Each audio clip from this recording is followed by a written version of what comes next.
What are those super colorful winged things? They're called kites. The kids in Liyue love them. Hello there, dear. You look like you've come of... That's right.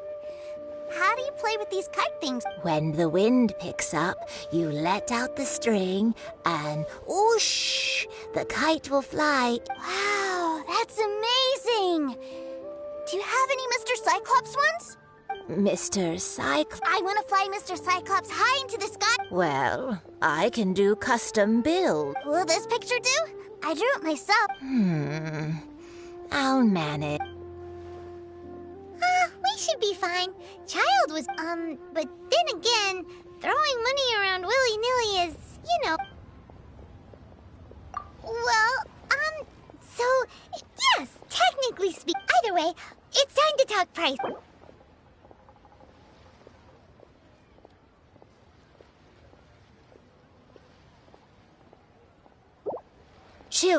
Children, I do hope you're not trying to make a mockery of me. I'll stick to my price and not a more or less. If you seriously want this custom build, then I would hope you could be serious about the price. Sorry, Granny. We didn't mean it like that. All right, Granny, we'll go with your price. That's more like it. Not... For our next stop, why don't we head to One Min Restaurant? It would be a mighty crying shame to come all the way to Liyue and never try the food.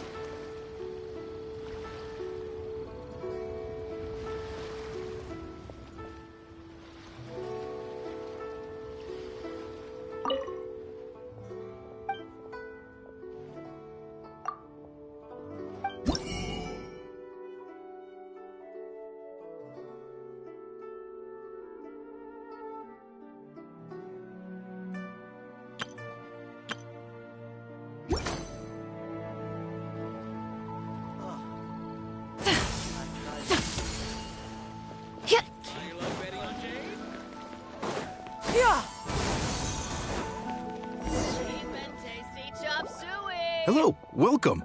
Table for three? This restaurant has a really choking smell. A choking smell?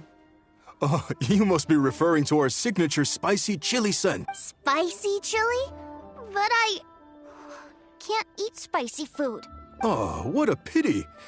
A person who can't eat spicy food misses out on half of life's joys. Is it really that bad? My meals have to have lots and lots of sugar, and the oil has to be extra virgin vegetable oil. Wow, we've got a real rich kid on our hands. Looks like One Min Restaurant's dishes aren't to Tooser's taste. Maybe we should go somewhere else. Will that be all? Any more special requests? What do you mean, Chef Now? Giving the people what they want is the very reason One Min Restaurant exists. If I thought for 1 second that I couldn't make a dish to satisfy this child's taste, I would have absolutely no business calling myself a chef ever again. Whoa, there seems to be a lot of professional pride riding on this. Then we'll leave it to you, Chef Now. We'll be eating here after all. Sure. But let me say this first. Special requests are going to cost you more than normal. Of course, we aren't going to demand prices anywhere near as exorbitant as the likes of Lily Pavilion or Sunyue Kiosk. Is it just Paimon? Or are premium custom orders in fashion lately? Still, surely there must be a little room for negotiation, right?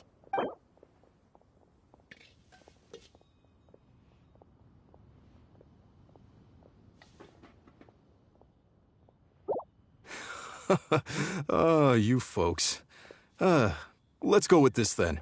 Any more haggling and we'll ruin the other customers' appetites. Thanks, Chef Now. Please sit wherever you like. Your food will be here shortly.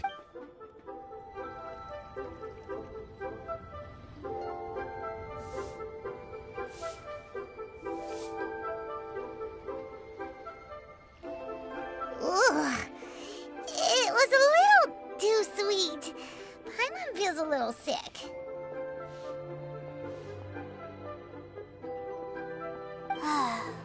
I thought it was just right. Almost exactly like how my sister Tonya makes it. But this doesn't feel right somehow. Didn't we bring Tooser here to try Liyue's specialties?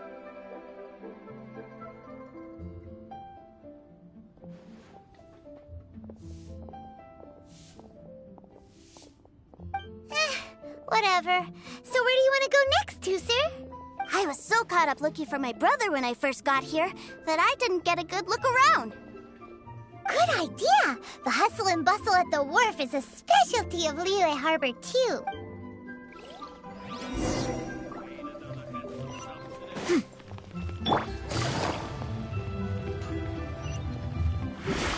Yeah! Skyward!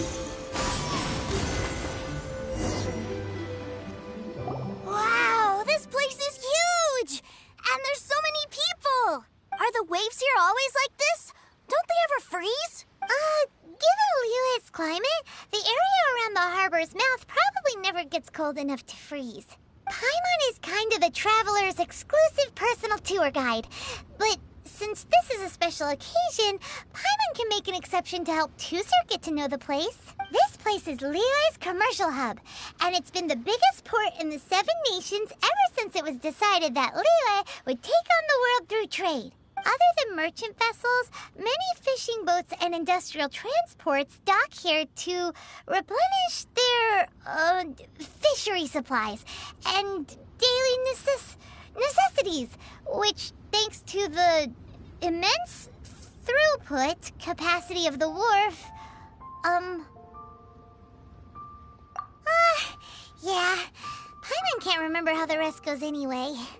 Well, guess Paimon will just have to explain this Paimon style. So this harbor is like Tevat's mouth, and it's the biggest mouth you've ever seen. All the nations float their boats over the sea into the mouth. The harbor goes nom nom nom nom and has a taste of each boat and the cargo it has on board. Then Liyue Harbor rubs its big round belly in satisfaction because it's all stuffed full of delicious mora. Hey, what's that big metal hook over there? I want to see. Wait, Tooser, don't run off! After all that, he wasn't even listening.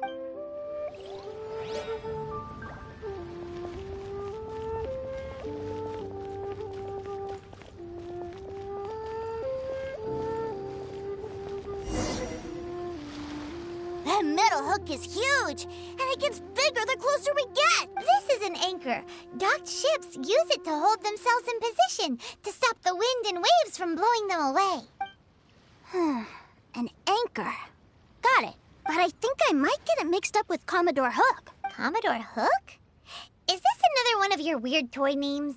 My brother always sends me a really big toy for my birthday. Commodore Hook, Black Steel Jack, Iron Tony.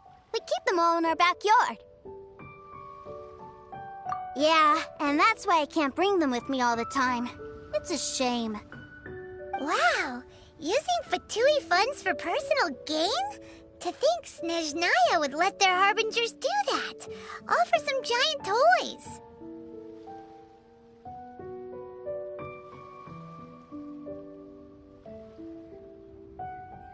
But suddenly, it doesn't seem so strange that Tooser would treat a ruin guard as a giant toy. But my favorite has to be Mr. Cyclops. Even though I mostly came here to see my brother, the other big thing I wanted to do was play with Mr. Cyclops. Oh, are they selling fish over there? Let's have a look. Hey! Quit running off!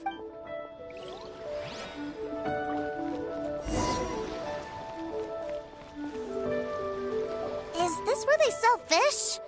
Wow, the fish here in Liyue are so small.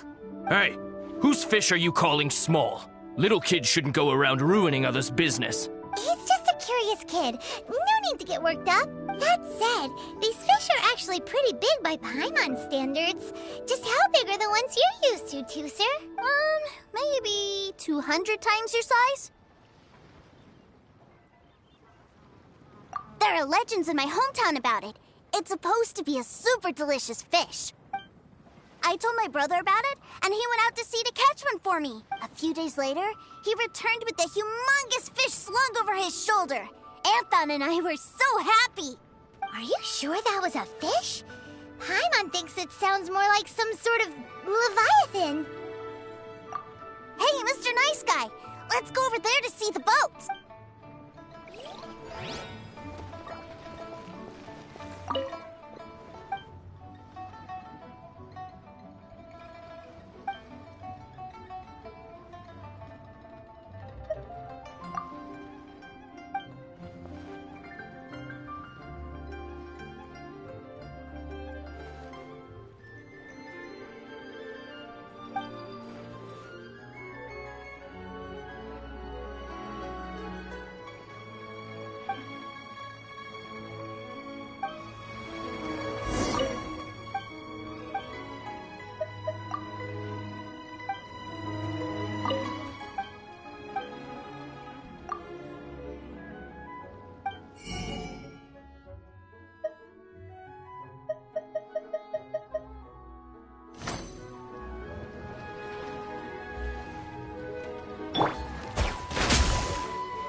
What's wrong, Tooser?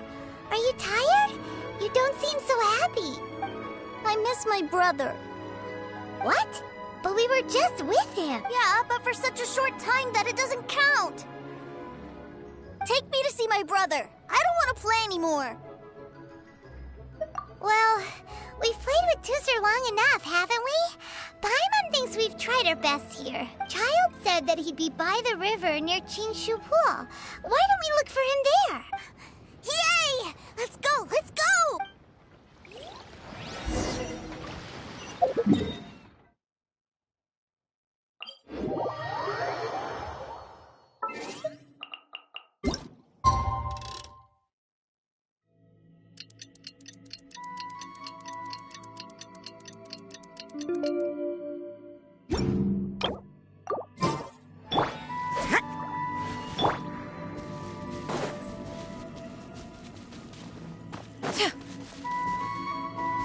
Yeah! Skyward!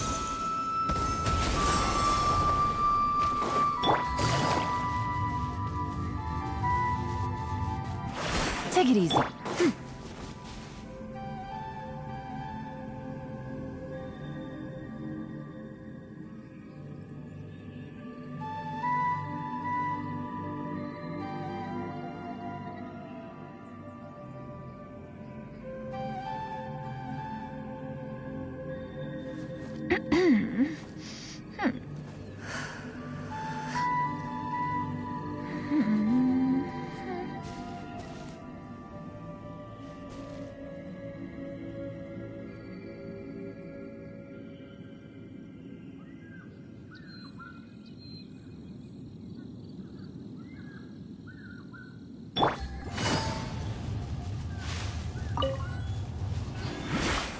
Yeah!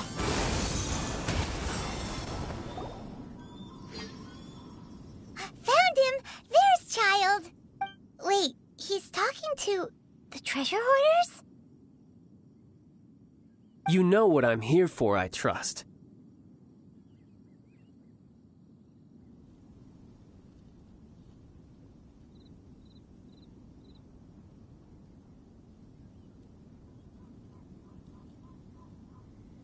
Oh, you got lip.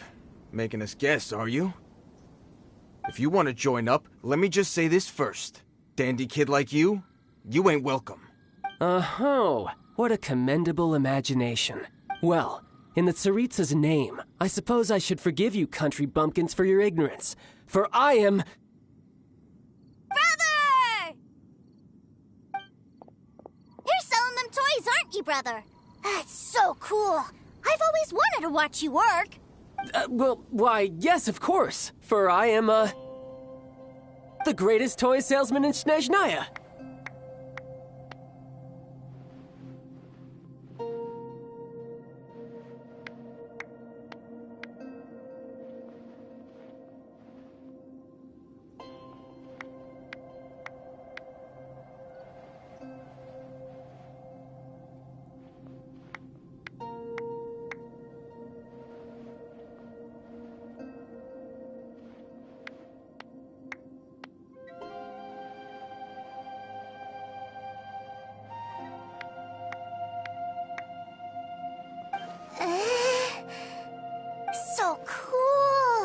Huh?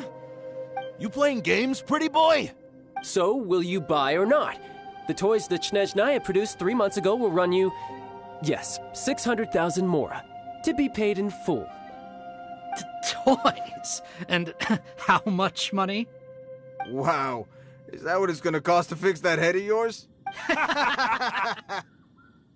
at that! Spreading joy and laughter to everyone! That's what toy selling's all about! I'll say it again. Toys from Snezhnaya, 3 months prior, 600,000 mora paid in full. Yeah, no. Sorry, salesboy. The same joke isn't funny twice. Or were you always cruising for a bruising? All right then. I'll make things a little easier for you. I'll join the treasure hoarders.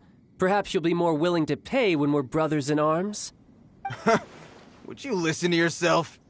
You think we just let any old person into the treasure hoarders? I'm not so sure you could hack it. Well then, why don't you put me to the test, dear seniors? I like to think of myself as quite talented in the field of treasure hunting. Looks like you're not gonna pack it up until someone packs you in. All right then. Show us what you got. Truth be told, we've set up a shop here because there's a fine little loot cave nearby. But the treasure hasn't been easy to get at. We've been at it for 2 days now. If you think you're up to snuff, why don't you have a crack at it on our behalf? Of course, that means that once you got it, it's ours. Don't try to sneak off with the prize now.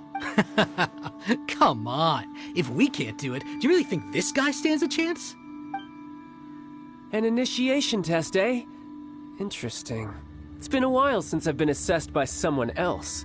The loot's on the opposite cliff. We're gonna hang back here and watch the show. Huh, no problem. Don't blink though, or you might miss it.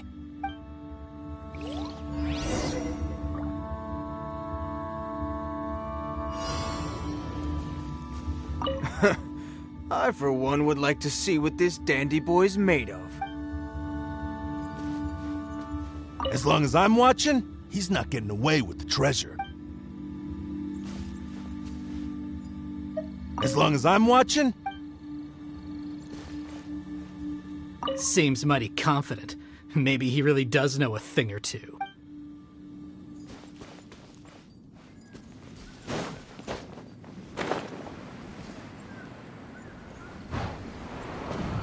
Yeah.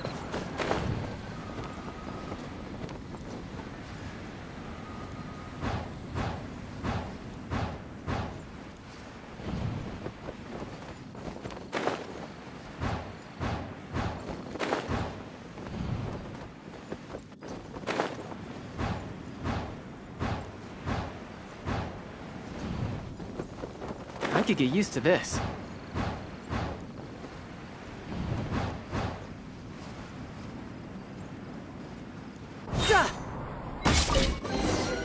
Perhaps one should have...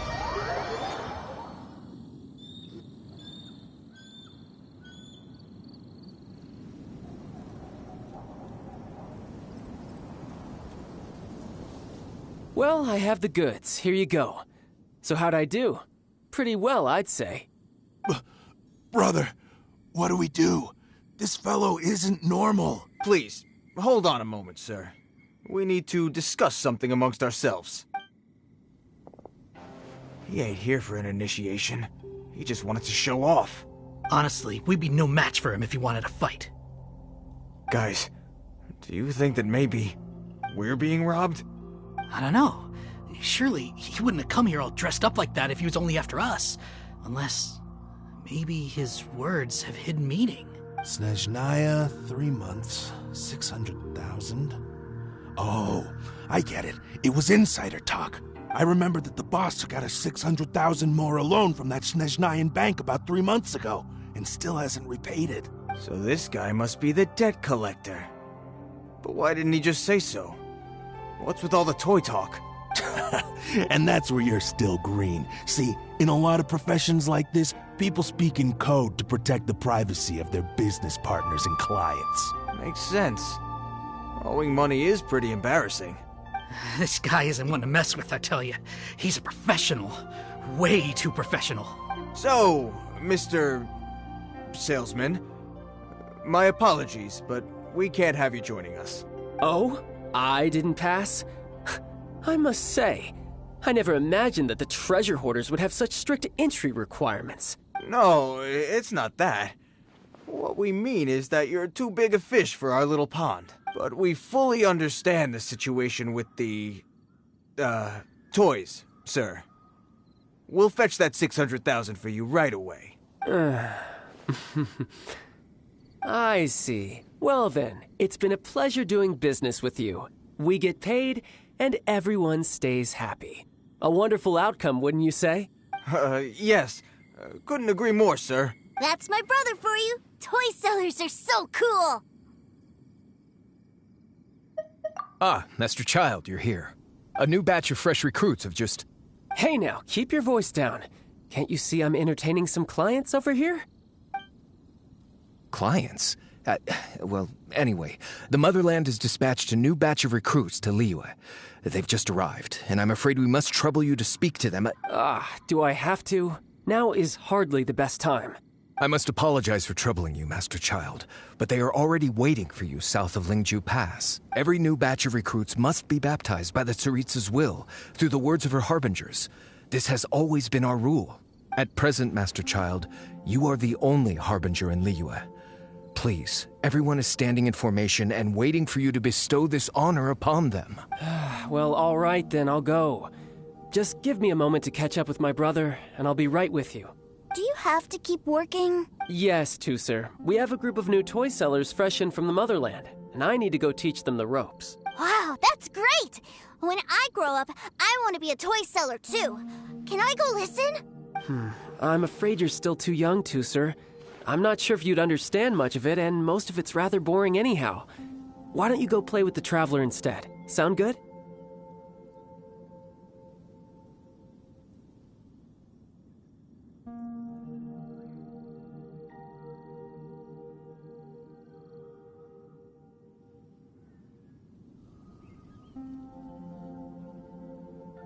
But... I really do have to go now, Tusser. A lot of people are waiting to see me. I'll see you around, all right?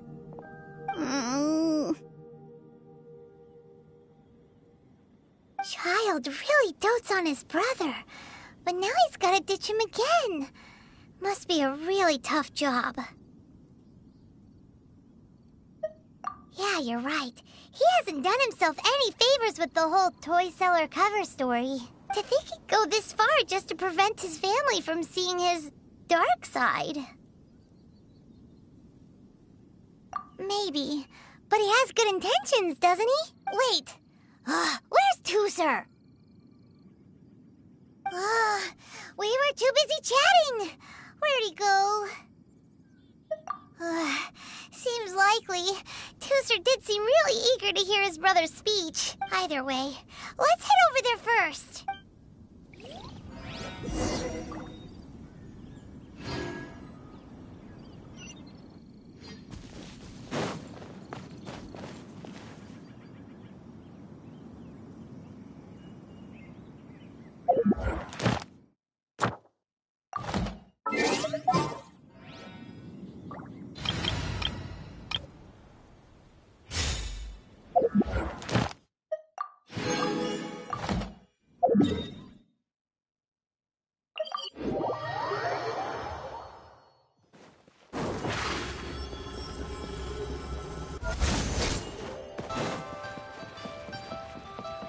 Ad Astra.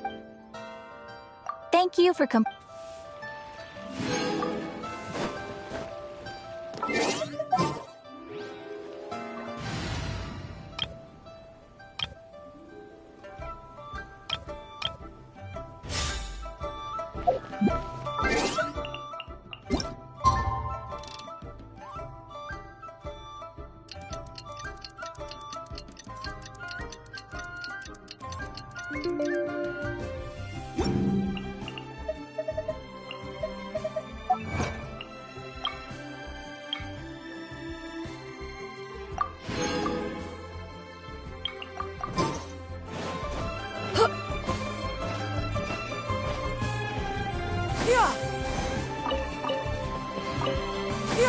skyward! Scatter!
brother's giving his speech.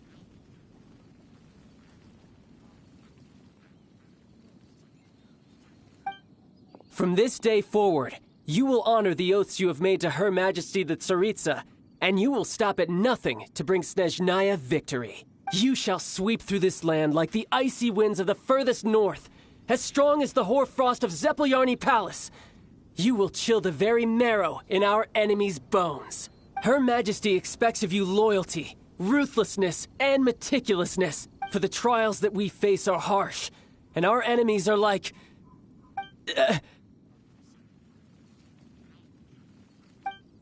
like kites and rattledrums, who shall become redoubtable foes of Mr. Cyclops in the marketplaces of Liyue. Uh-huh. Kites are really fun, too. This is, of course, an analogy. As they say, the marketplace, too, is a battlefield. So as your sales manager here in Liyue, I demand that you obey my every order. A refusal shall be considered a betrayal, and the price for betrayal is to be dishonorably discharged from the Liyue Institute of Toy Research. Whoa, that's really strict. Won't people be really sad if they get fired from the Institute? Huh?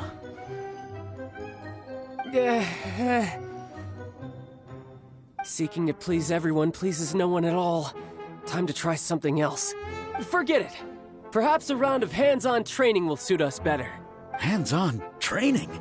After all, a strong body is the proof of one's capacity. Hey, did he just say that we're doing hands-on training? A Harbinger wants to spar with us personally? Well, what an honor! I can't believe it. Are recruits like us really worthy? Am I hearing a hint of objection to this idea? Not at all, sir! That's the spirit. Now come at me, you lot! You'll get frostbite. Send this quickly!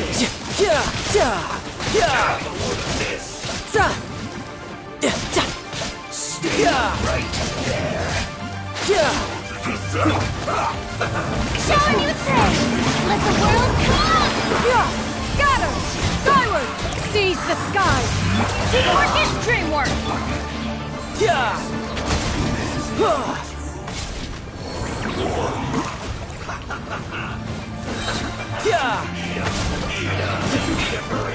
No touch! Don't be a killjoy! We've only just begun! Yoo-hoo! Let my name echo in song! Inconsequential! Scatter! Stray clouds converge! Looks like I went too far. Well then, do you all understand what I said earlier? Yes, sir! Excellent. And you all almost managed to get me limbered up. In other words, you've done well for new recruits. Thank you, Lord Harbinger! All right, hush now. Now then, I wish you all glorious victory for Snezhnaya, for Her Majesty the Tsaritsa, and for yourselves. Dismissed! Brother! You were amazing! Oh, Tusser, what in the world are you doing here? There I was thinking that the Traveler had taken you to play at Wang Shuin. Yikes, that's some terrible acting. I told you, didn't I? I never pass on an opportunity to improve my strength. I'm not the man I was when we first met.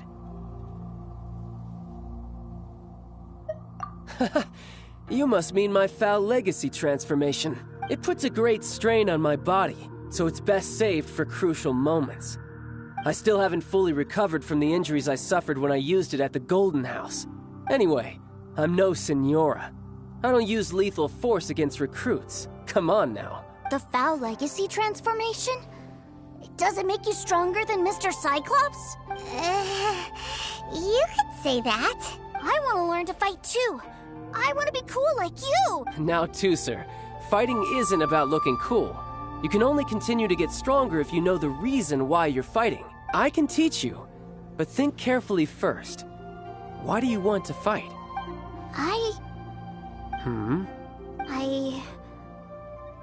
I want to protect Sister Tonya. That's a good answer, Tusser.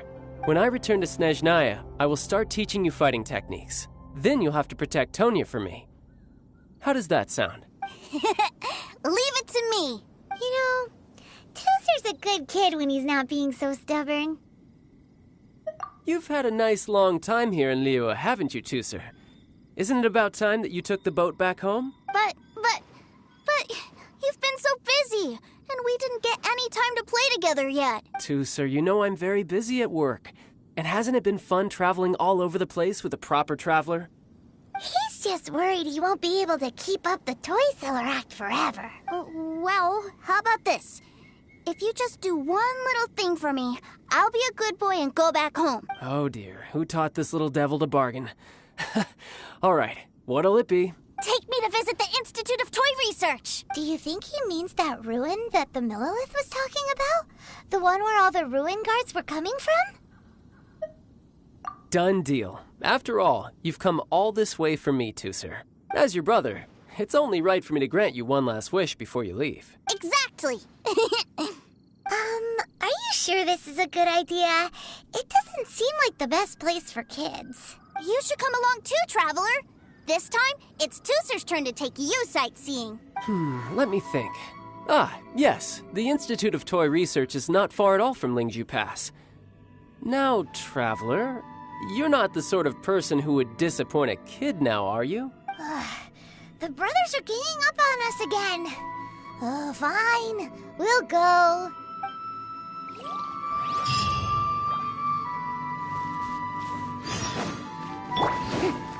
The show begins! Yeah! Skyward! Scatter!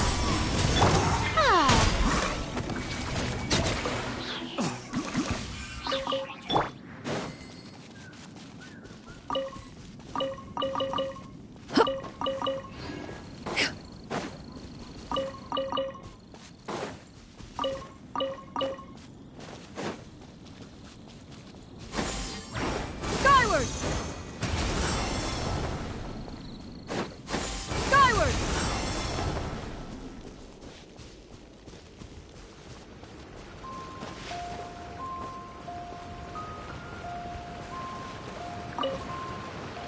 Yeah!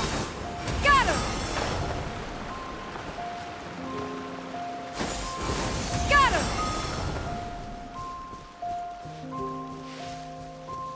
Yeah!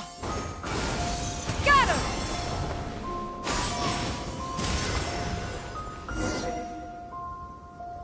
Here we are. Welcome to Liyue's Institute of Toy Research. Yeah, we're here! I can already hear the sounds of machinery inside. Awesome! What is this place? And how do you know about it? Based on my limited understanding, I believe this is one of Dottoro's research facilities. Dottore is another one of the Fatui Harbingers. He loves tinkering with old things. It's a personal passion of his. So, he converted these ruins into a Ruin Guard research lab. Huh? So the ruin guards are built by the Fatui? No, they have much closer connections to the Abyss. So, strictly speaking, they're as much our enemies as anyone else's. We just do research, nothing more. As to why the Ruin Guards have been moving outside of this area recently, I can only imagine that he's gotten bored of playing around with them and has lost interest in this place. Wow, yet another Harbinger with a bad attitude. But at least this explains why you were totally okay with bringing Tusser here. Seems you did your homework ahead of time. Well, I wouldn't go quite that far. I actually have no idea what this place is like on the inside. Wait, so are you or are you not worried about your brother's safety? Of course I am. But no matter what the danger is, I will parry it. Isn't that what any older brother would do? Even Tusser understands that, now that he knows what he's fighting for. It's the very same reason that's been nestled in my own heart for so many years. What are you guys chatting about? Come on, let's go in! All right, follow me.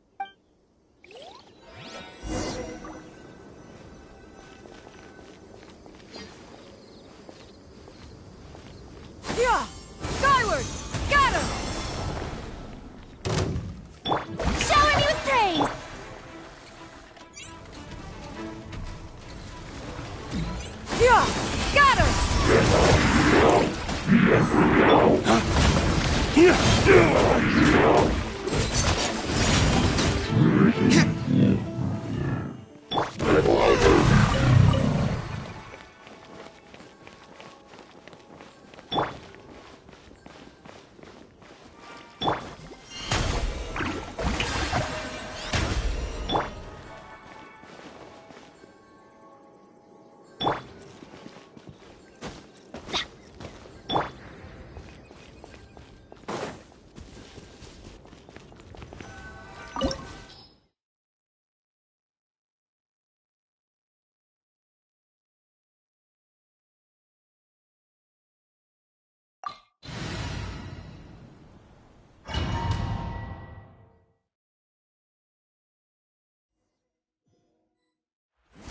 Brother, someone was saying that Mr. Cyclops is a killing machine. Were they now? What a silly thing for them to say. And you shouldn't go repeating it either, Tooser. You're far too young to be talking about such violent topics. Yeah, I knew that they were lying anyways. Mr. Cyclops is here to defeat the bad guys and protect the world. He's my favorite toy. Right. With Mr. Cyclops around, the bad guys won't ever get you. That's right. Okay, I'm going to go play with Mr. Cyclops now. Hey, Tooser, wait up! The door's shut. Will Tooser be all right? There's another path over there. Let's move.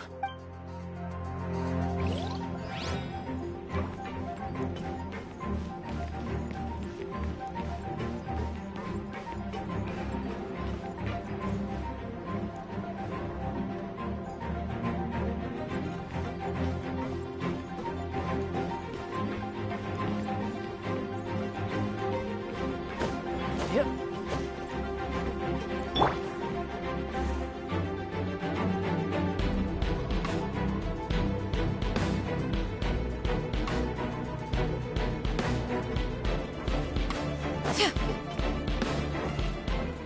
Yeah! Skyward! Got him!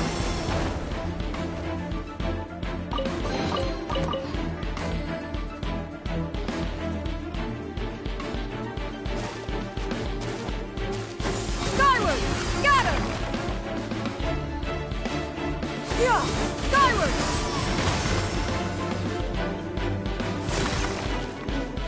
Hit! Yeah! Got him! Skyward!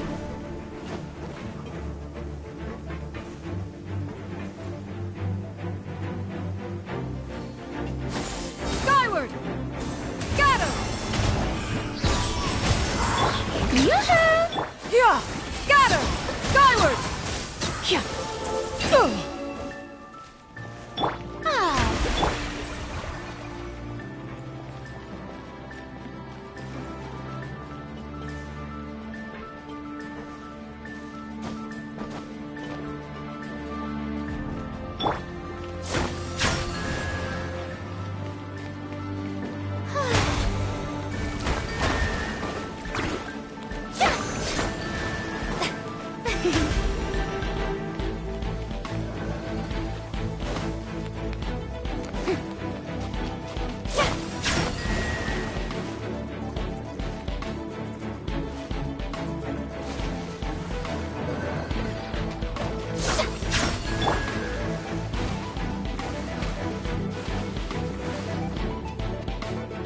Yeah!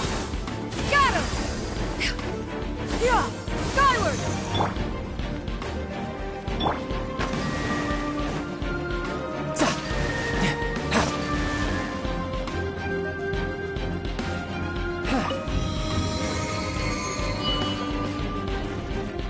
Oh, the door opened.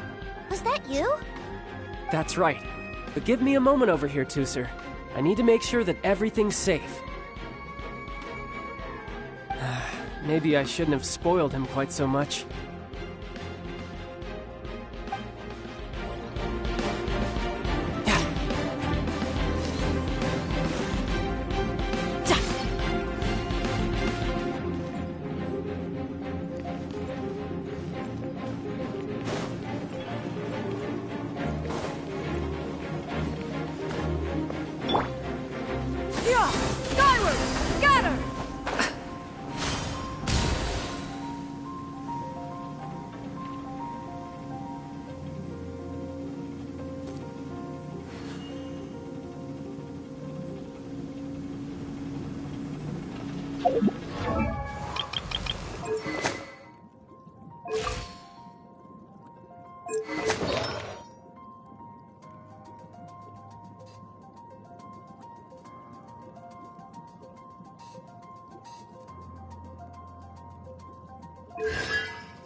Those ruin guards have all been strung up. Where are they being taken to? I don't know, but if there's a chance it's where Tusser is, we need to stop this before things get ugly.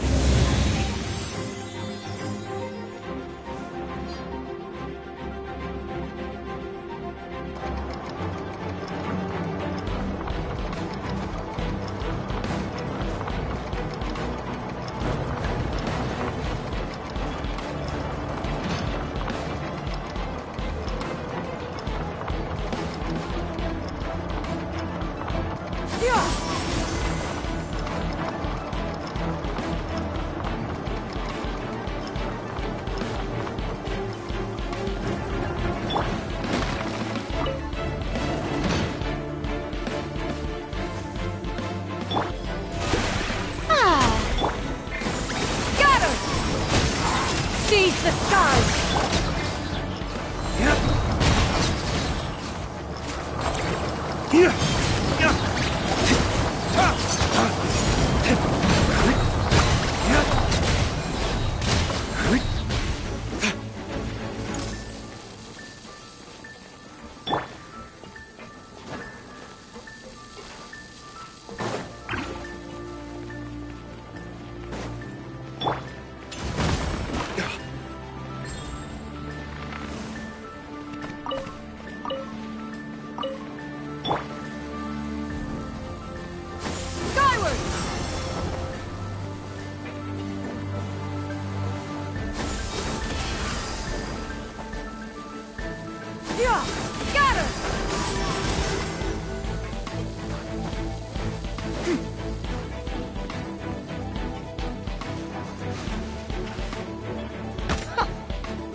Shouldn't let your guard down.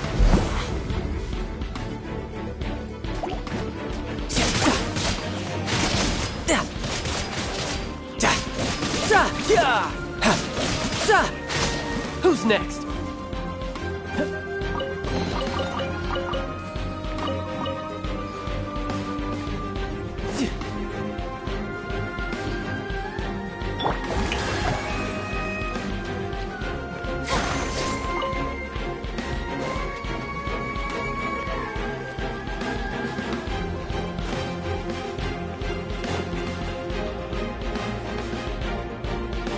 Tusser, see that big stone cube in front of you?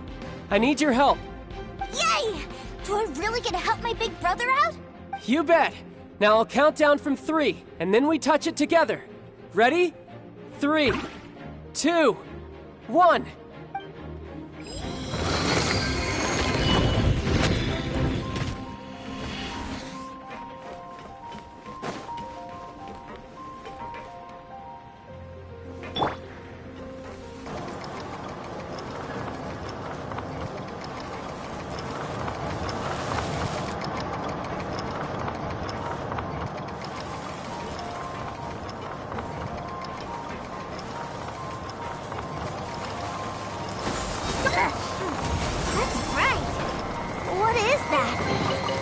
It's a witch ray that will turn you into a little lamb if it hits you. So stay out of its way. That's scary.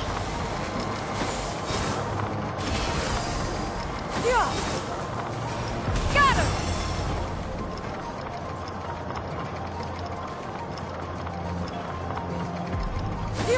Skyward!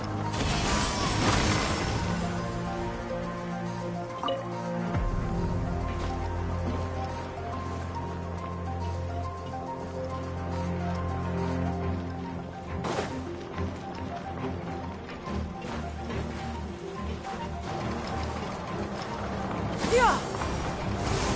Got her!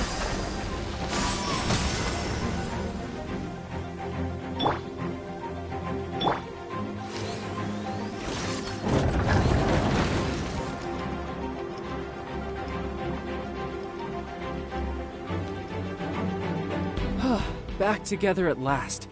You're not hurt, are you, Tusser?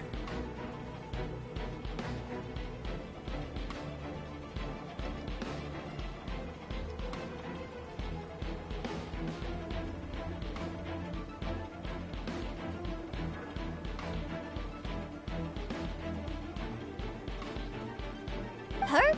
No way. This is really fun. Fun for you, maybe. We were all scared to death. What's over there? Wow, this room is huge! Is this where Mr. Cyclops takes his friends when they come to visit? It is. Impressive, isn't it? Now, how about a little game of hide and seek? Huh? Now? But... I have a surprise for you, you know. A surprise? Oh, what sort of surprise? Don't worry, you'll have the chance to look for it later. But before that, you have to close your eyes, turn around, and count down from 60. Okay. 60 is a really long time, though.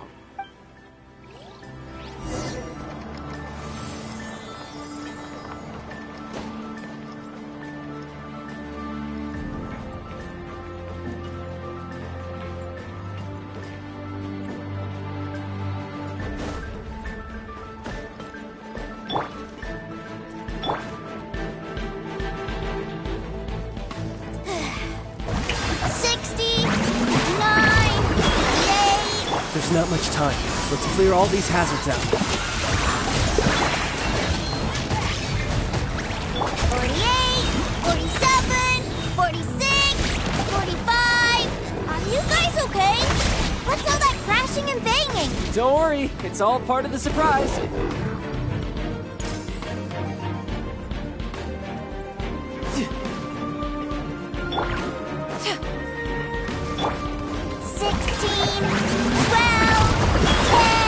Hey, no cheating! You skipped a few numbers, you little rascal. You noticed. All right. 15, 14, 13.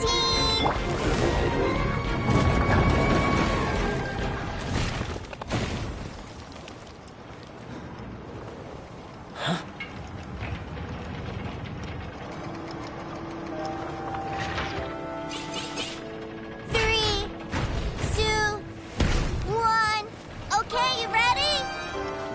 Give me another 10 seconds, Tusser. Still hiding. Huh. Now who's the cheater? All right. 10 seconds, that's it. 10, 9, 8, 7, 6, 5, 4, 3, 2, 1. Coming, ready or not.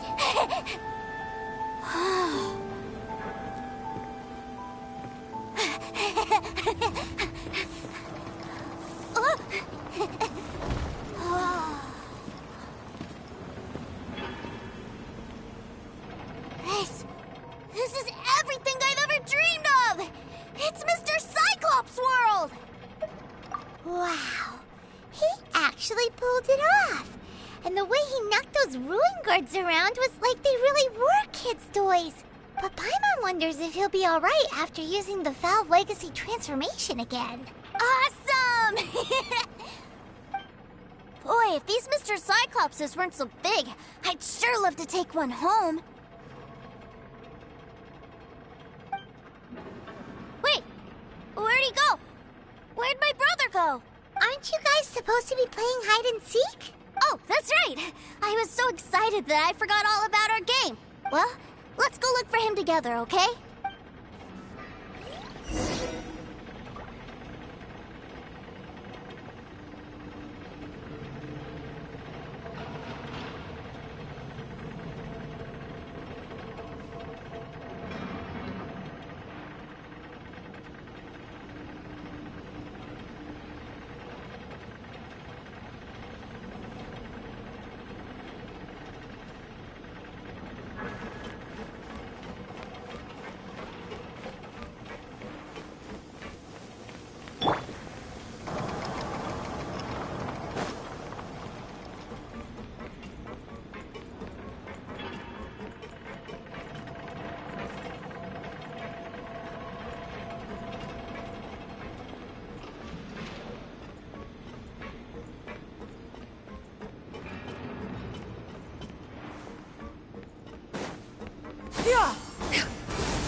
Yeah! Skyward!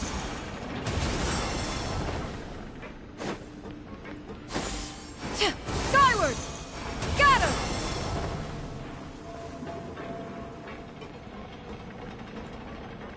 Yeah! Skyward! Got him! It's a good thing that you two found me first. Looks like using the Foul Legacy transformation while I was still injured took more out of me than I thought. I have no idea what I'd do if Tooser saw me like this. Look at me, deflated as a burst balloon. Like I said, I can never pass on an opportunity to test my limits. And that's why I, Tartaglia, am always getting stronger. Anyway, childhood dreams are all too easily shattered. Even if you just leave them be, they will fall to pieces all by themselves. So someone has to protect them, right? If you make a promise, you keep it. If you make a mistake, you apologize. And if you give someone a dream, you defend it to the end. That is what family is all about, isn't it? Remind you of something, did I? Quit the tough guy act already! You need to see a doctor right away, mister! A fine suggestion, but first, I have a little something for Tooser. Please give it to him on my behalf. Huh? Is this a Mr. Cyclops action figure? Indeed. I had made it to order by a smith some time back. I had intended to give it to him on my return to Snezhnaya, but it seems that it would make a better souvenir at this point. Wow. Now that Paimon thinks about it, Child's family are really lucky to have him, aren't they? I'll also need you to explain my abrupt departure to Tooser. You'll help me out, won't you?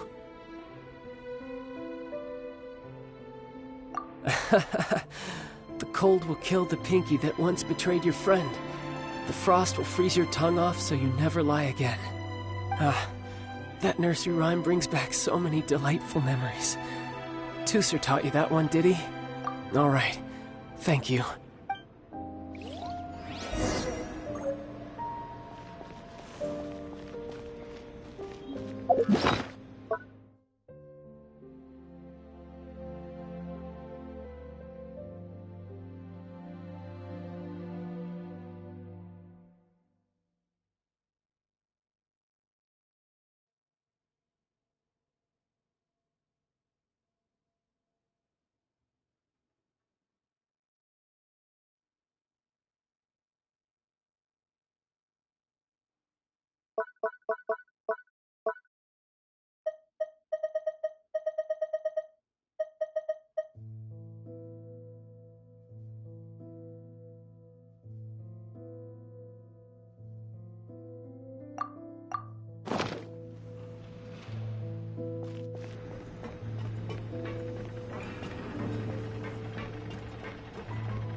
I can't find him anywhere.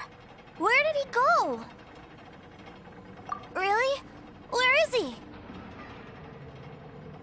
Yeah, so he had to leave in a real hurry. He didn't abandon you here on purpose. Oh, that's great. But still, I was kind of hoping we could play here a little longer. Wow, look at this! I never knew that they made Mr. Cyclopses in this size. Look, it even has my name on it. It's my very own Mr. Cyclops! You're really loving it, huh? You bet!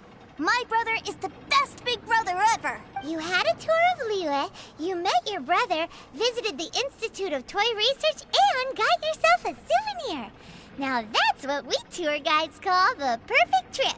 Do you think you're ready to head back to Snezhnaya now? Don't worry. I know I can't get my way all the time. That'd just be annoying for everyone else. So, let's go.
Sir, young Master Tooser, I've been waiting for you. Did Child send you? That's correct. Master Child instructed me to arrange for young Master Tooser's return trip. Please, come this way. Who are you? My big brother always tells me never to go off with strangers. But you've been following us around this whole time. Yeah, that's because I've known who you are all along. What? My brother told us all about you in a letter he sent back home. Sister Tonya read it to me. I actually recognized you the moment I saw you. I just couldn't remember your name. What a strange twist of fate. Not at all. In fact, he said that if he ever had the chance, he'd quit his job and join you on your adventures. Young Master Tooser, the boat to Sneznaya will dock soon. We'd best prepare for boarding. Gee, time really flies when you're having fun. Well then, see you, Mr. Nice Guy. I'll wait for you back home. You definitely have to come visit Sneznaya sometime. Yeah! Pinky promise, pinky promise! You make a pinky promise, you keep it all your life. You break a pinky promise, Paimon throws you on the ice. The cold will kill the pinky that once betrayed your friend. The frost will freeze your tongue off so you never lie again. It's a promise then. Bye-bye, Tooser. Have a safe trip.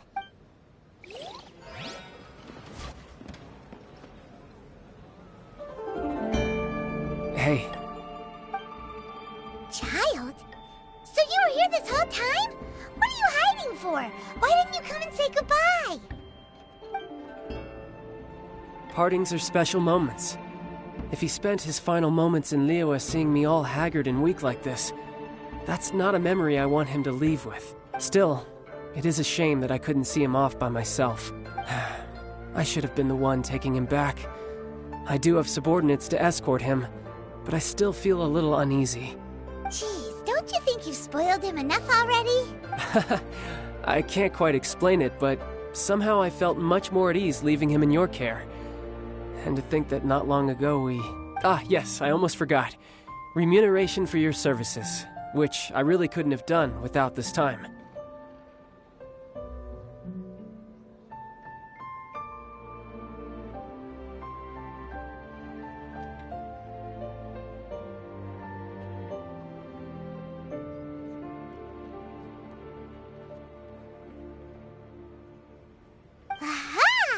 So you do have a heart after all. One other thing. Don't forget our promise now. Let's have a rematch when we get the chance. This time, with my honor as a harbinger on the line. You best go rest up first. Don't come crying to us when you lose all over again. Regardless of who wins or loses our next bout, I'd also like to invite you over to my home.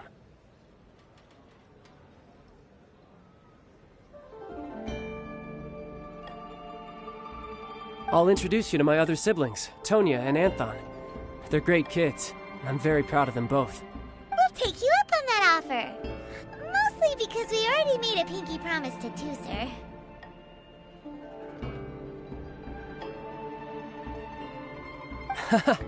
I'm sure that he'll be very excited to see you too. Well, that settles it. I'm looking forward to it. Now,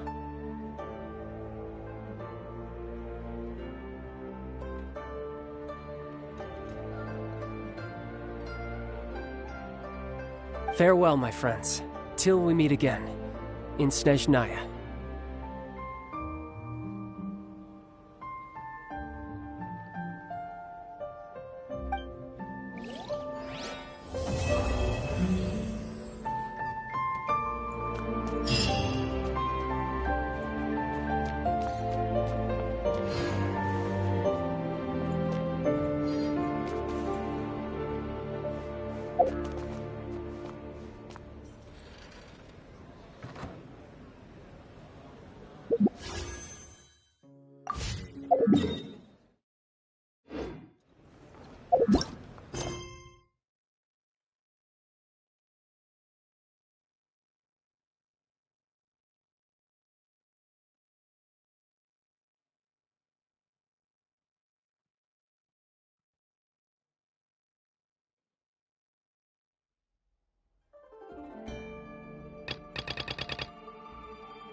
The secrets of the mechanical arts are too profound to convey in a few simple words.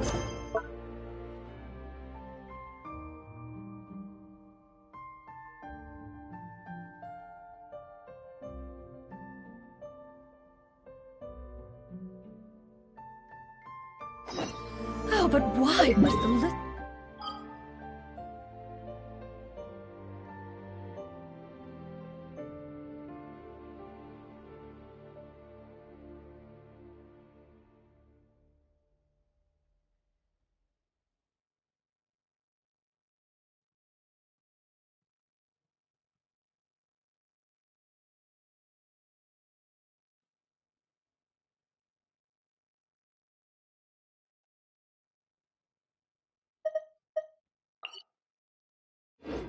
grow weary whenever I begin to divulge them?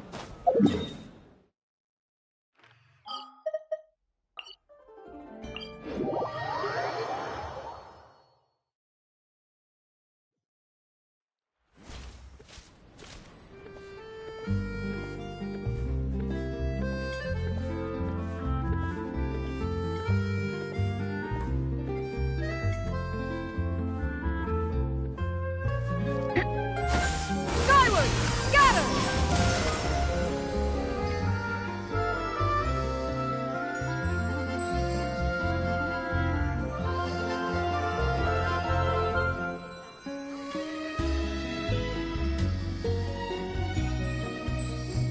Peace prevails throughout the land, and all things are made new, as buds in the spring. This is an auspicious era for humanity.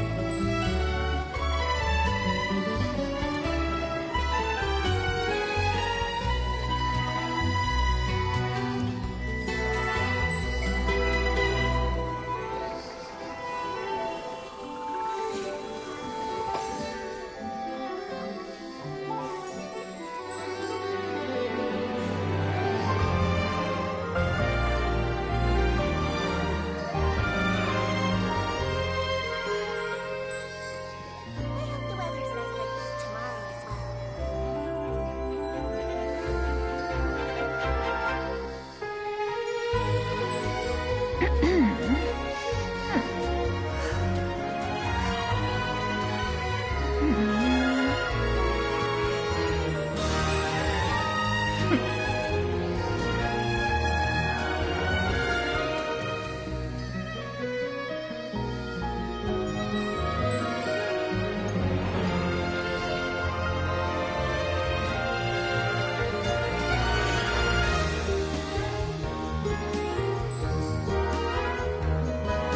The secrets of the mechanical arts are too profound to convey in a few simple words.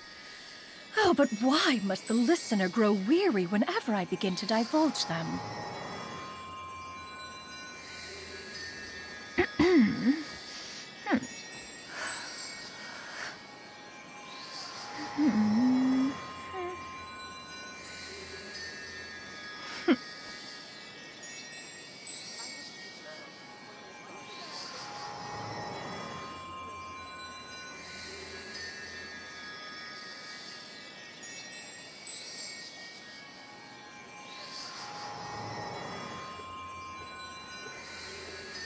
If you are presently unoccupied, perhaps we could stop a while at one's abode for some repose and conversation.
The secrets of the mechanical arts are too profound to convey in a few simple words.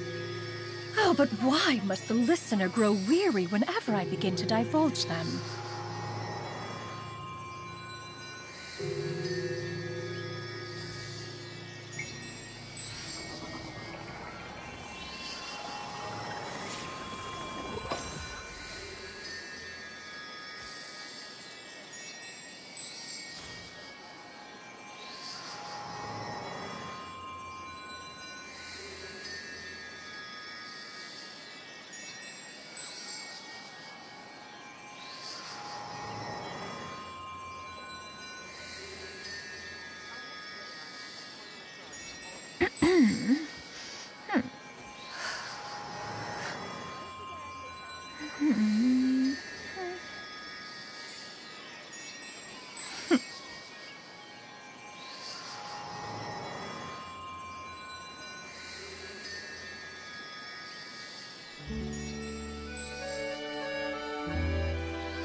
If you are presently unoccupied, perhaps we could stop a while at one's abode for some repose and conversation.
The secrets of the mechanical arts are too profound to convey in a few simple words.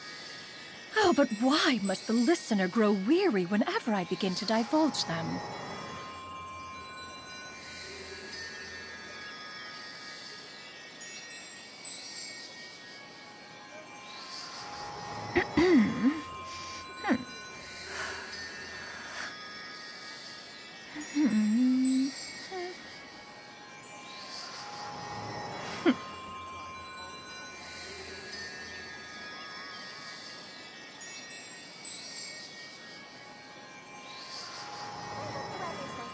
Tomorrow as well.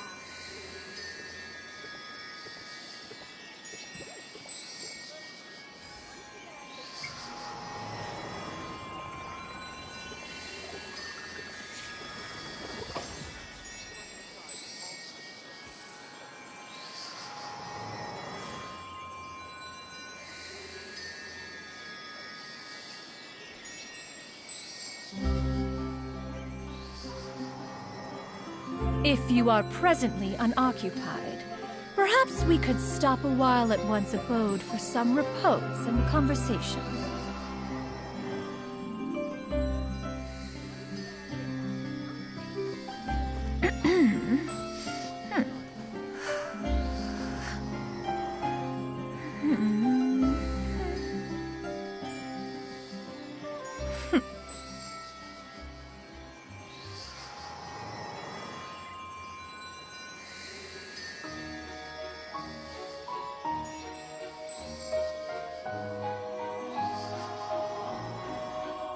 The secrets of the mechanical arts are too profound to convey in a few simple words. Oh, but why must the listener grow weary whenever I begin to divulge them?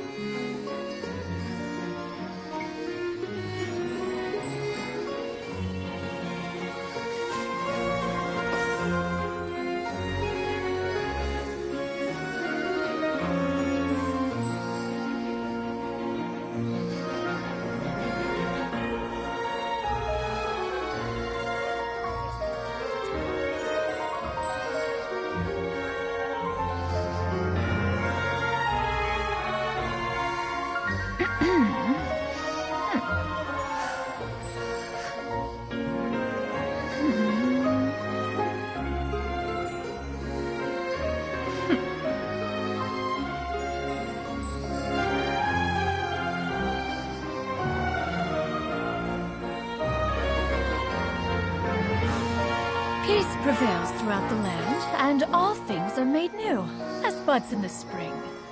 This is an auspicious era for humanity.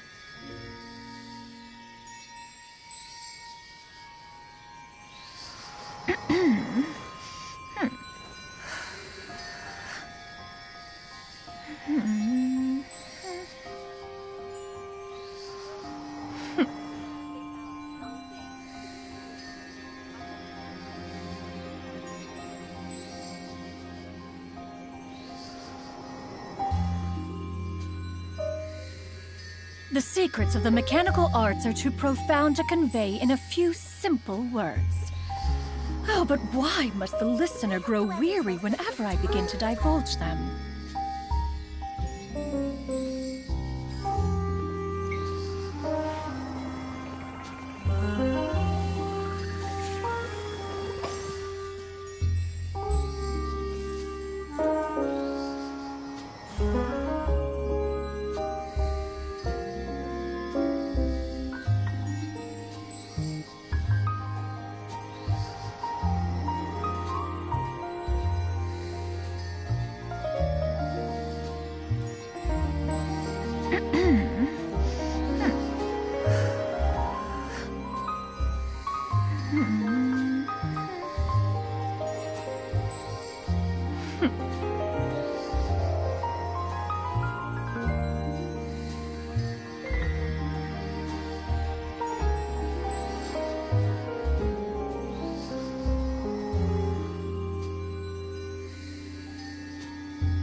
Peace prevails throughout the land, and all things are made new, as buds in the spring. This is an auspicious era for humanity.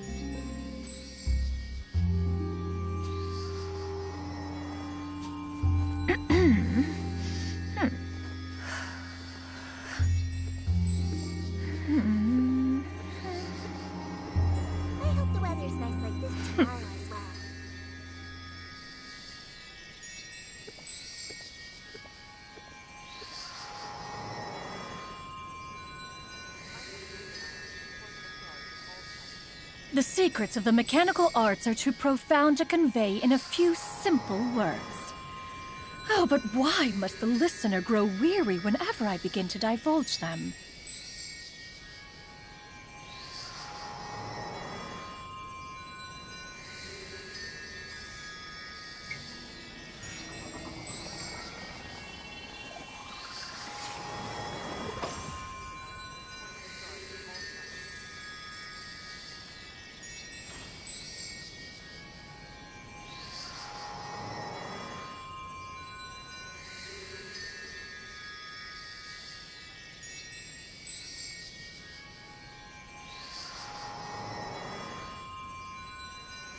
If you are presently unoccupied, perhaps we could stop a while at one's abode for some repose and conversation.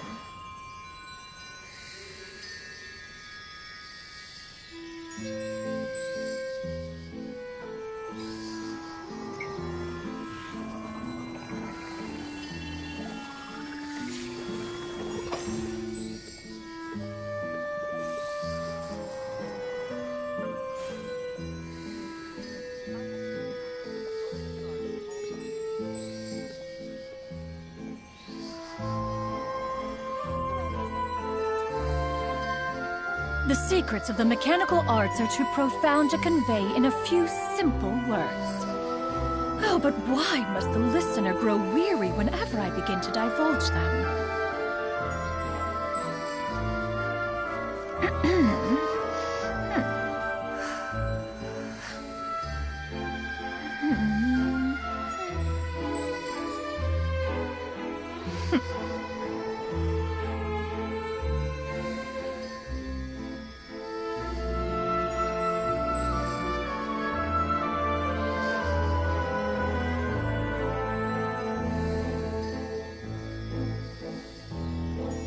If you are presently unoccupied, perhaps we could stop a while at one's abode for some repose and conversation.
Peace prevails throughout the land, and all things are made new, as buds in the spring. This is an auspicious era for humanity.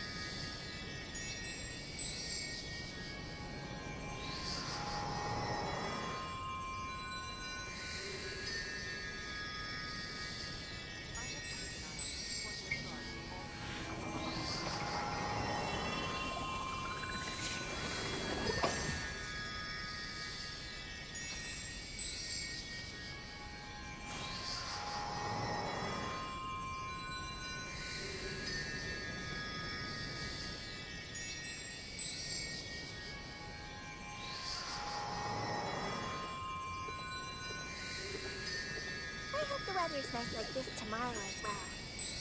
The secrets of the mechanical arts are too profound to convey in a few simple words. Oh, but why must the listener grow weary whenever I begin to divulge them?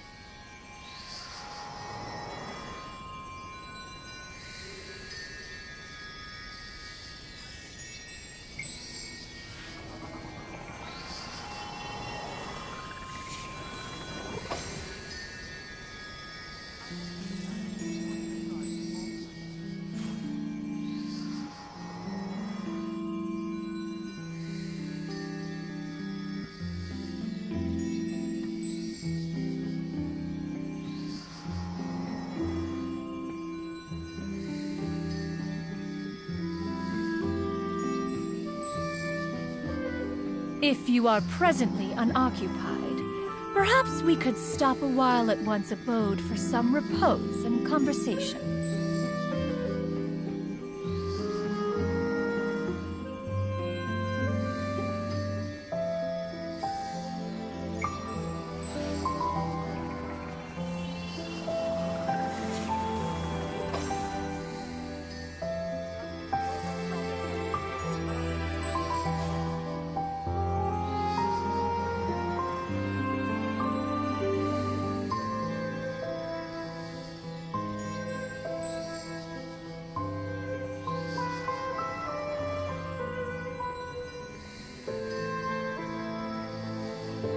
Peace prevails throughout the land, and all things are made new, as buds in the spring. This is an auspicious era for humanity.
If you are presently unoccupied, perhaps we could stop a while at one's abode for some repose and conversation.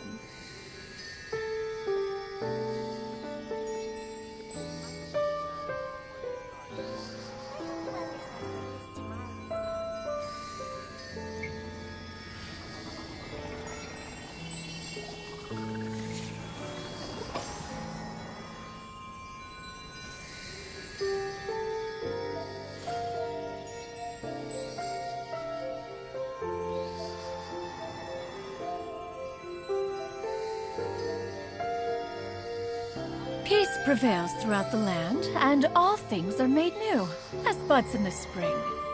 This is an auspicious era for humanity.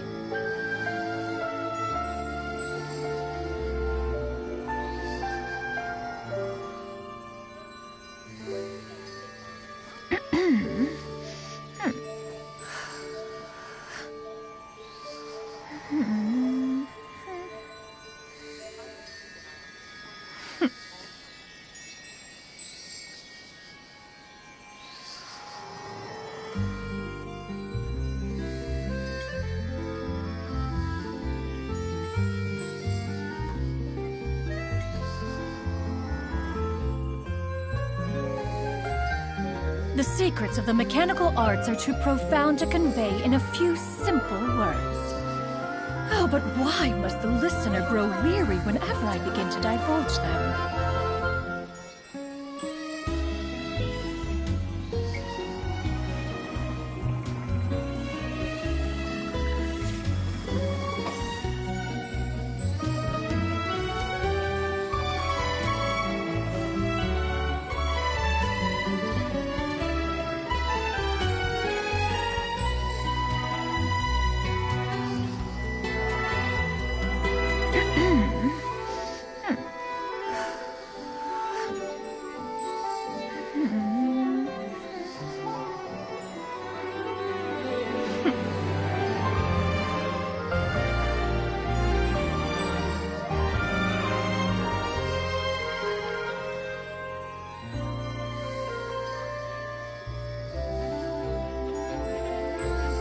Peace prevails throughout the land, and all things are made new, as buds in the spring.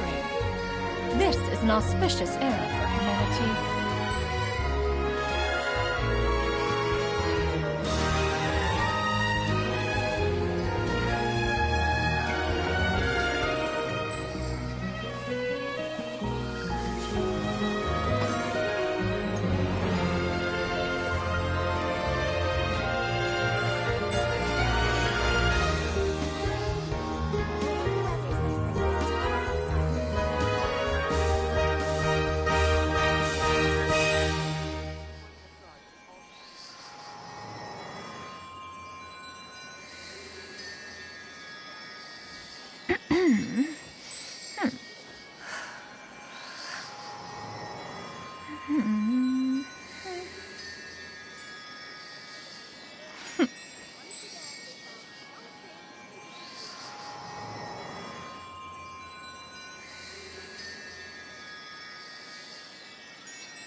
If you are presently unoccupied, perhaps we could stop a while at one's abode for some repose and conversation.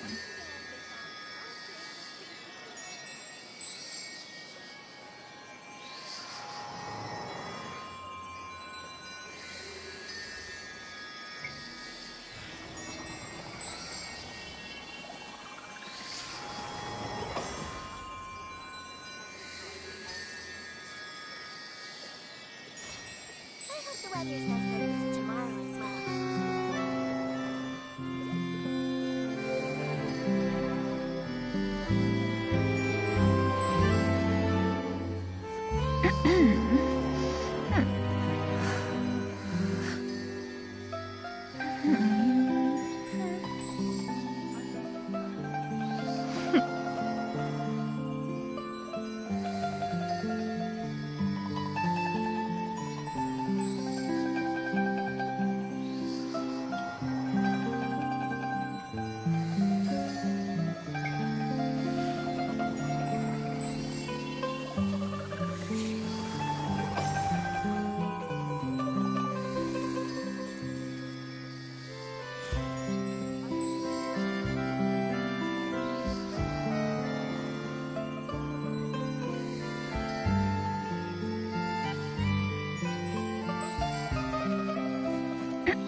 The secrets of the mechanical arts are too profound to convey in a few simple words. Oh, but why must the listener grow weary whenever I begin to divulge them?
If you are presently unoccupied, perhaps we could stop a while at one's abode for some repose and conversation.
The secrets of the mechanical arts are too profound to convey in a few simple words. Oh, but why must the listener grow weary whenever I begin to divulge them?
If you are presently unoccupied, perhaps we could stop a while at one's abode for some repose and conversation.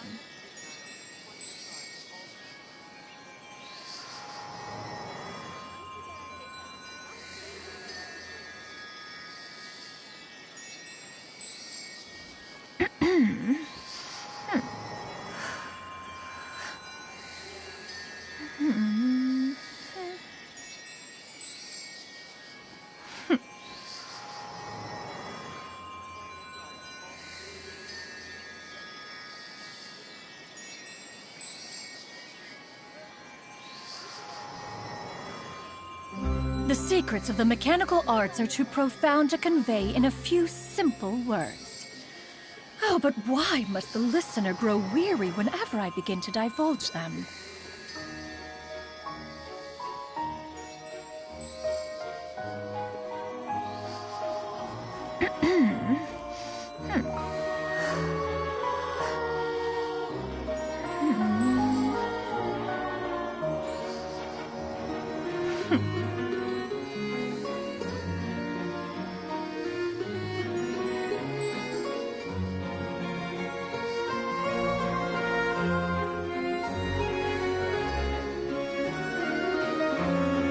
If you are presently unoccupied, perhaps we could stop a while at one's abode for some repose and conversation.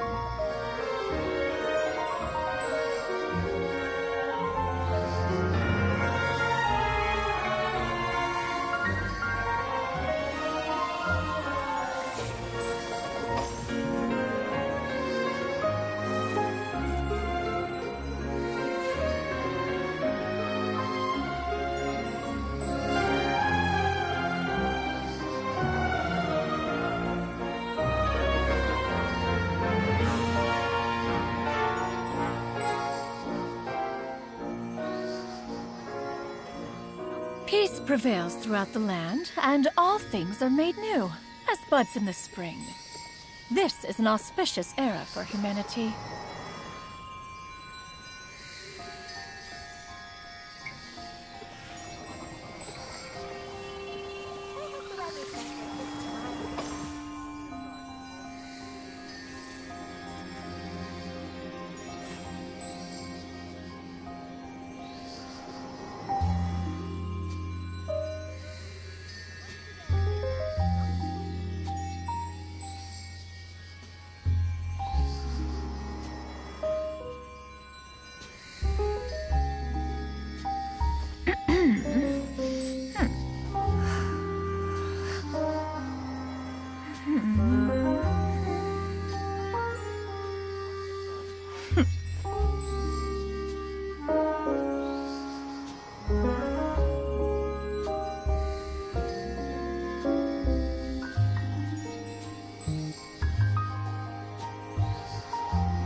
The secrets of the mechanical arts are too profound to convey in a few simple words. Oh, but why must the listener grow weary whenever I begin to divulge them?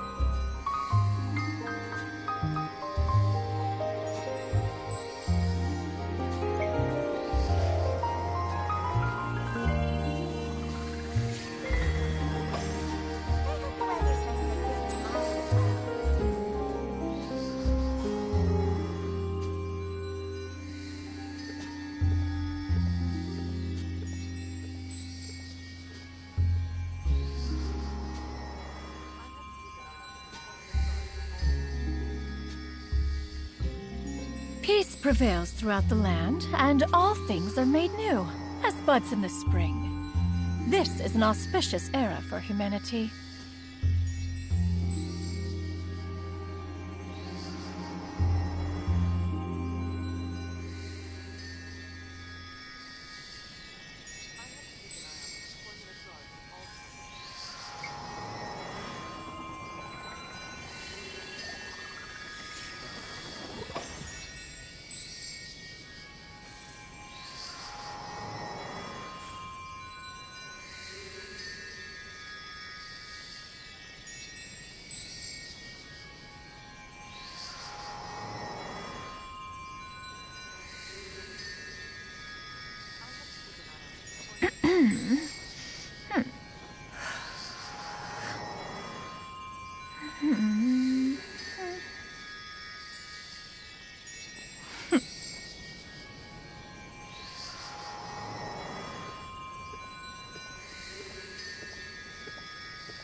If you are presently unoccupied, perhaps we could stop a while at one's abode for some repose and conversation.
I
hope the weather's nice like this tomorrow as well.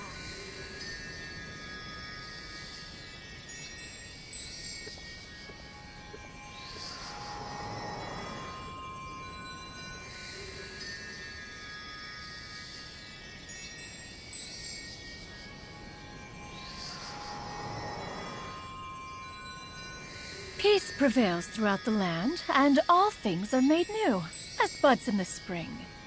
This is an auspicious era for humanity.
Osmanthus wine tastes the same as I remember.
Which is more valuable, unlimited mora or unlimited time?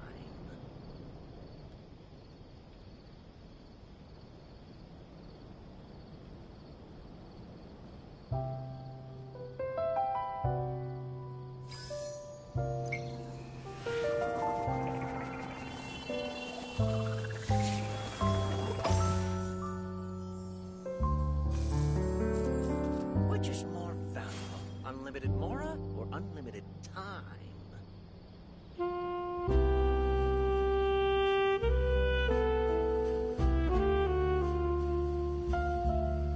If you are presently unoccupied, perhaps we could stop a while at one's abode for some repose and conversation.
The secrets of the mechanical arts are too profound to convey in a few simple words.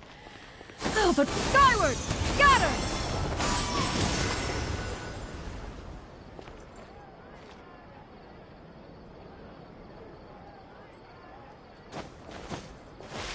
Yeah! Scatter! Yeah! Scatter!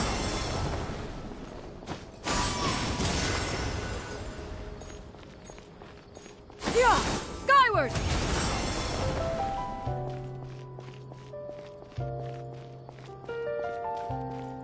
Yeah! Skyward!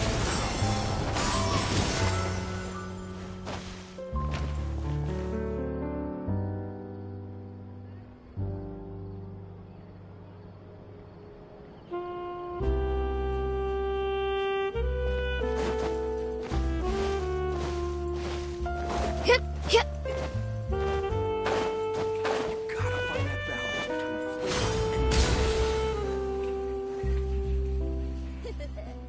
Take a guess. No way. I'm not guessing.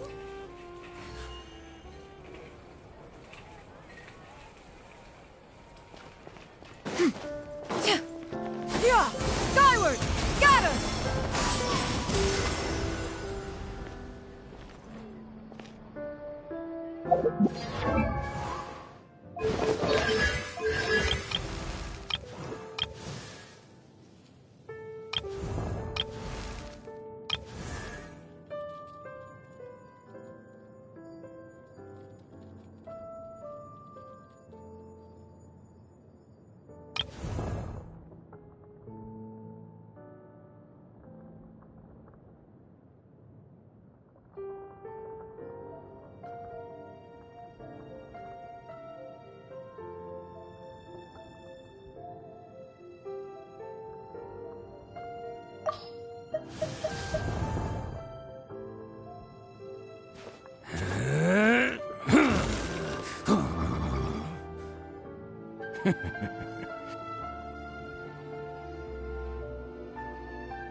Peace prevails throughout the land, and all...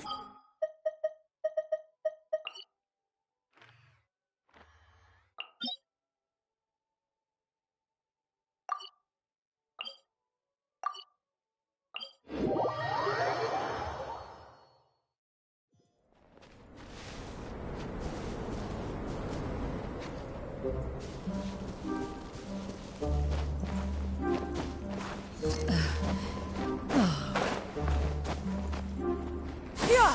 Skyward! Yeah! Skyward!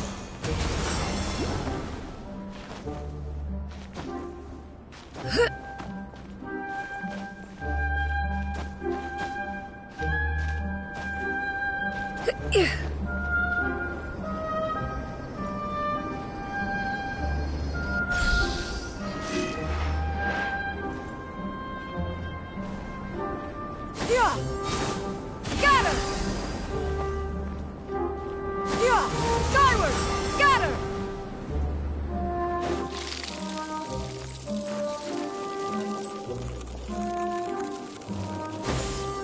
Skyward!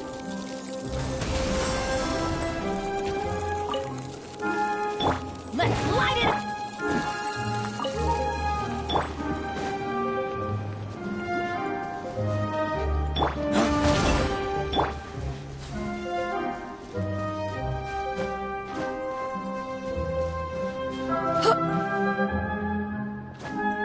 Yeah! Skyward! Scatter!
Skyward!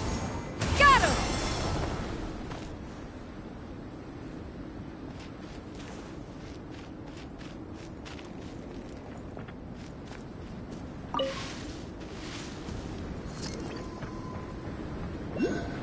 Yeah! Skyward! Got him!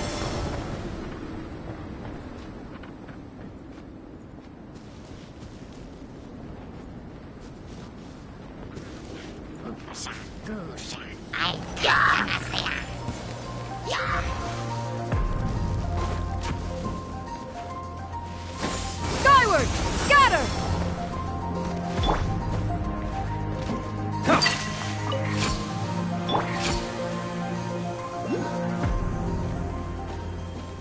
Yeah! Skyward!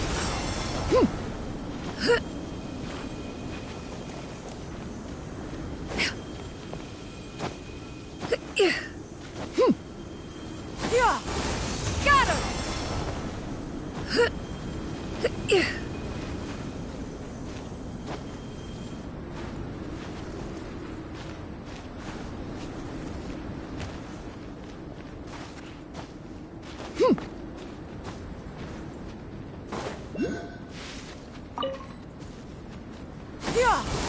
Scatter!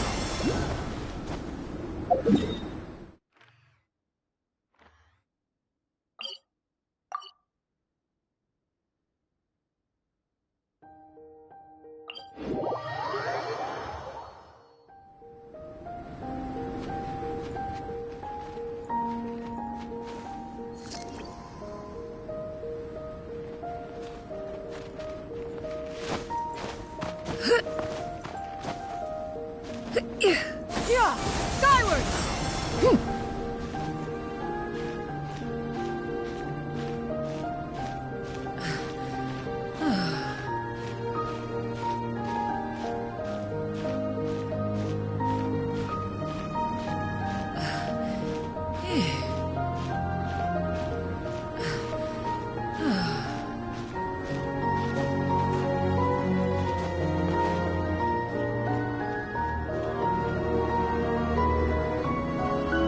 Yeah! Scatter! Yeah! Skyward!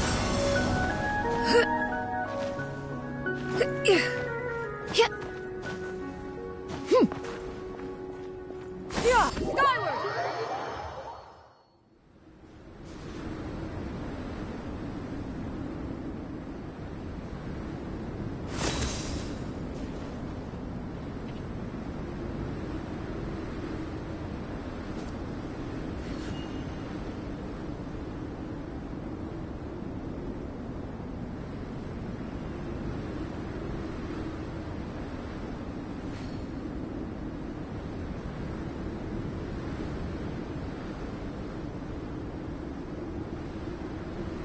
The secrets of the mechanical arts are too profound to convey in a few simple words. Oh, but why must the listener grow weary whenever I begin to divulge them?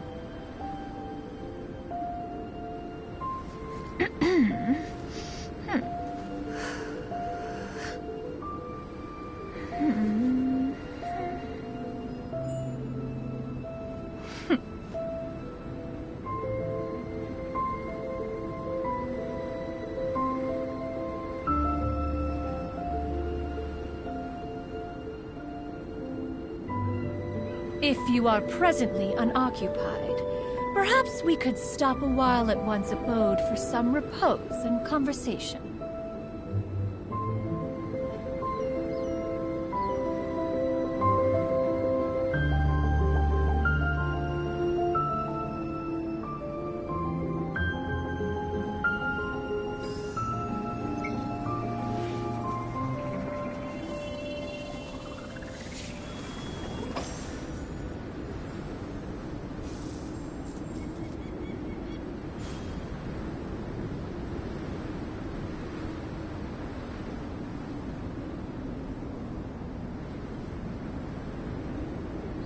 Peace prevails throughout the land, and all things are made new, as buds in the spring.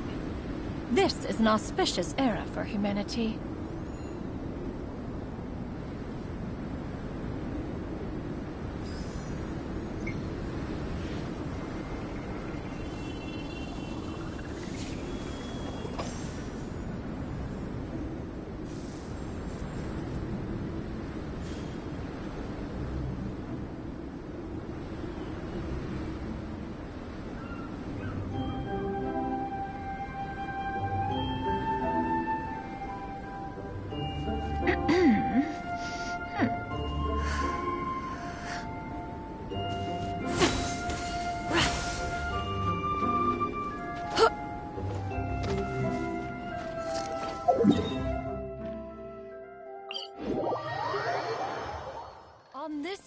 day, the view from the heavens must be magnificent. Oh, don't fret. One has no intent to fly off and leave you on your own.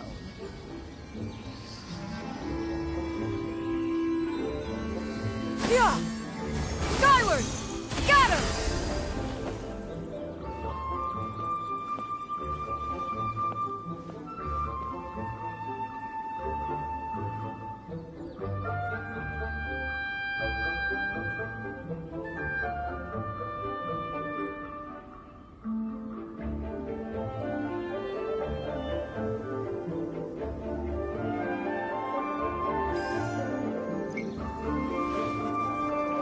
Yeah!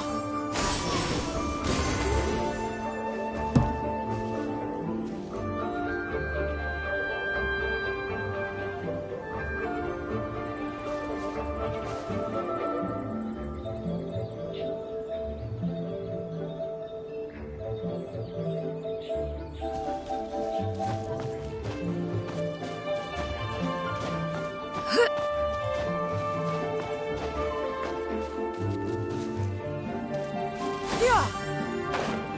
Skyward! Scatter!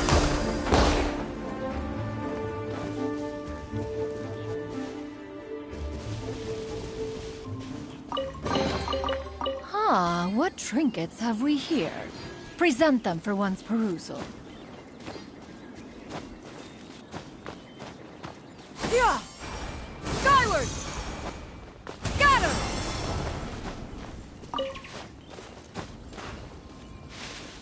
Yeah! Skyward! Scatter!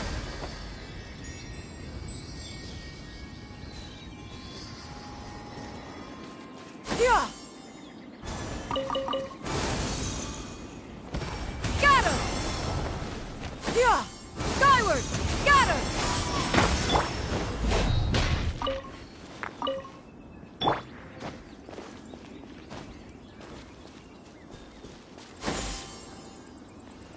Skyward! Scatter! Yeah! Skyward! Scatter! Yeah! Skyward! Scatter!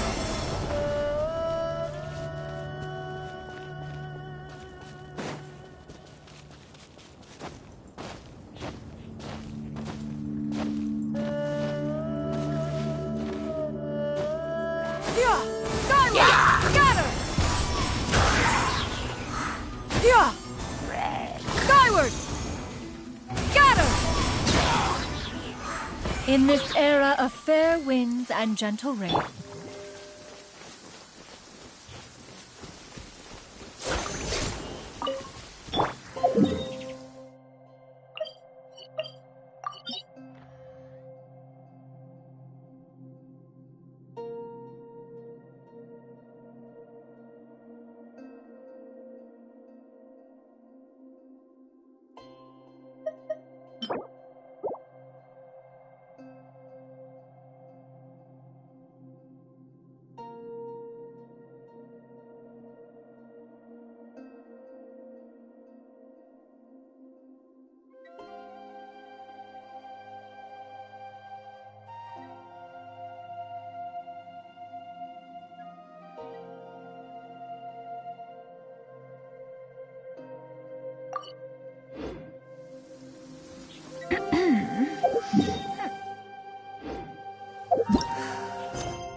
Yeah!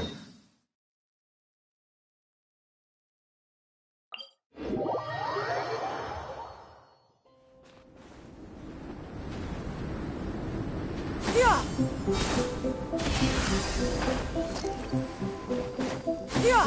Skyward! Scatter! Yeah! Skyward! Scatter!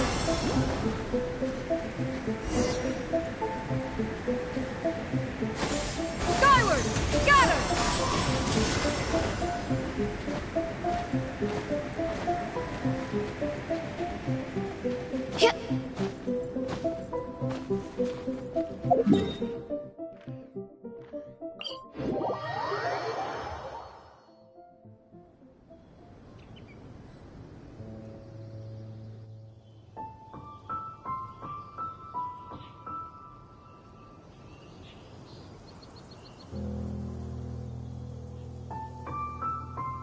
If you are presently unoccupied, perhaps we could stop a while at one's abode for some repose and conversation.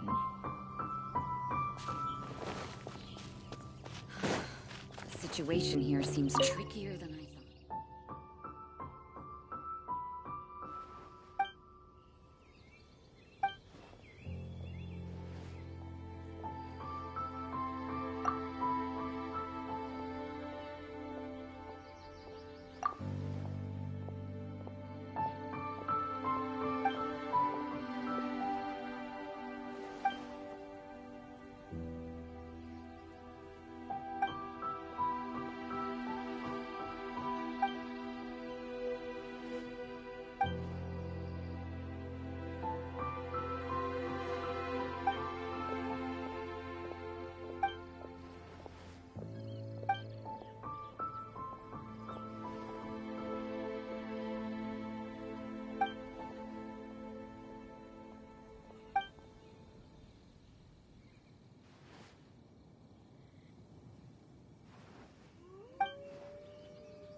Yeah! Skyward!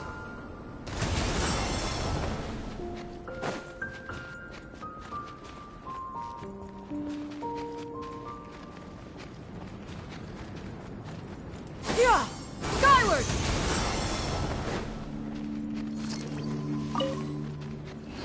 Yeah!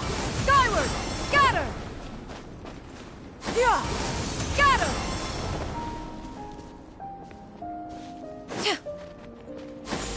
Skyward!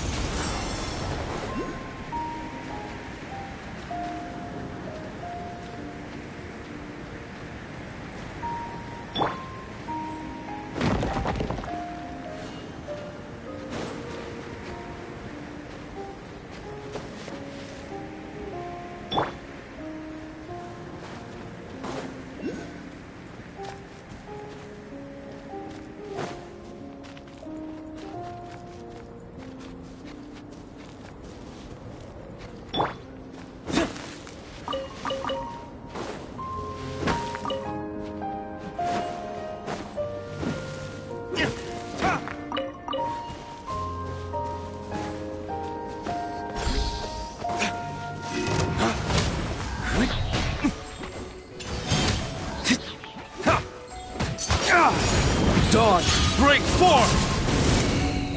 Yeah!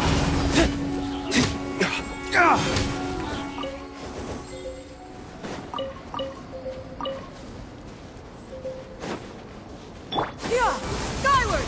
Scatter!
Peace prevails throughout the land, and all things are made new, as buds in the spring. This is an auspicious era for humanity.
Time to shine! Yeah! Scatter! Skyward! I'm going in!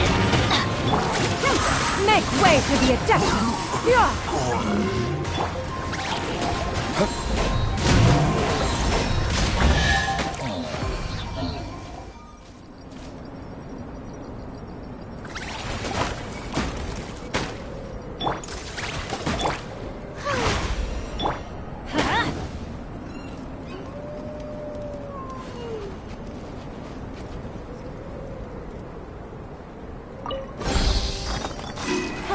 It's a miracle!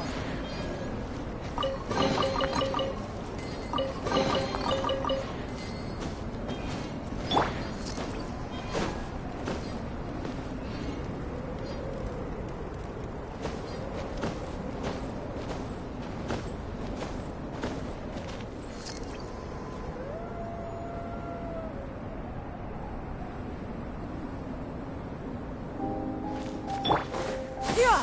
Skyward!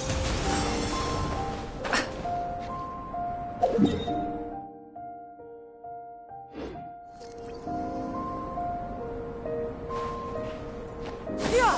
Skyward! Scatter!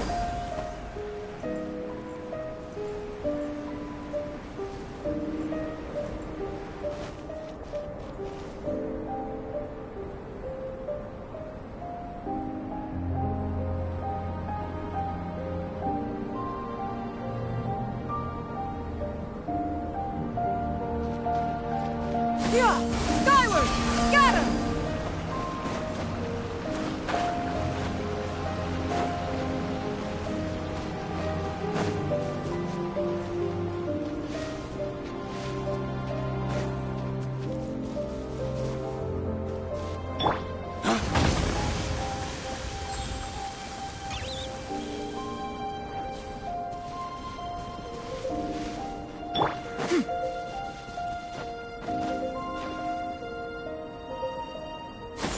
Skyward!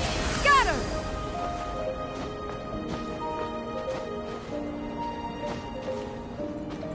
Yeah! Skyward! Scatter!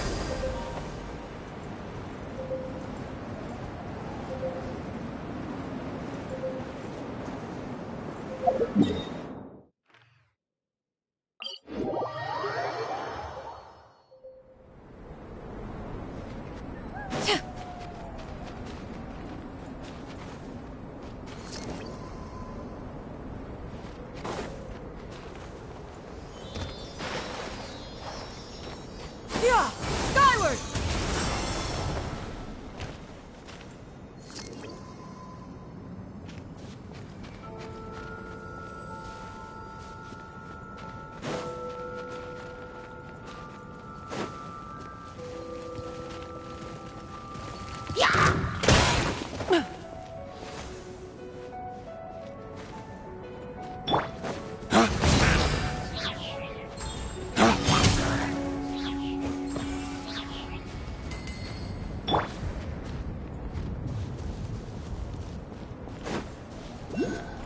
Yeah! Scatter! Skyward! Yeah! Skyward! Scatter! Yeah! Skyward!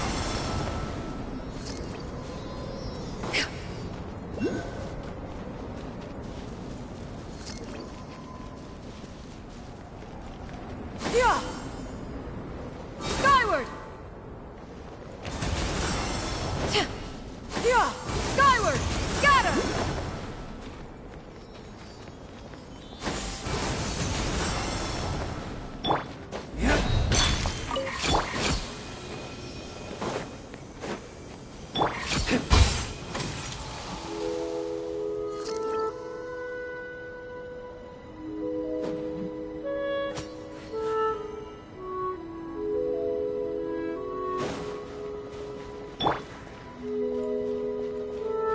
Yeah! Yeah!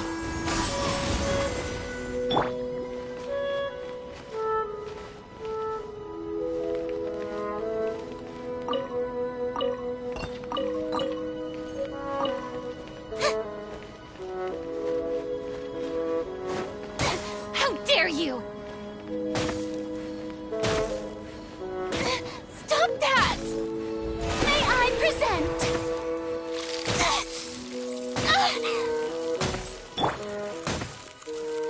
Yeah! Skyward! Inconsequential. Yeah! Scatter! Derivative. Yeah! Skyward!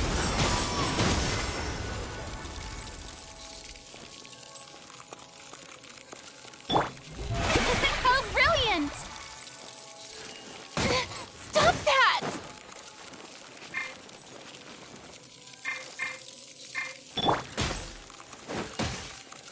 Yeah! Skyward! Scatter! Yeah! Skyward! Scatter!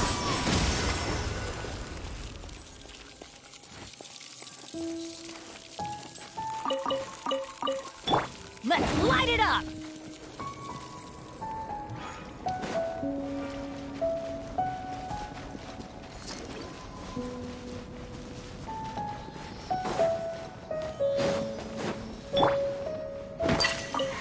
Yeah!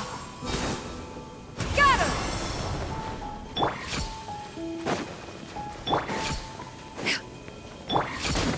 Yeah! Yeah!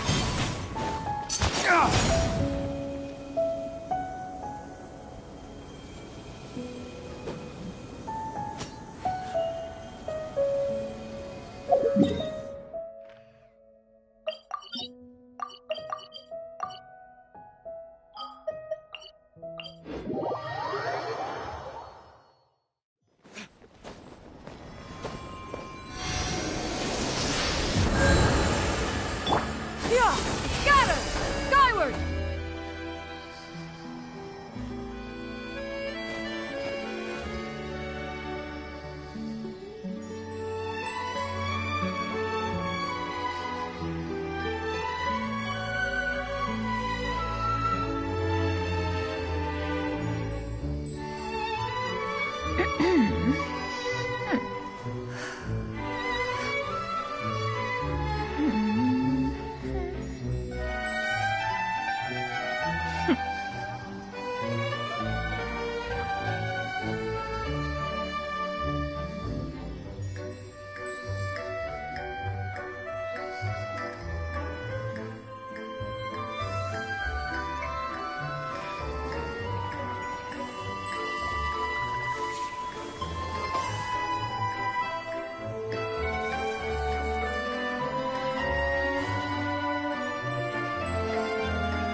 Yeah! Skyward! Scatter! Yeah! Scatter!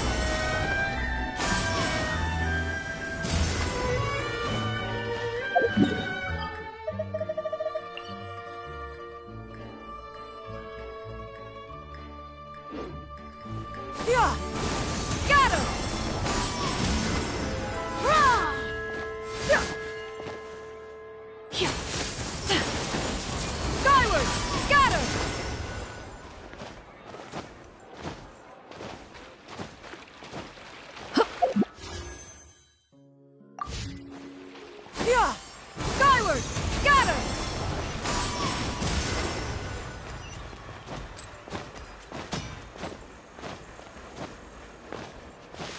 Yeah! Skyward! Scatter! Yeah.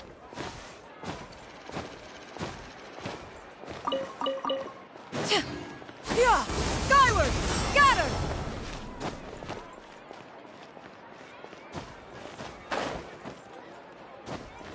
Yeah! Skyward! Scatter!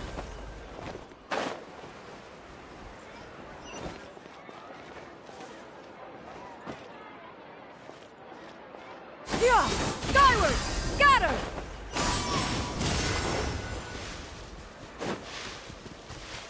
Yeah! Skyward! Scatter!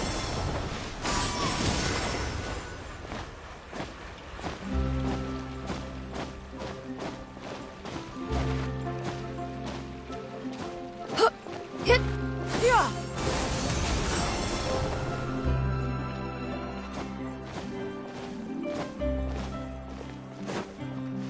Yeah!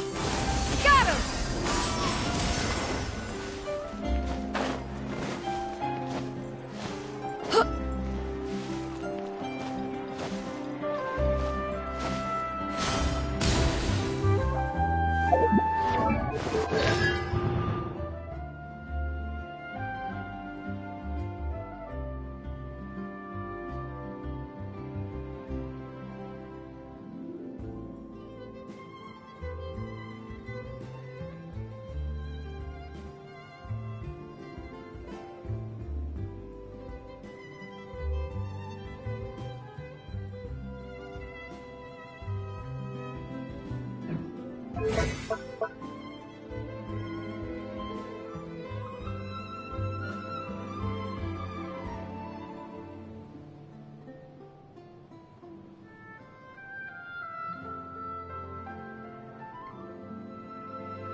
Skyward!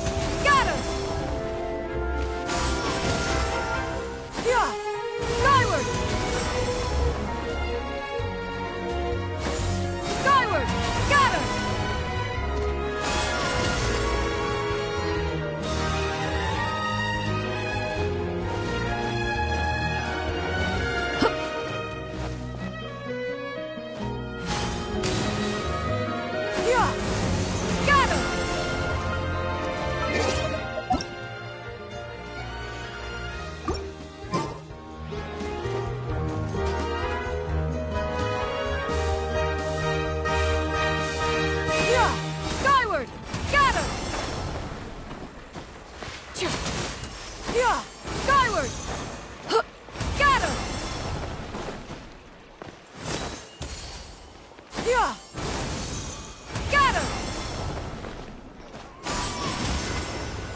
Skyward!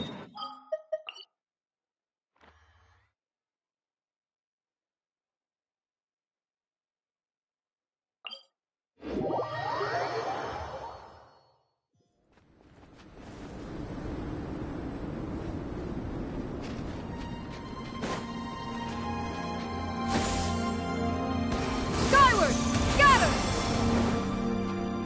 Yeah!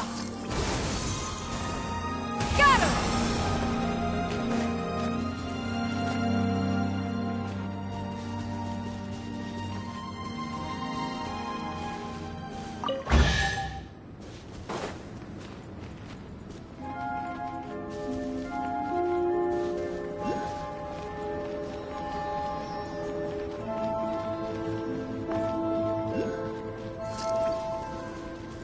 Yeah! Skyward! Scatter!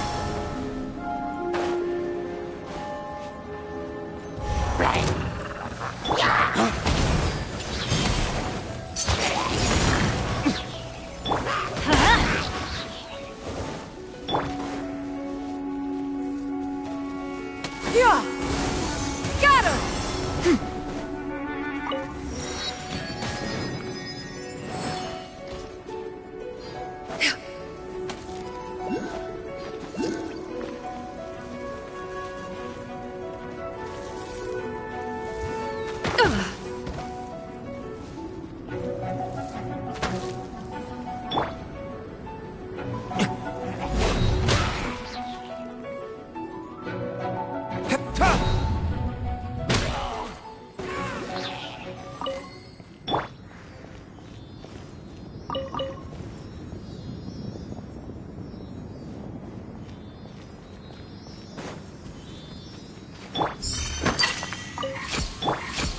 Yeah!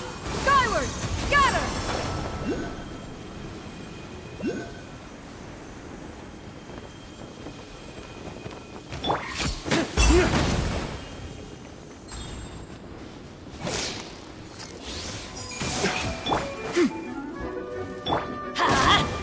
Yeah! Scatter! Skyward! Yeah! Scatter! Skyward!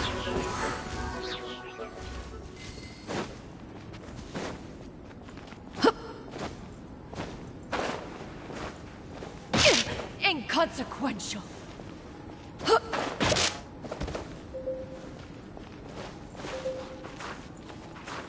Yeah! Skyward! Scatter!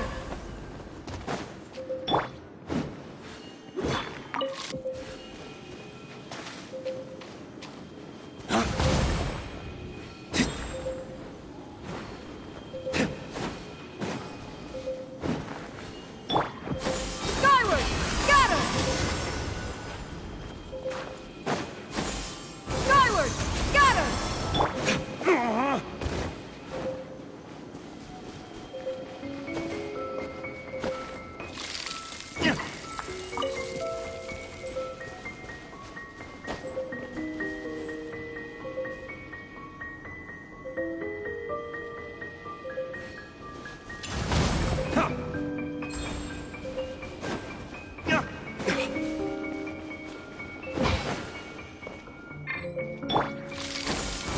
Scatter! Yeah!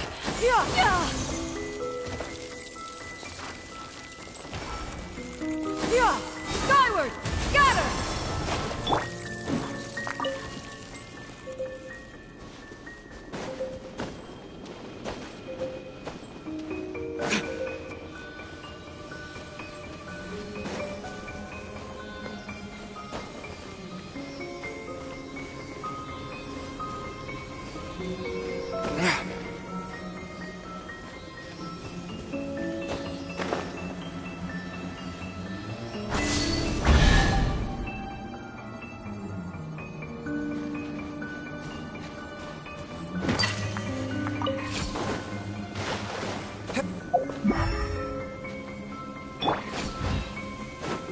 Yeah!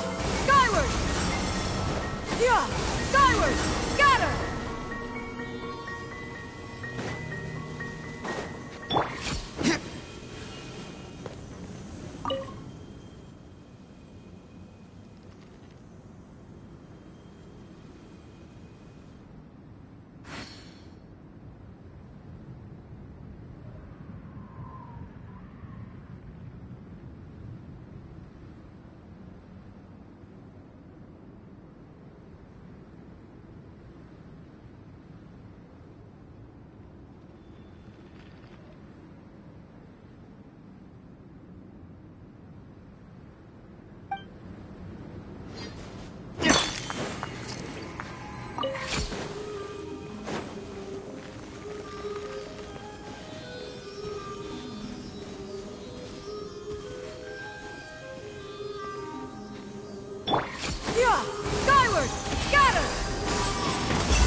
Yeah!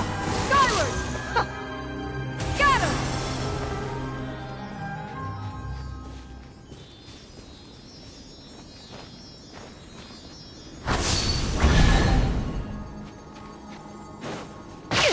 Inconsequential.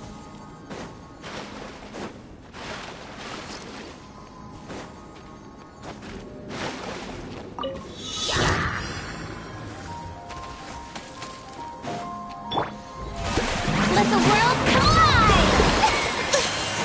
Yeah!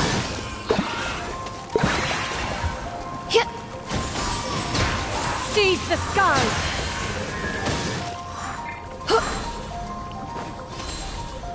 Teamwork is strength! Yeah! Skyward!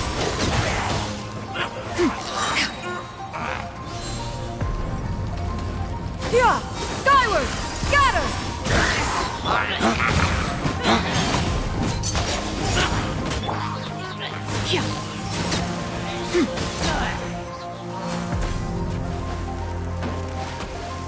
Yeah! Scatter! Riveting!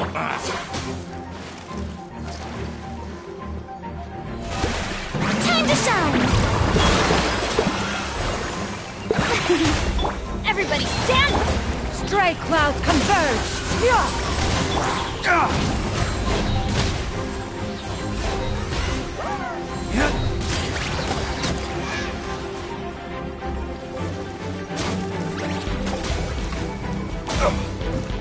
Flames! Purge!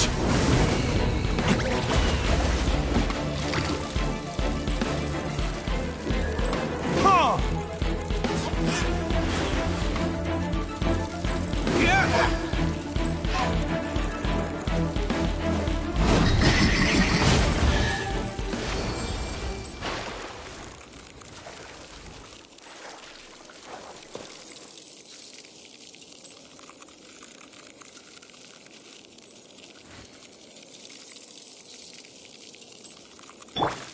Yeah!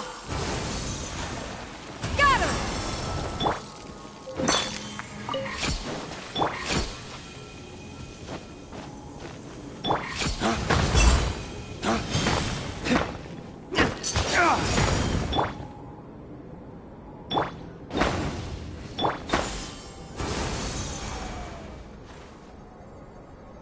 Yeah! Skyward! Scatter!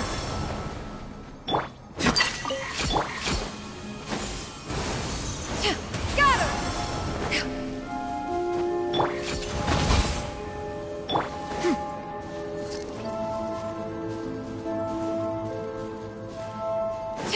Yeah! Skyward! Scatter! Yeah! Scatter!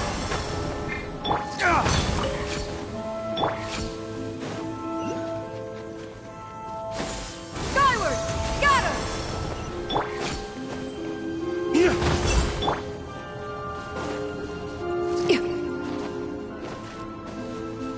Yeah! Skyward!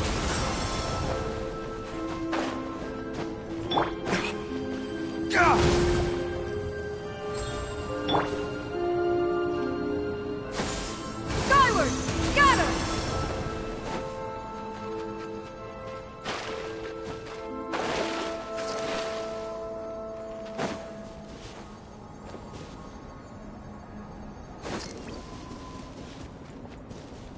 Yeah! Skyward! Scatter! Yeah! Scatter! Skyward! Scatter!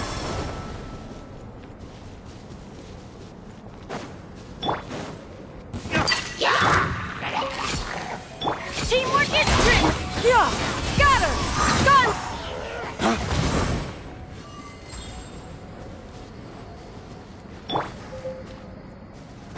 Yeah!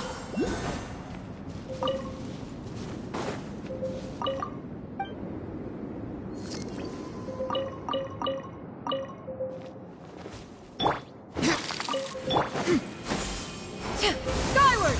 Scatter! Yeah! Skyward!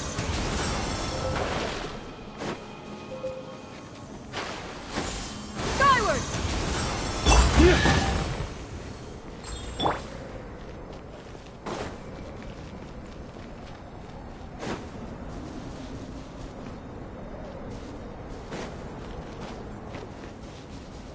Yeah! Skyward! Scatter! Yeah! Yeah! Yeah! Scatter! Yeah!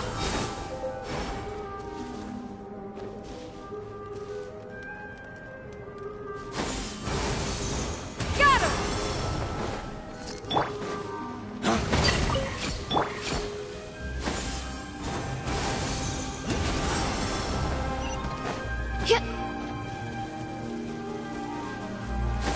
Skyward! Scatter!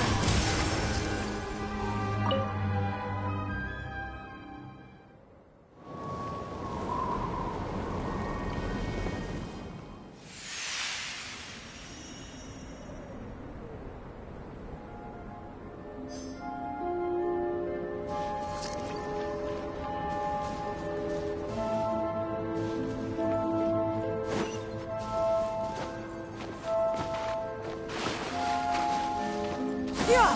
Skyward! Scatter! Yeah! Skyward! Scatter!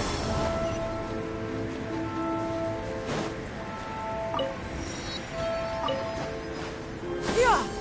Skyward!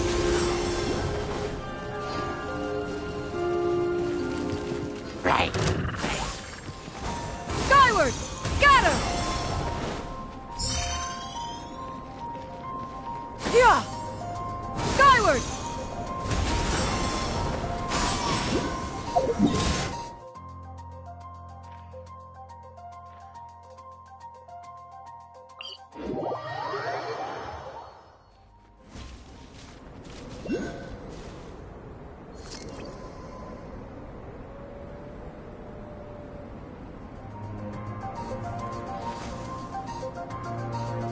Yeah! Skyward!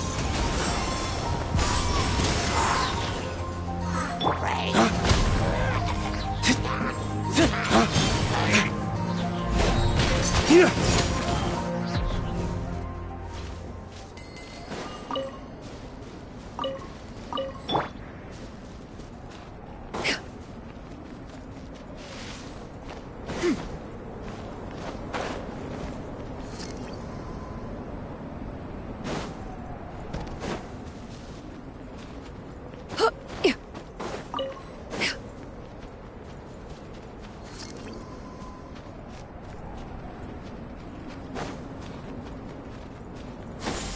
Skyward! Scatter! Yeah! Skyward!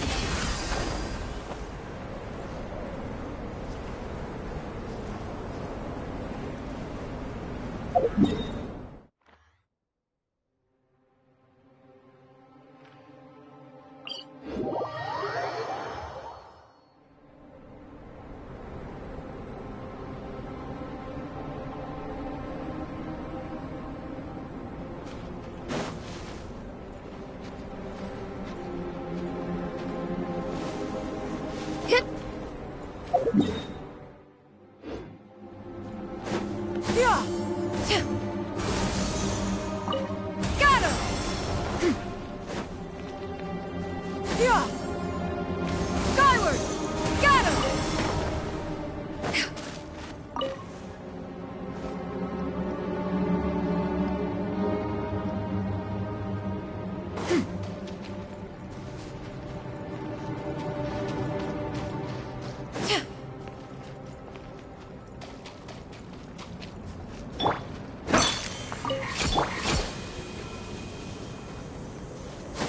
Skyward! Scatter!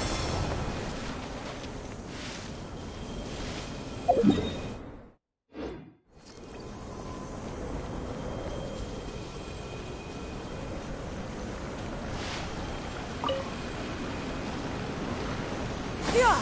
Skyward! Scatter!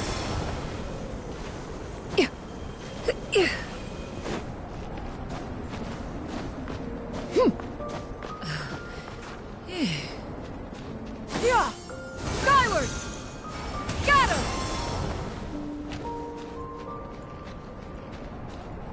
Yeah! Scatter!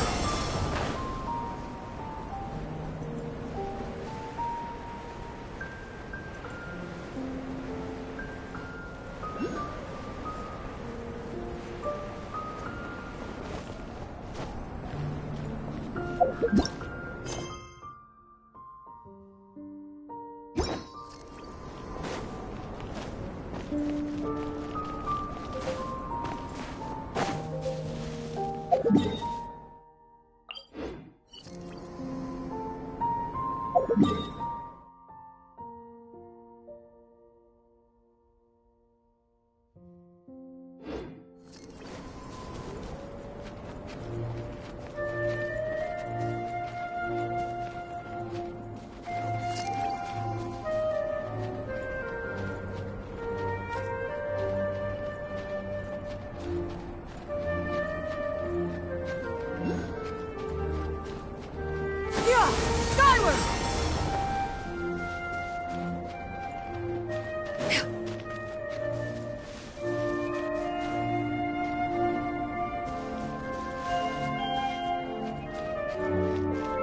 Yeah!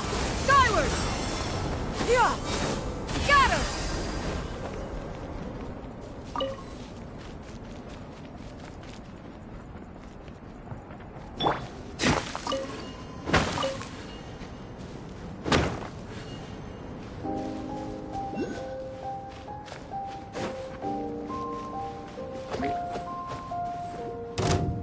Flames!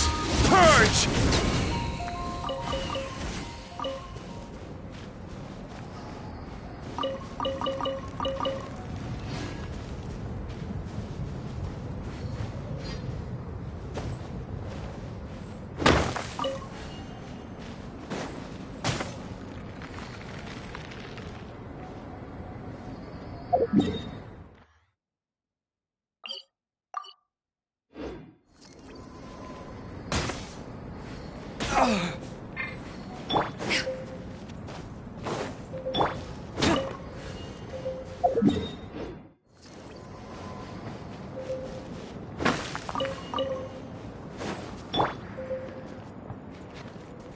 Yeah!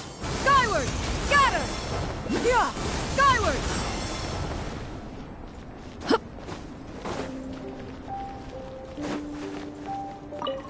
Yeah! Skyward! Yeah! Skyward!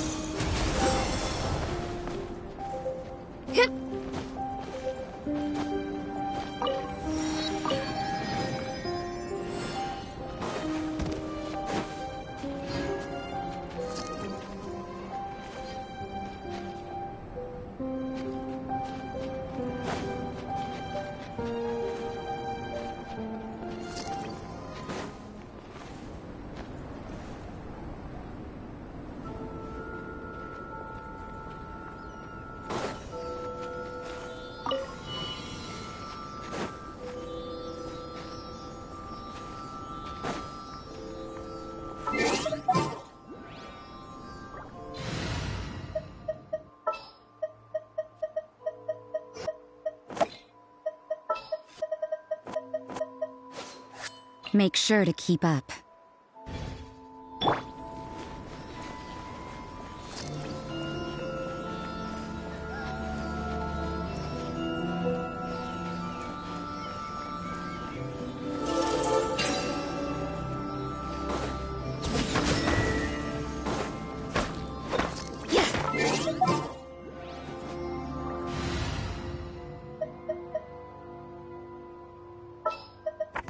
I have high hopes for this journey. You gotta.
better than I imagined.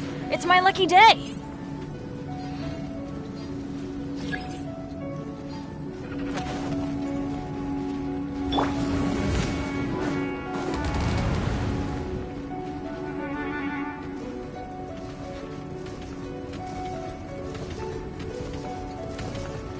Shower me with praise!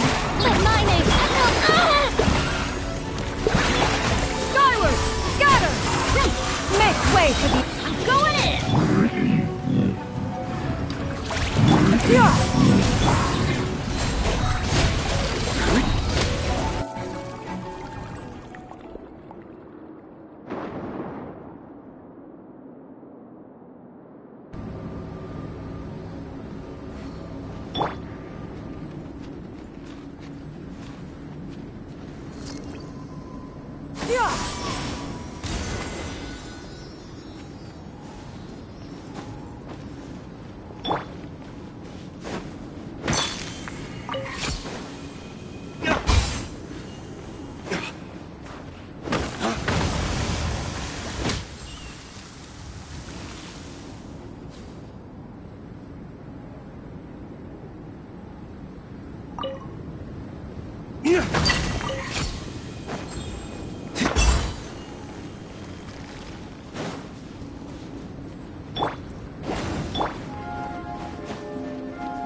Skyward! Scatter!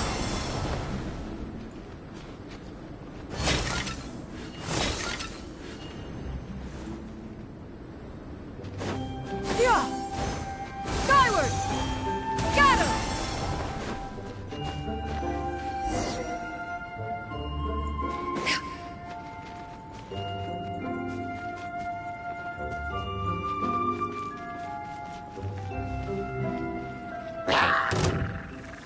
Yeah! Skyward! Scatter!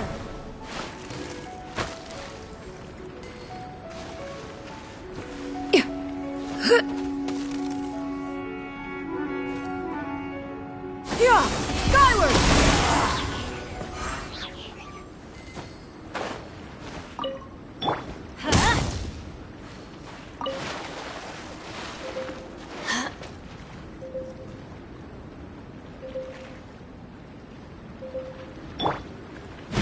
Ways to the wicked! Yeah! Skyward! Scatter!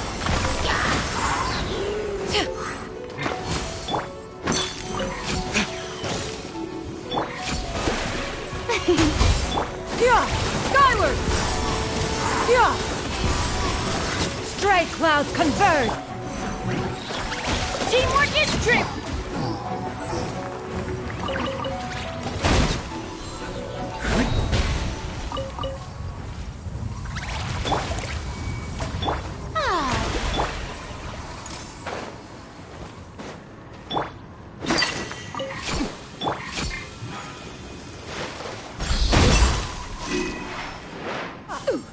Skyward! Yeah! Skyward! Yeah! Skyward! Scatter!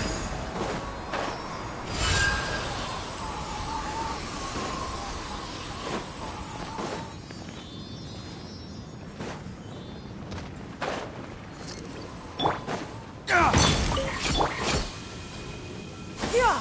Skyward! Scatter! Yeah!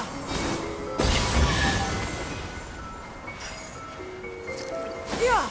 Skyward!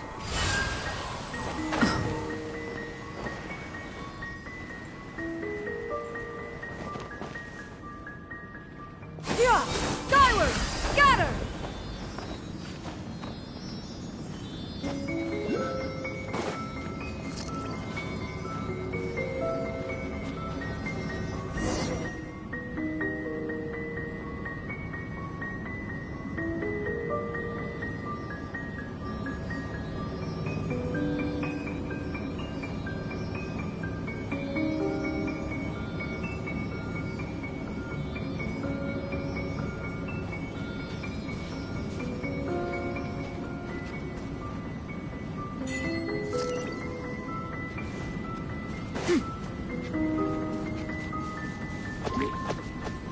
Yeah!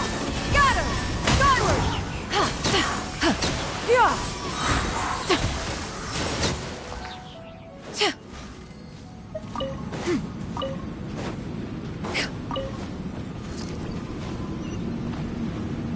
Yeah!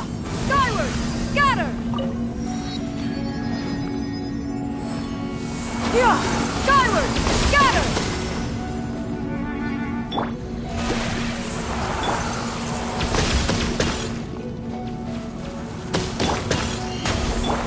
Yeah!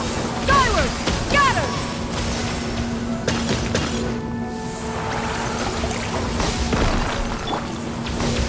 Flames! Purge!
Yeah! Skyward! Scatter!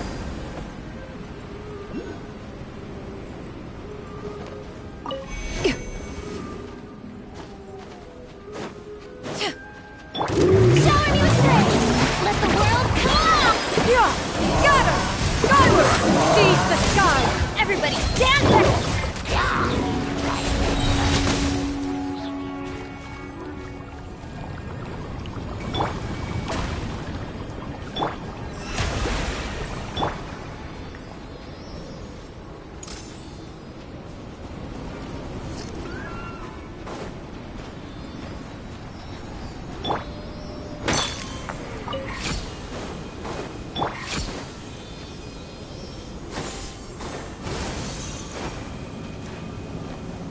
Yeah! Skyward! Scatter! Skyward!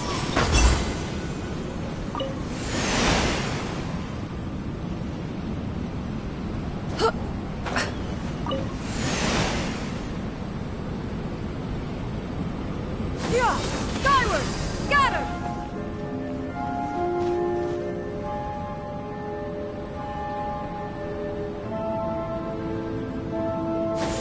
Skyward! Scatter!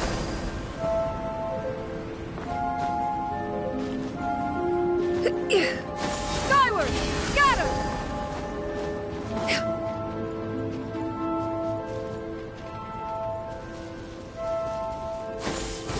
Scatter!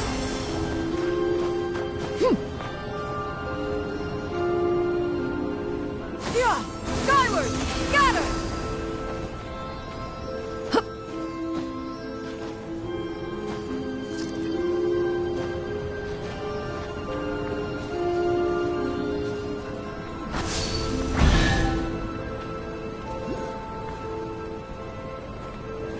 Yeah! Skyward! Scatter!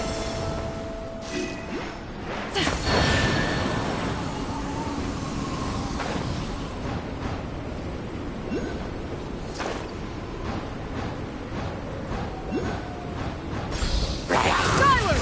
Scatter! Skyward! Scatter!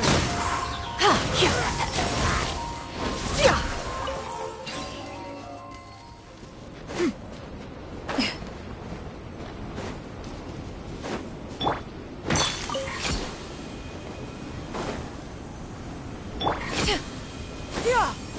Skyward!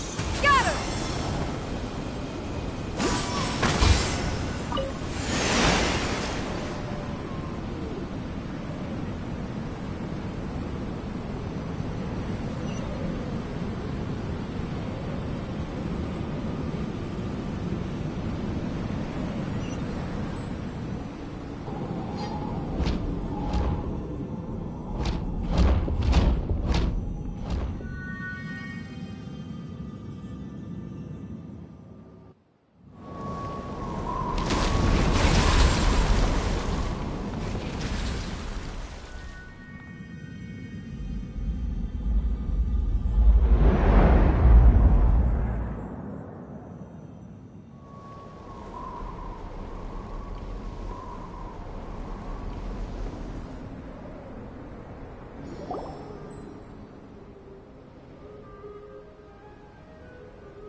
Yeah! Skyward! Scatter!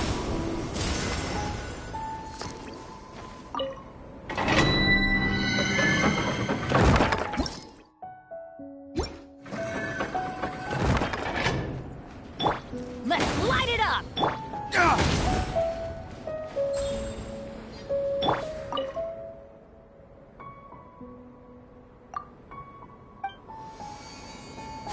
Skyward! Scatter! Yeah! Scatter!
If you are presently unoccupied, perhaps we could stop...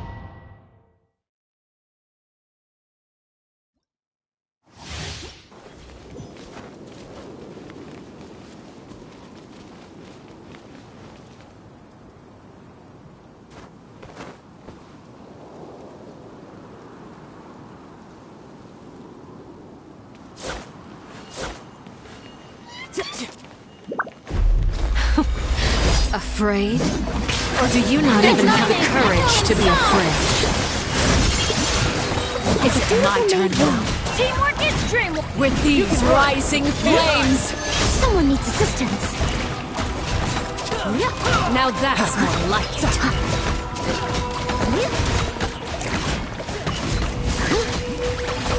With the fall of darkness, destruction shall rise. Have a taste of purgatory.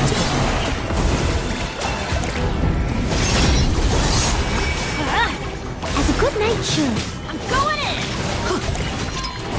Close enough.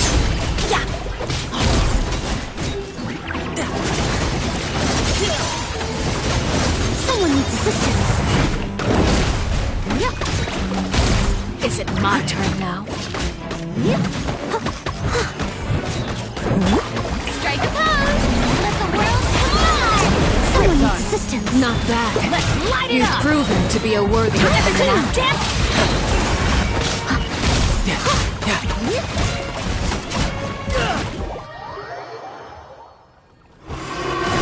Darkness has been sealed away. My blade is all that remains. Let my name echo in sound! What's the matter? Out of practice? I missed a spot. I'm going in!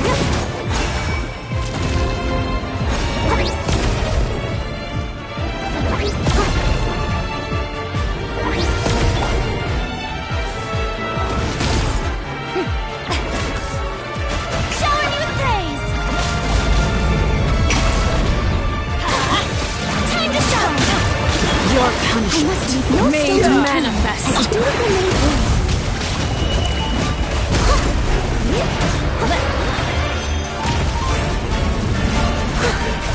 Sometimes it's only the beginning.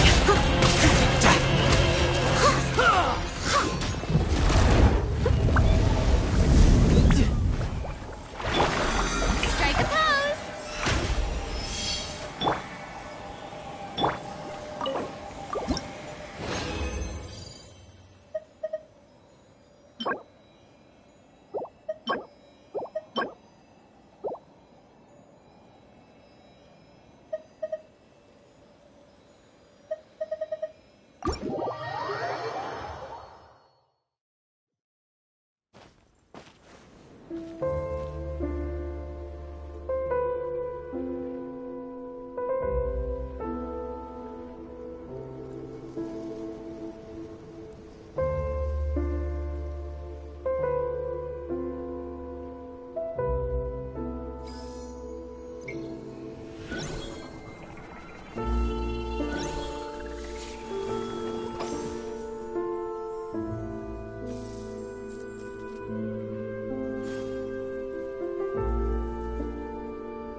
leave no stone unturned.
Leave it up to me.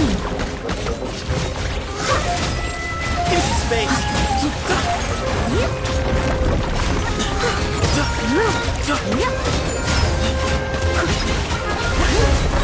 A bigger purpose.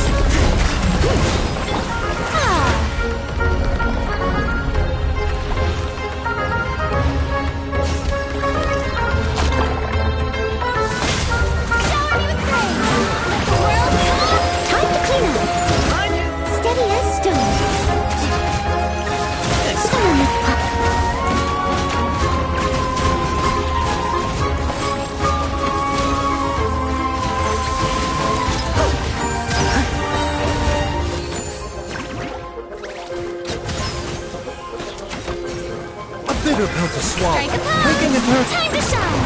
Swing ahead. As a dutiful maid would.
Skyward! Scatter!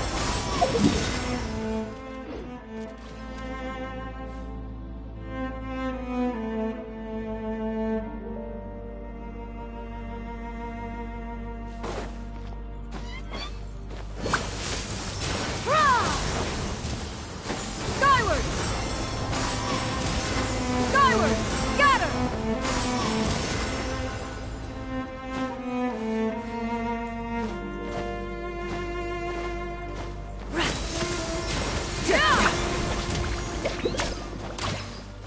Yeah! Skyward!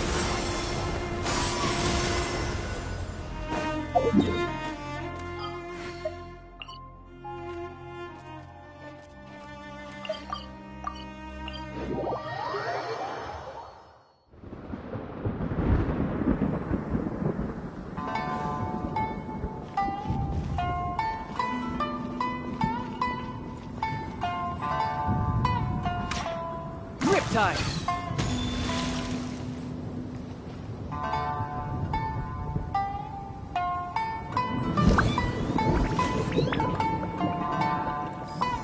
Yeah!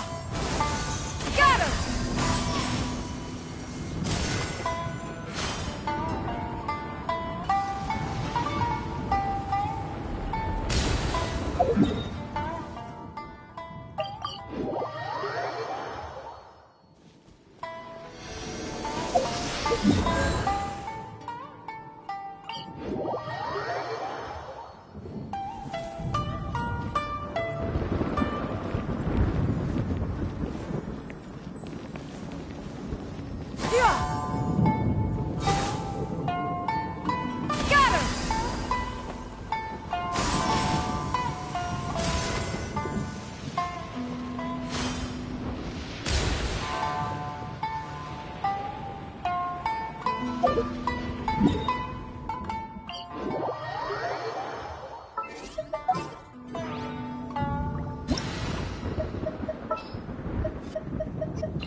Scatter!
Those memories are so dark. Where I'm from, if we didn't keep moving, we'd freeze to death. Yeah.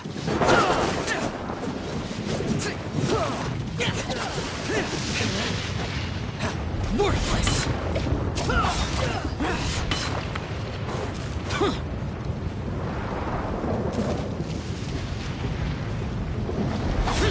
Worthless.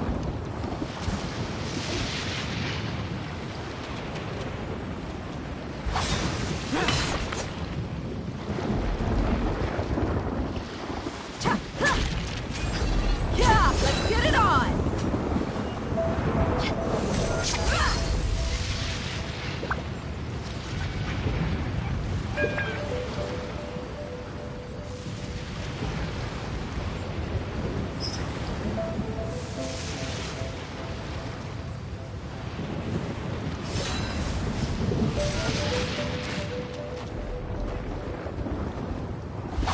Here.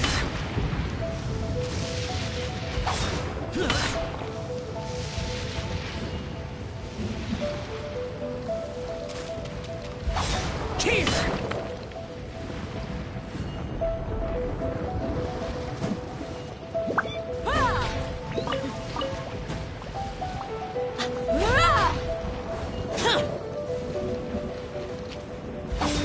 Worthless.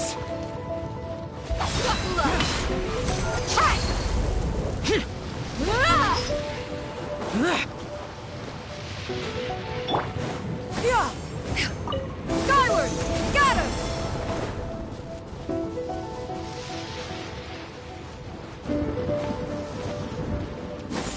Skyward!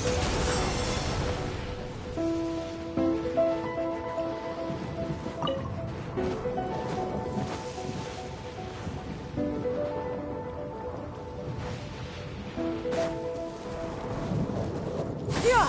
Skyward! Scatter!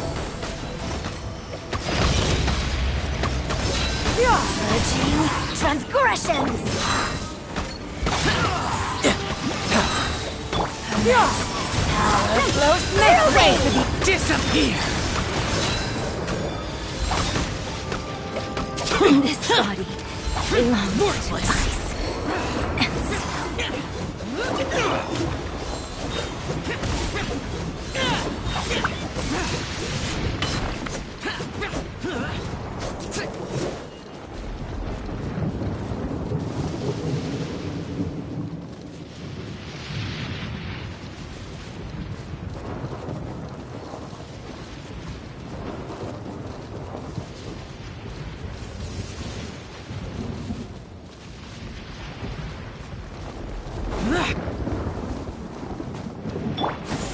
Skyward! Scatter! Yeah! Skyward!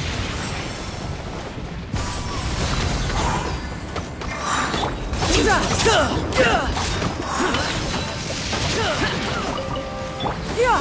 Scatter! Skyward!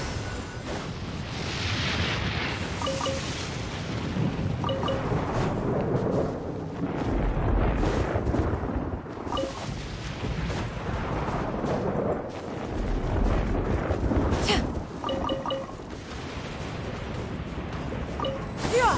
Skyward! Scatter!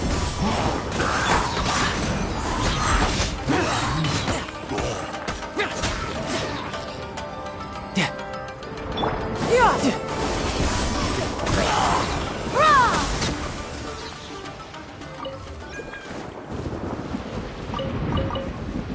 Yeah.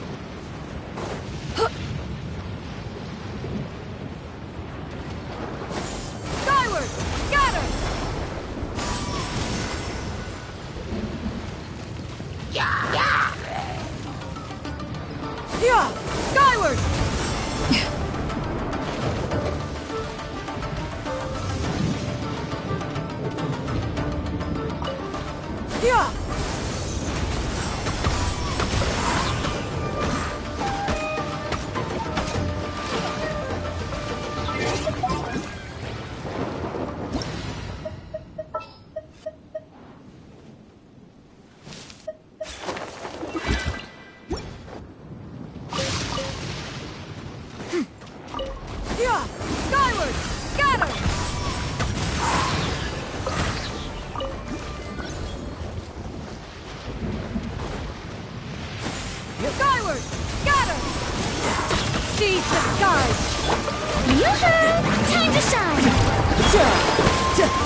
Skyward!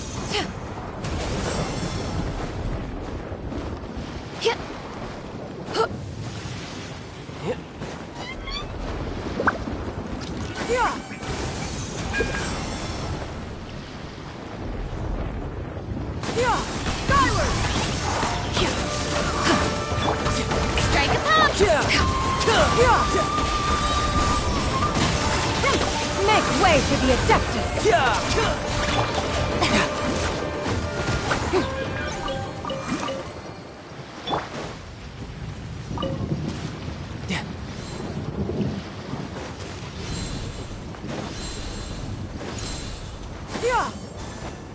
Skyward!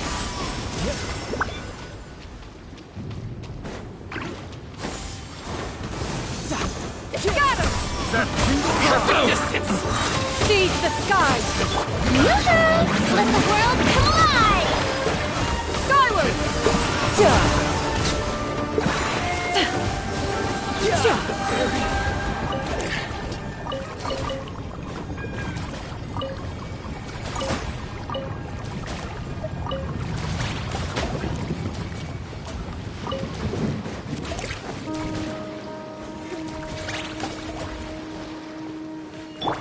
Shower me with praise!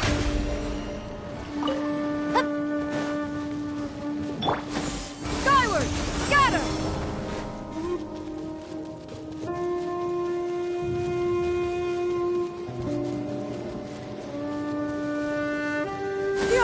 Skyward!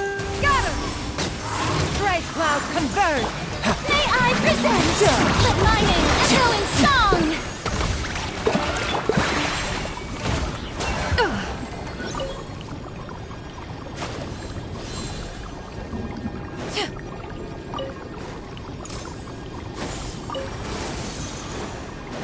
Scatter!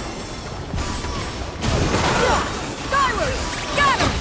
Seize the skies! Yoo-hoo! Time to shine!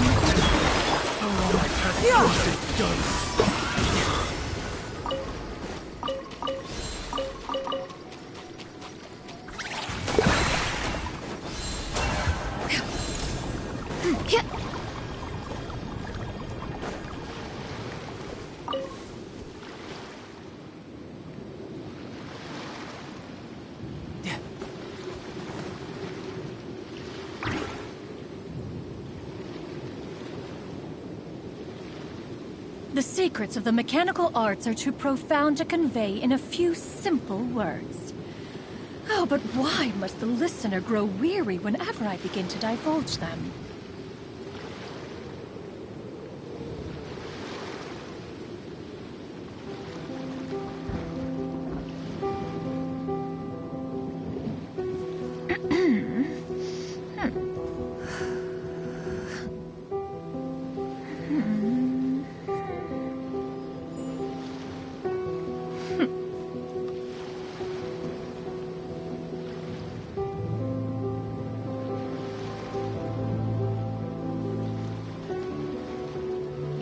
If you are presently unoccupied, perhaps we could stop a while at one's abode for some repose and conversation.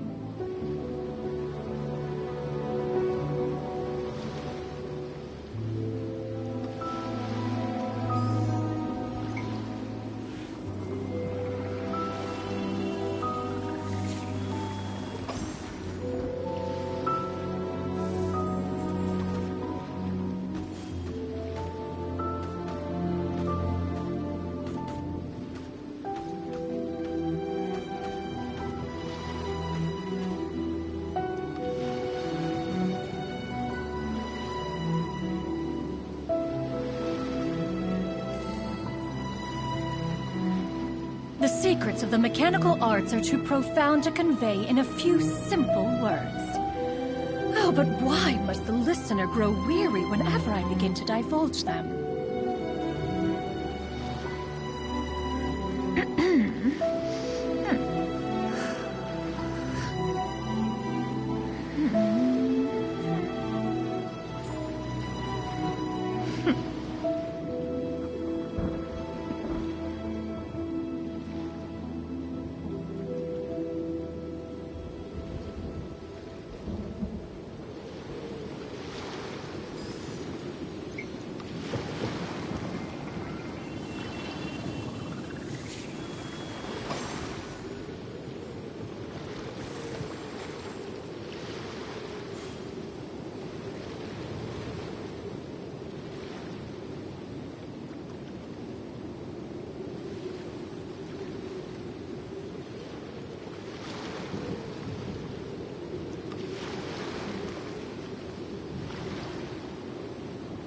If you are presently unoccupied, perhaps we could stop a while at one's abode for some repose and conversation.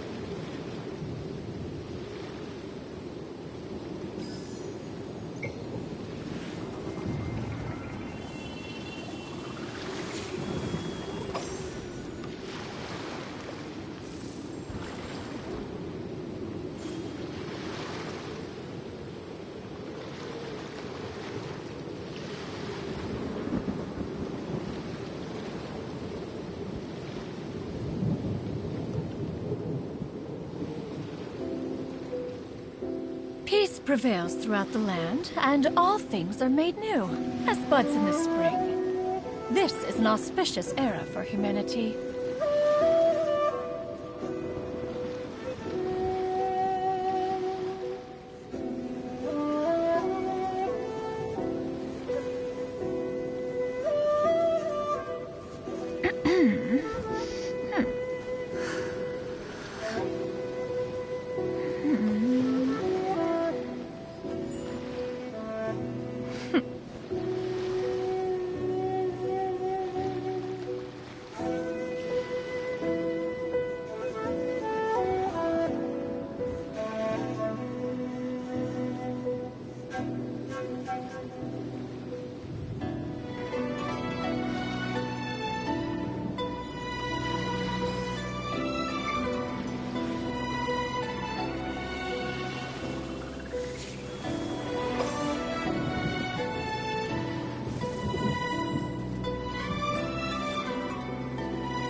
The secrets of the mechanical arts are too profound to convey in a few simple words.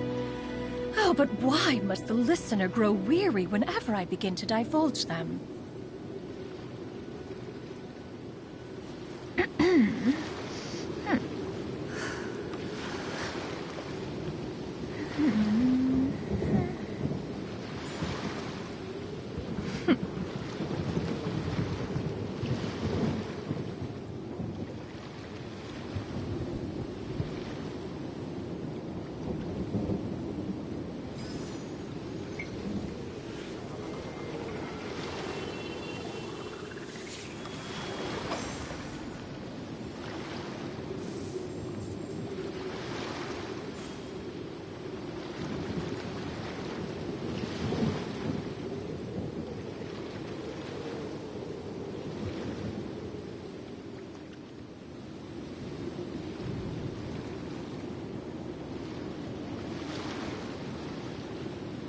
Peace prevails throughout the land, and all things are made new, as buds in the spring.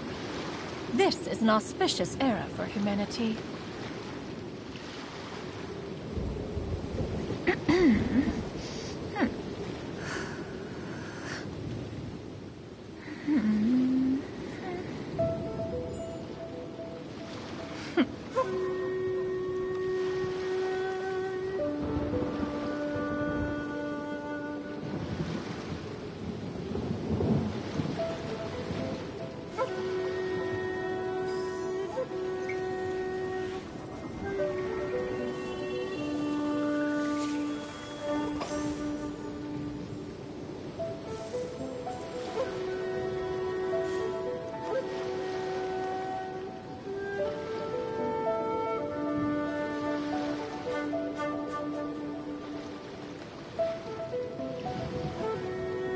If you are presently unoccupied, perhaps we could stop a while at one's abode for some repose and conversation.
Ah, what trinkets have we here? Present them for one's perusal.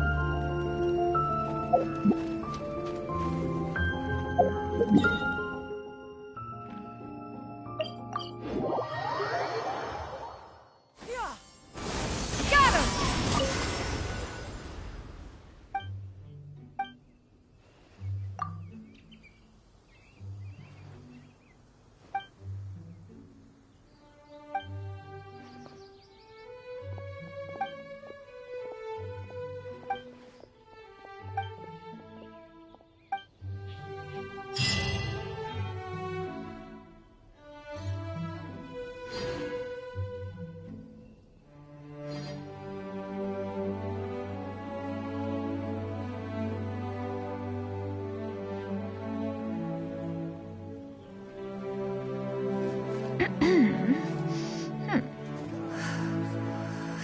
If only we had some help here. The situation here.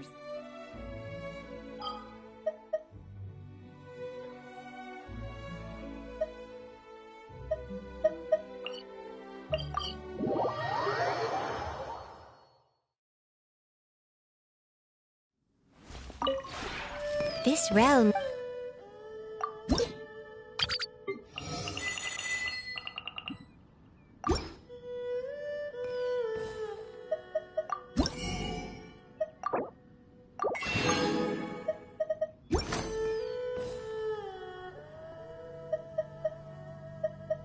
If you ever have...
This realm...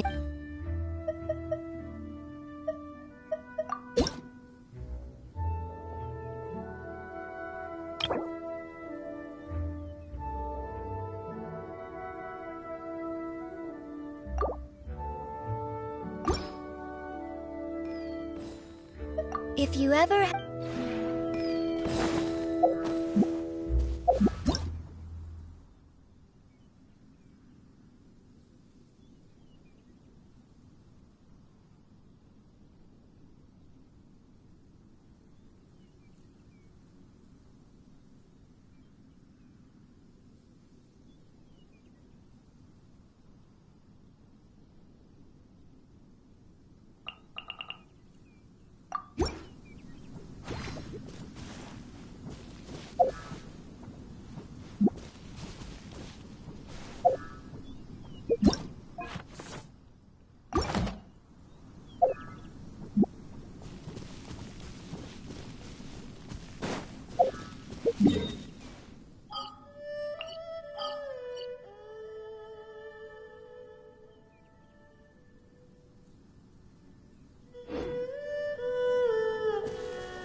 Peace prevails throughout the land, and all things are made new, as buds in the spring. This is an auspicious era for humanity.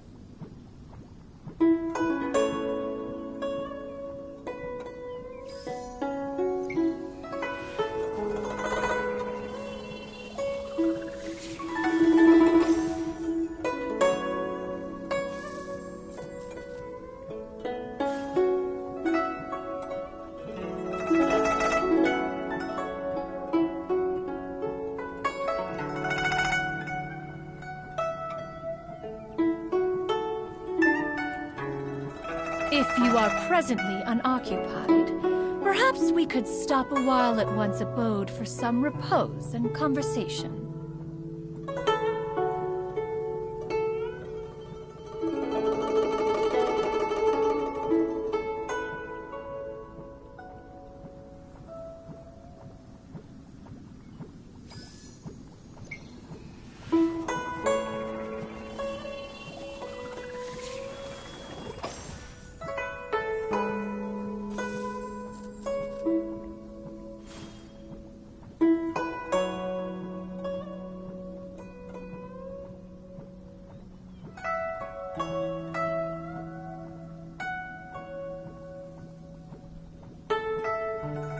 Peace prevails throughout the land, and all things are made new, as buds in the spring. This is an auspicious era for humanity.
secrets of the mechanical arts are too profound to convey in a few simple words.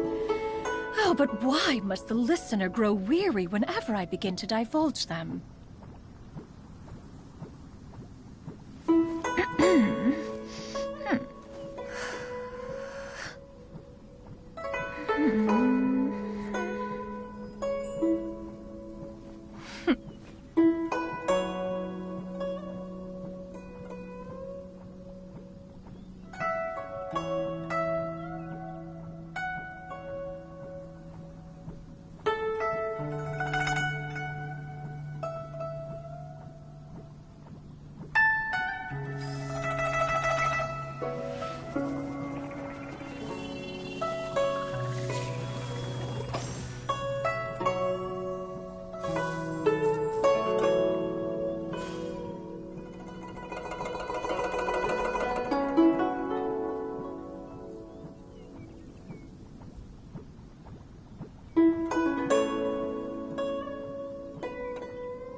If you are presently unoccupied, perhaps we could stop a while at one's abode for some repose and conversation.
Peace prevails throughout the land, and all things are made new, as buds in the spring. This is an auspicious era for humanity.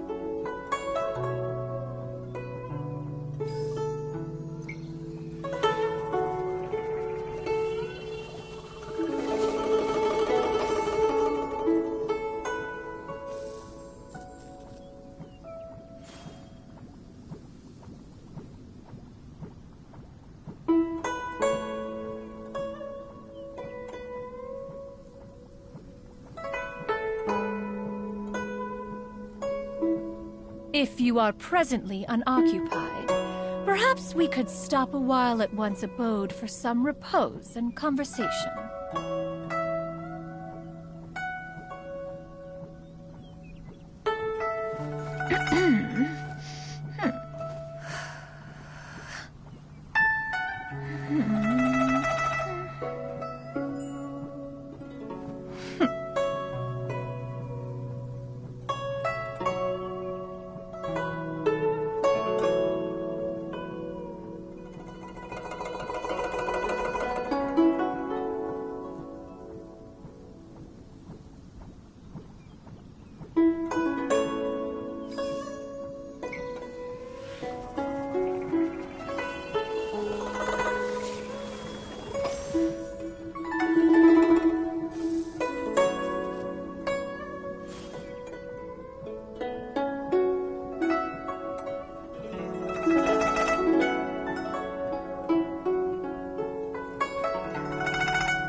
Peace prevails throughout the land, and all things are made new, as buds in the spring. This is an auspicious era for humanity.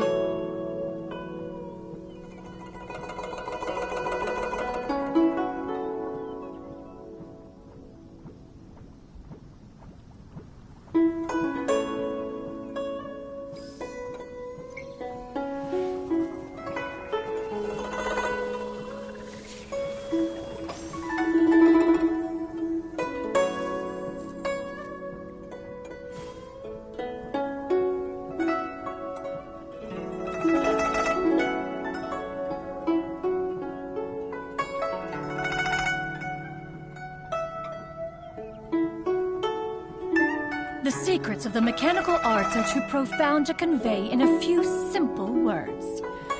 Oh, but why must the listener grow weary whenever I begin to divulge them?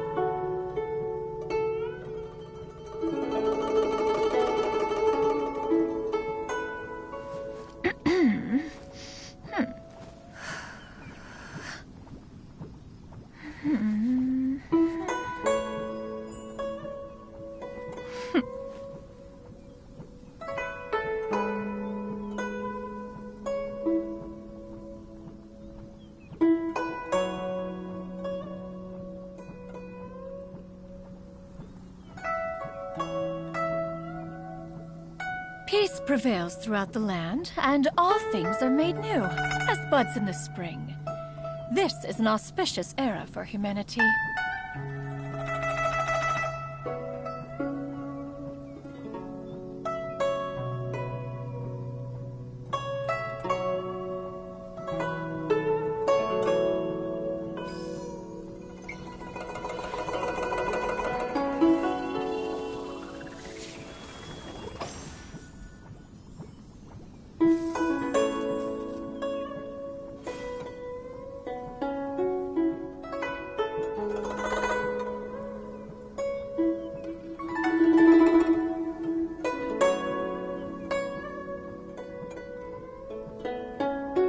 The secrets of the mechanical arts are too profound to convey in a few simple words.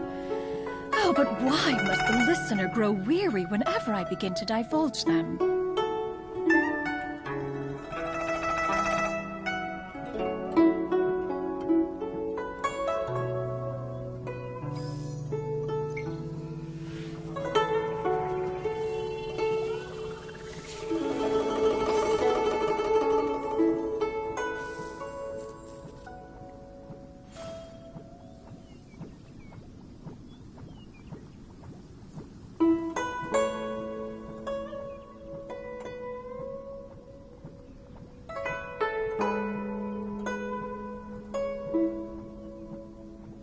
Peace prevails throughout the land, and all things are made new, as buds in the spring. This is an auspicious era for humanity.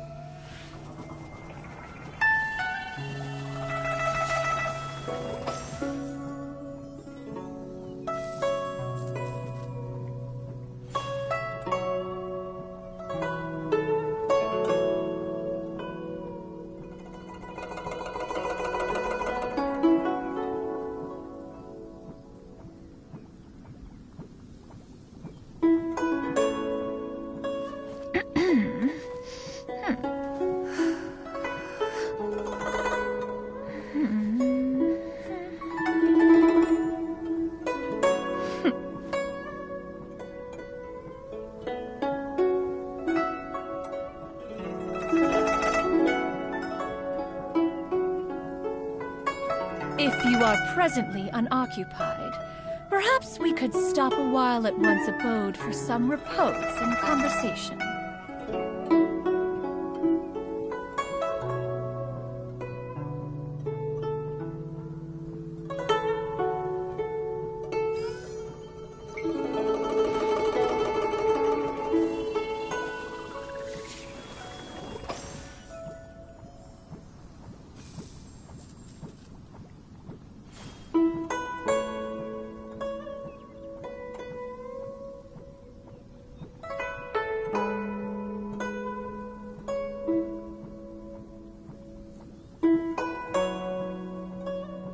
Peace prevails throughout the land, and all things are made new, as buds in the spring. This is an auspicious era for humanity.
The secrets of the mechanical arts are too profound to convey in a few simple words. Oh, but why must the listener grow weary whenever I begin to divulge them?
Prevails throughout the land, and all things are made new, as buds in the spring.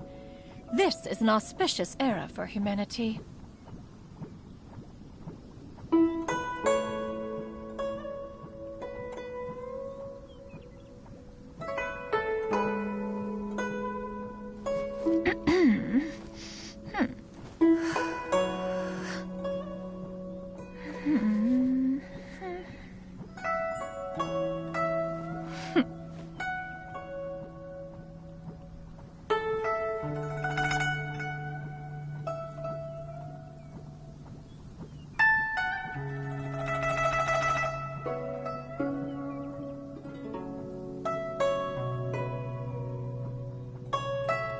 The secrets of the mechanical arts are too profound to convey in a few simple words. Oh, but why must the listener grow weary whenever I begin to divulge them?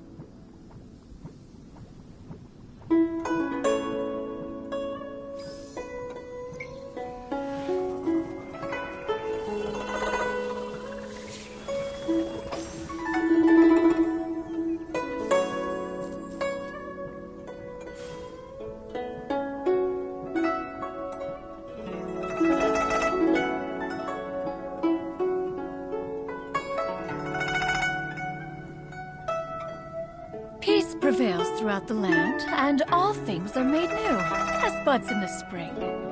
This is an auspicious era for humanity.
secrets of the mechanical arts are too profound to convey in a few simple words. Oh, but why must the listener grow weary whenever I begin to divulge them?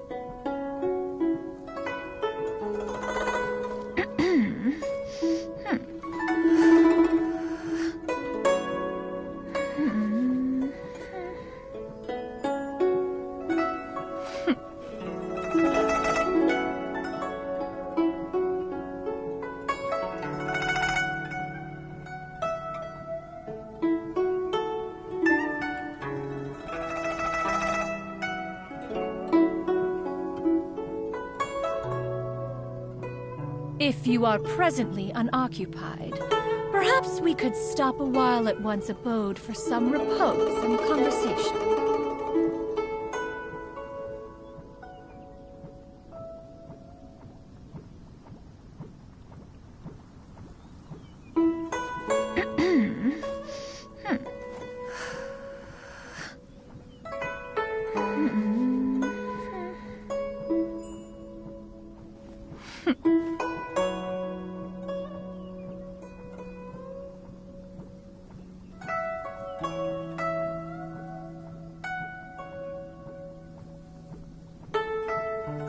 The secrets of the mechanical arts are too profound to convey in a few simple words. Oh, but why must the listener grow weary whenever I begin to divulge them?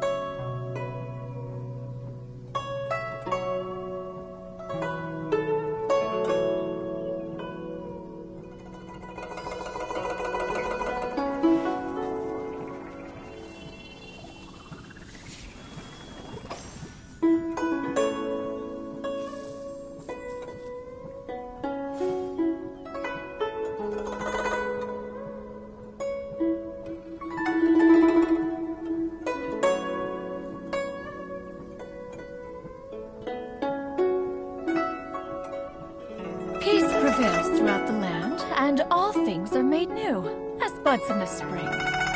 This is an auspicious era for humanity.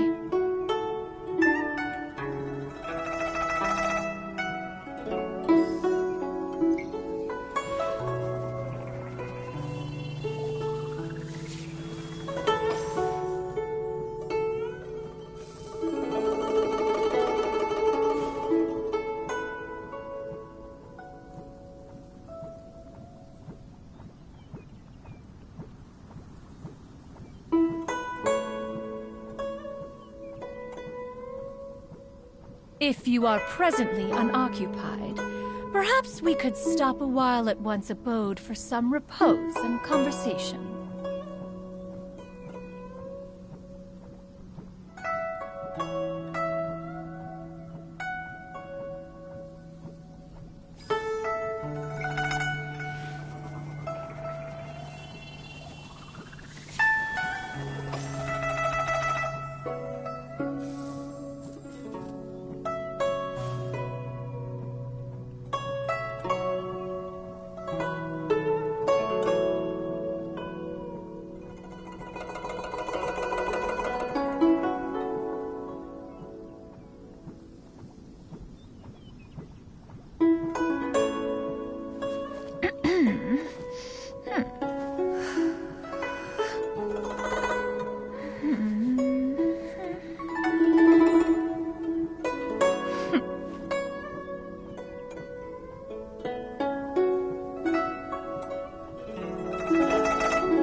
Peace prevails throughout the land, and all things are made new, as buds in the spring. This is an auspicious era for humanity.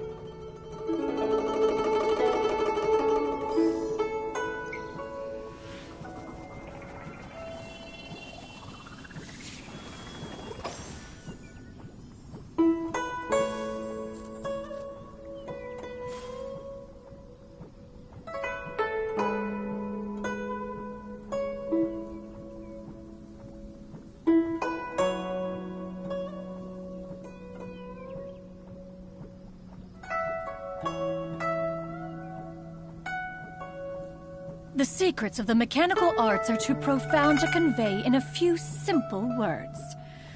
Oh, but why must the listener grow weary whenever I begin to divulge them?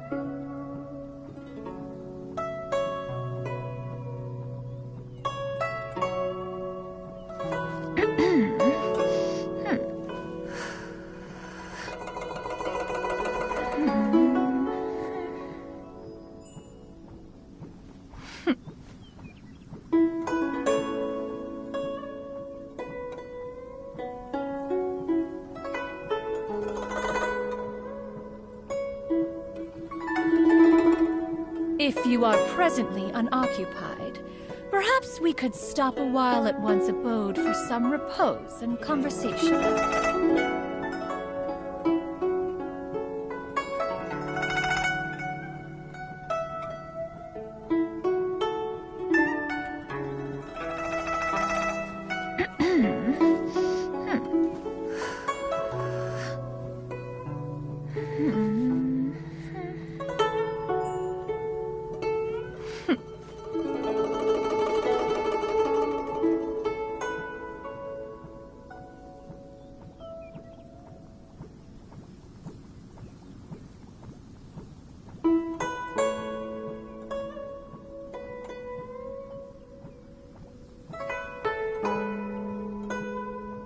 Peace prevails throughout the land, and all things are made new, as buds in the spring. This is an auspicious era for humanity.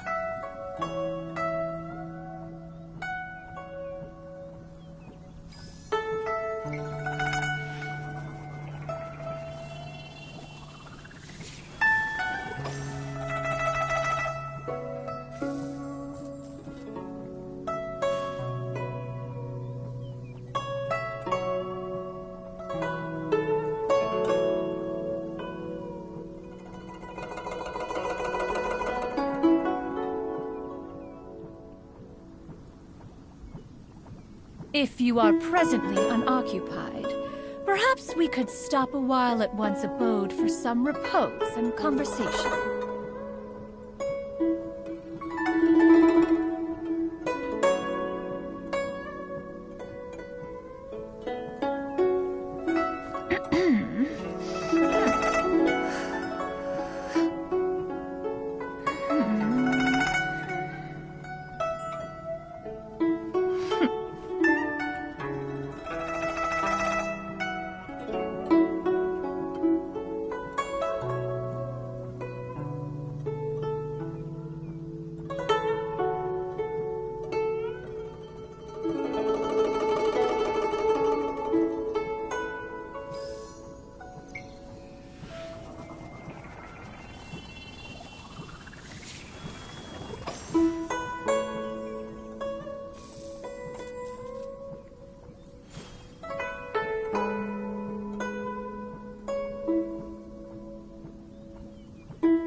The secrets of the mechanical arts are too profound to convey in a few simple words.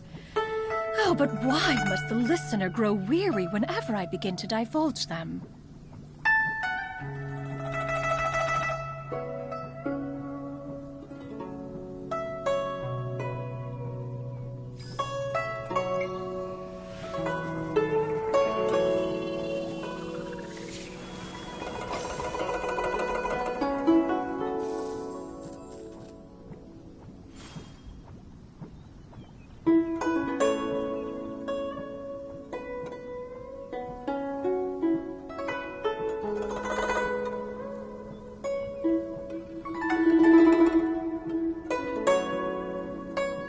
If you are presently unoccupied, perhaps we could stop a while at one's abode for some repose and conversation.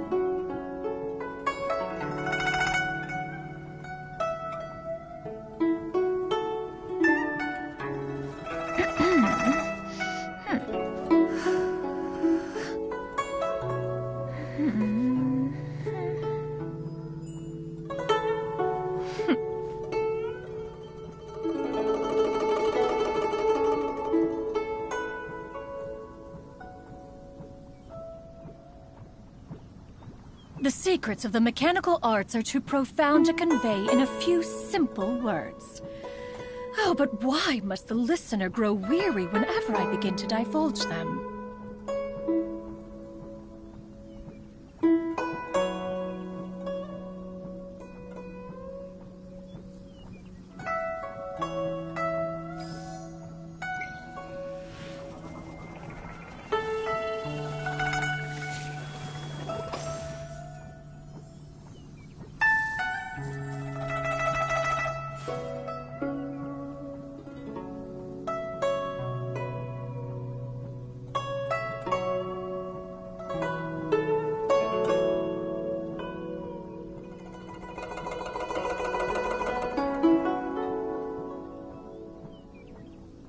Peace prevails throughout the land, and all things are made new, as buds in the spring.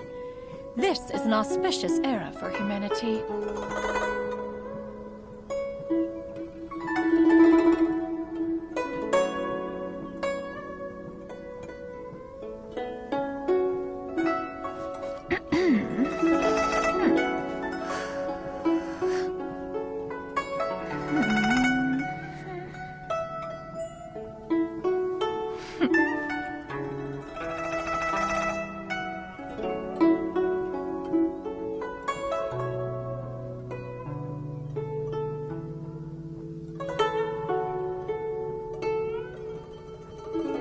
The secrets of the mechanical arts are too profound to convey in a few simple words.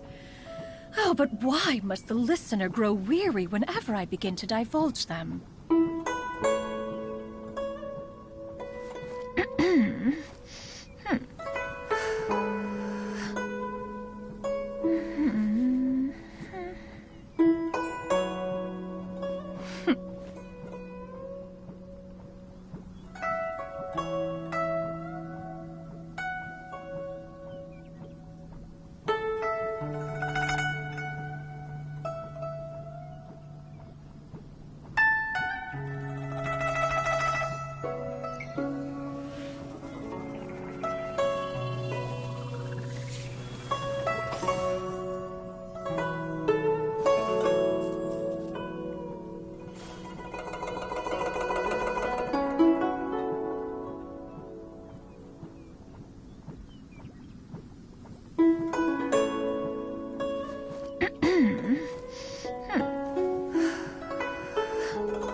Peace prevails throughout the land, and all things are made new, as buds in the spring. This is an auspicious era for humanity.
The secrets of the mechanical arts are too profound to convey in a few simple words. Oh, but why must the listener grow weary whenever I begin to divulge them?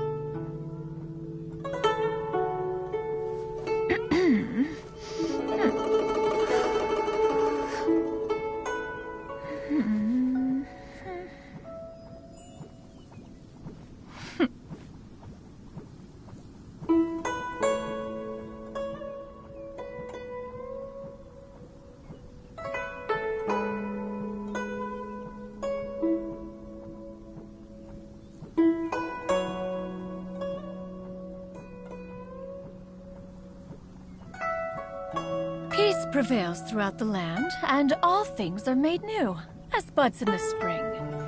This is an auspicious era for humanity.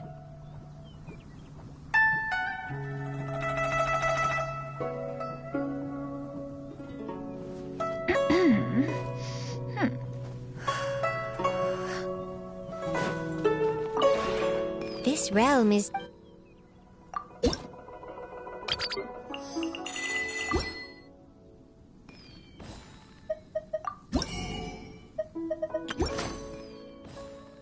If you ever...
The secrets of the mechanical arts are too profound to convey in a few simple words. Oh, but why must the listener grow weary whenever I begin to divulge them?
If you are presently unoccupied, perhaps we could stop a while at one's abode for some repose and conversation.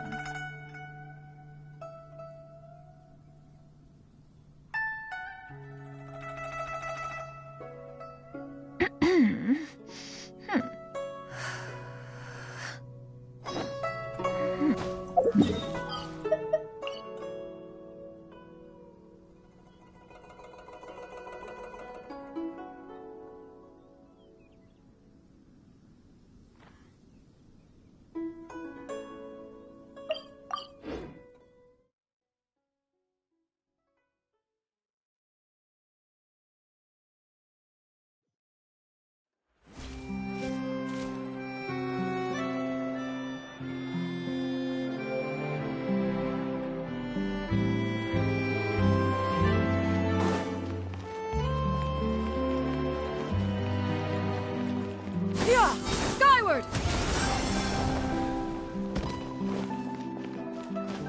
Yeah! Skyward! Scatter!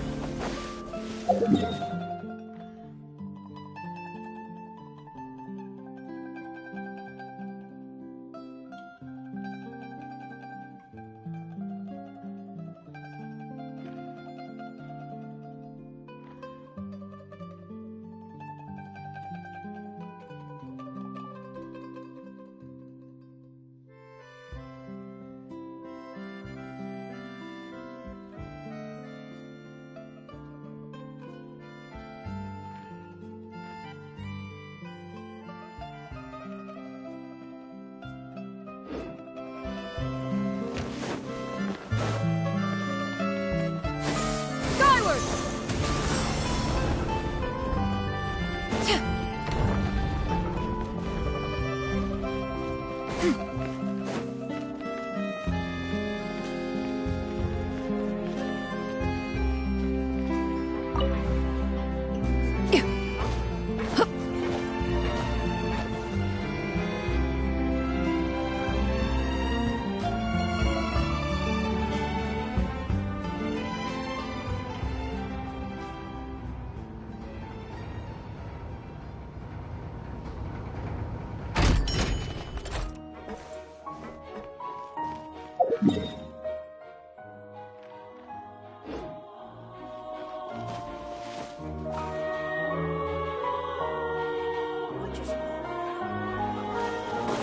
Yeah! Skyward! Scatter!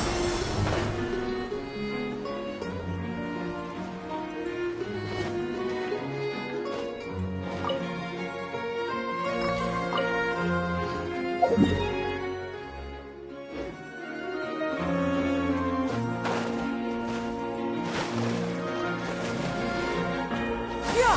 Skyward!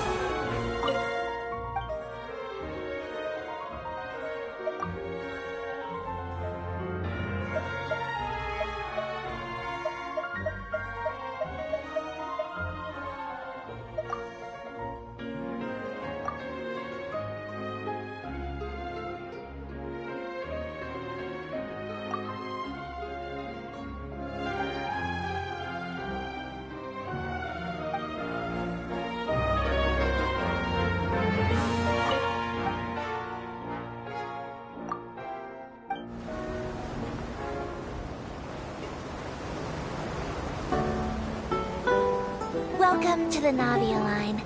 I am Elfan. The boat will be departing imminently. Please do not stick your head, hands, or other body parts outside the boat. The Aquabus operator is not responsible for any accidents or injuries resulting from doing so. Skyward!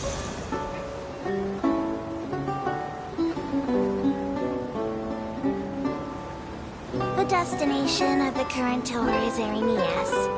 Points of interest worth visiting include the Fountain of Lucine and the Opera Epiclese. If you look to the left in the direction we are currently traveling, you will see the famous Fontaine Research Institute up in the sky. An experiment gone wrong turned new sightseeing opportunity. Human ingenuity truly is a wondrous thing.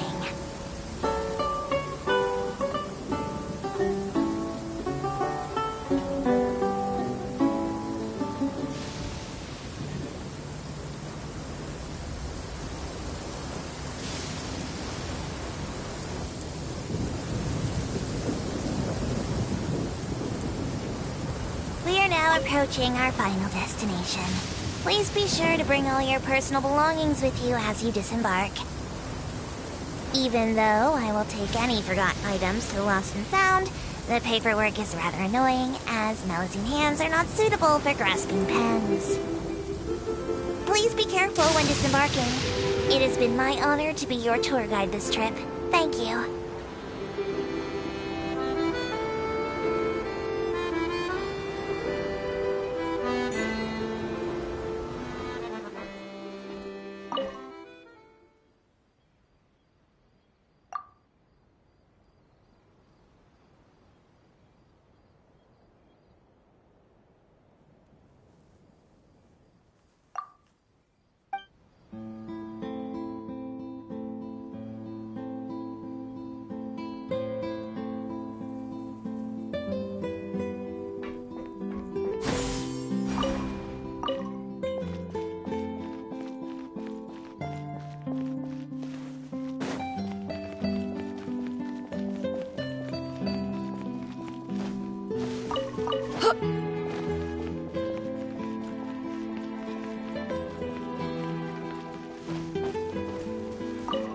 Yeah! Skyward! Skyward! Scatter! Skyward! Scatter!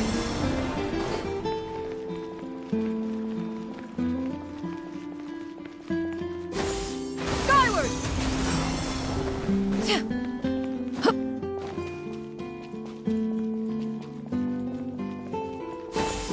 Skyward!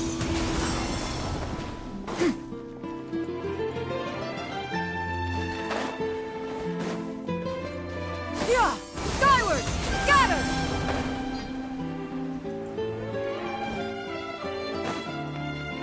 Yeah! Skyward! Whoa! Now this is fancy! The Opera Epiclese. What a place to hold a performance! No wonder Linny and Lynette were looking forward to it. Huh. Looks like there's a lot of people standing around the fountain up ahead. Oh, Archon, please bless us with a bright and healthy child. We pray.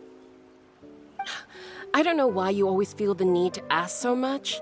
I'll be happy as long as our child is healthy and lives a peaceful life. I guess if they're our kid, then there's no doubt they'll turn out smart.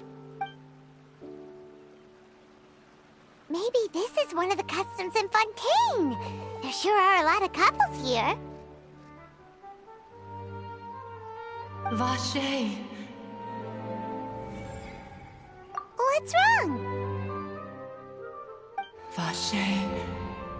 Vache. No, Paimon didn't say anything. Are you hearing things? Welcome to the Fountain of Lucine. All the water flowing through Fontaine converges here. It's customary for newlyweds to come here and wish for children. Ah! Lynette! You scared Paimon! When did you get here? Lenny asked me to wait here for you, remember? Right. What do you mean? There are a lot of people here right now. Hey, you're not trying to scare Paimon, are you? I see. I might be able to tell you something that could help explain the voice you heard.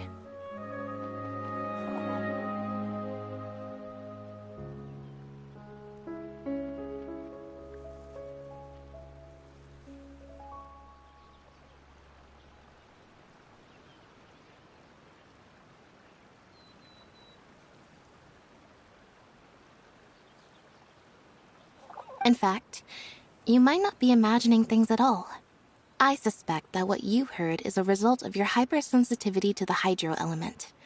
Others in my family have had similar experiences. It's because of his sensitivity to the hydro element? But what would hearing a voice have to do with elemental power? When do you cry, Paimon? Wait, what? What does that have to do with anything? Just answer me. When do you cry? when Paimon's really sad? Oh, and when Paimon's super happy. Oh, and also when Paimon's really, really scared. Then you should understand that tears contain your most intense emotions. Like I just mentioned, the Fountain of Lucine is where all the flowing water in Fontaine converges. Even the tears that fall to the ground will eventually gather here. So maybe what you heard was the intense emotion coming from someone's tears. So, what did the voice say? Huh. If you were hearing their emotions, then Paimon wonders what happened to them. Rather than worrying about them, we should worry about my brother first. Don't let that calm look of his fool you. He tends to get pretty nervous just before a performance. So chatting with Linny might help him relax a little before he goes on stage. Oh, right. That makes sense. Let's go in and see Linny.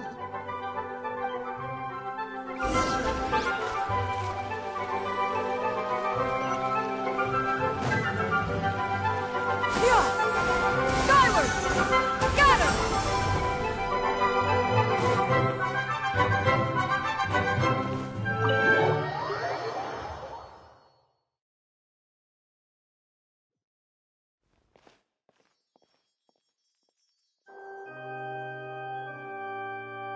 Traveler and Paimon, good to see you. I knew you two would come. Are you kidding? We wouldn't miss it for the world. We've been looking forward to it. I can tell, judging by how early you've arrived. But you're actually right on time. The audience still hasn't started entering the venue yet, which means now is the perfect chance for us to take you to the best seats in the house. Wait just a moment, I'll fetch the tickets.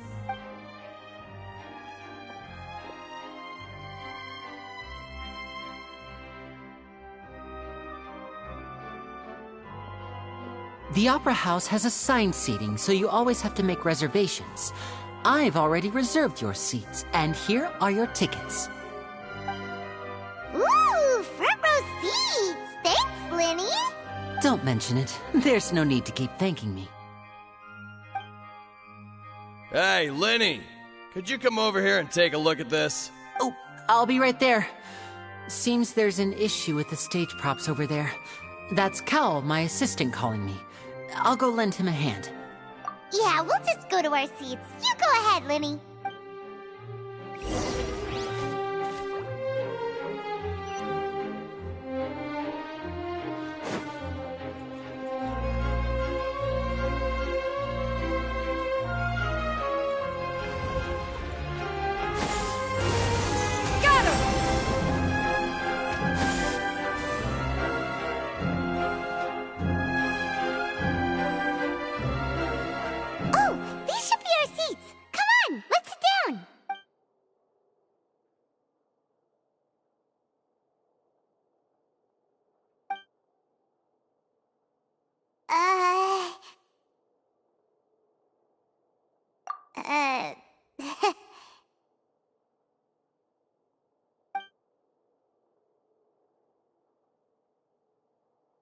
Hey, Traveler.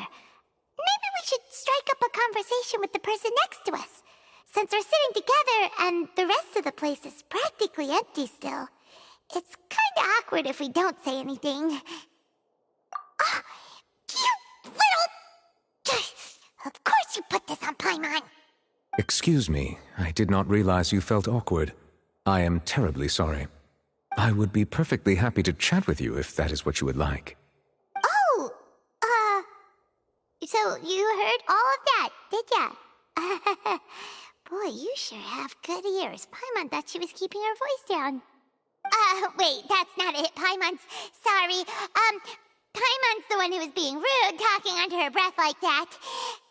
So, let's talk, but, what should we talk about? Oh, Paimon's got it. You're also here early and sitting in the front.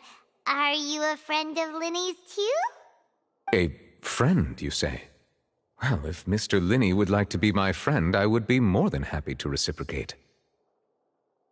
Oh, so you're not friends with Linny then? Oh, this is getting more awkward by the second. Paimon nearly forgot to make her introduction. to meet you. Paimon is Paimon, and this is the Traveler. We just arrived in Fontaine. It is an honor to meet you two. I have heard of your deeds across Tevat. And as required by proper etiquette, I will also introduce myself. I am... Oh, Monsieur Nervillet. What an honor it is to have you here to see my show. Ah, Mr. Linney. I should say it is in fact an honor for me to see your performance in person. Wait, Nervillet? Could he be... I saw you all chatting just now, but it seems you still don't know who Monsieur Nervillet is. Allow me to introduce you to Fontaine's Chief Justice. That seat is always reserved for him. It wouldn't be too much to say that he's the symbol of justice and honesty here in Fontaine. Whoa! Sorry for being so rude just now. Paimon had no idea you were such an important person. No offense taken. Being Chief Justice is merely what I do for work. Nearly every person has their usual reserved seat, so I'm not so special, really. And by the way, I should probably let you know, even though I would prefer not to. There's someone sitting up there in the VIP seats that has been striking a pose for quite a while now. I believe she is trying to give you a most elegant and impressive first impression. So I think you should take notice of her sooner rather than later, otherwise she may become flustered.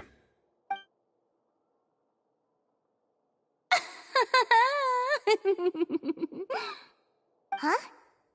Oh, it's Farina, the Hydro Archon. Huh. She sure has a smug and satisfied look on her face. Guess she has no idea that you saw right through her act. Very good. That is for the best. No need to pay her any more attention. We may now enjoy the show. Huh? So is this what things are like between the Chief Justice and the Hydro Archon? All right, please wait just a moment longer. I've pretty much finished my preparations, and the performance will start as soon as the audience has made their way to their seats. Yay! The show's finally about to start! Paimon can hardly wait! Paimon's never seen a real live magic show before!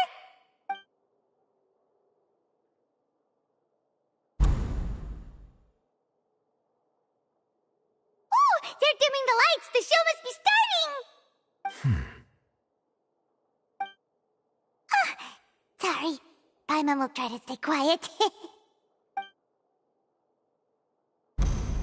Welcome, one and all, to the Opera Epiclese. I am the star of today's show, Linny. And over here is my sister, Lynette, who will be working as my wonderful assistant. Please, let's give her a warm welcome. Hello, everyone. I know she may seem to be a little sleepy right now, but that's just a sign that she's nervous. Whatever. Now, some of you may be thinking, two vision holders who can freely manipulate elemental powers performing magic is not true magic at all. So, I would like to take a moment to assure you that elemental powers will have nothing to do with what you will witness on the stage today.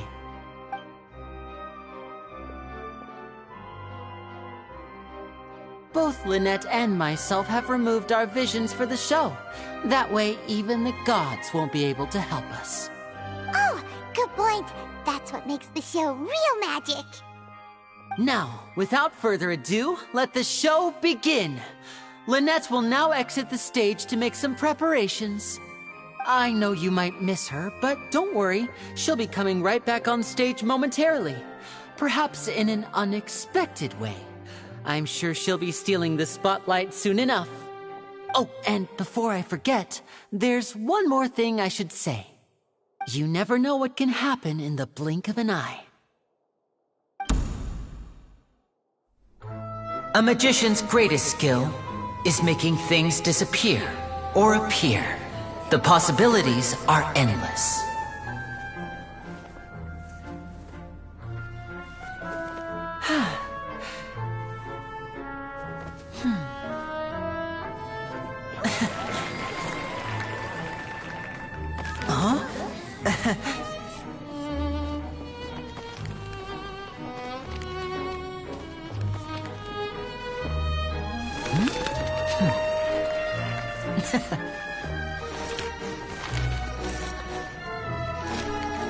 But this isn't what you came for. These little tricks, you've seen them all before.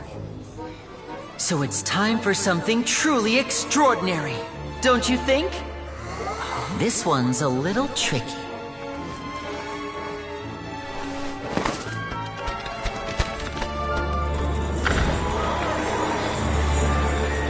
Using this water tank, I shall make my sister vanish completely, right before your very eyes.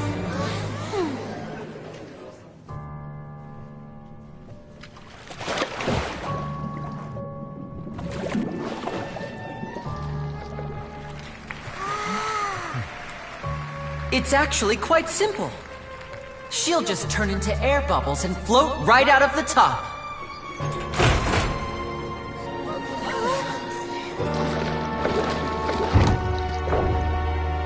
Oh no! I told them to check all the props carefully. With the lid on, even air can't escape. An amateur magician would be getting very nervous right around now. Luckily, it's me on stage, so let me show you what a true virtuoso can do.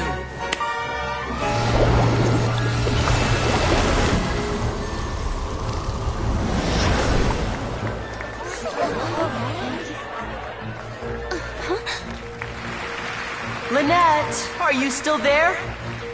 Don't go too far. We don't want to use up all our magic. Hi, I'm back. Uh-huh.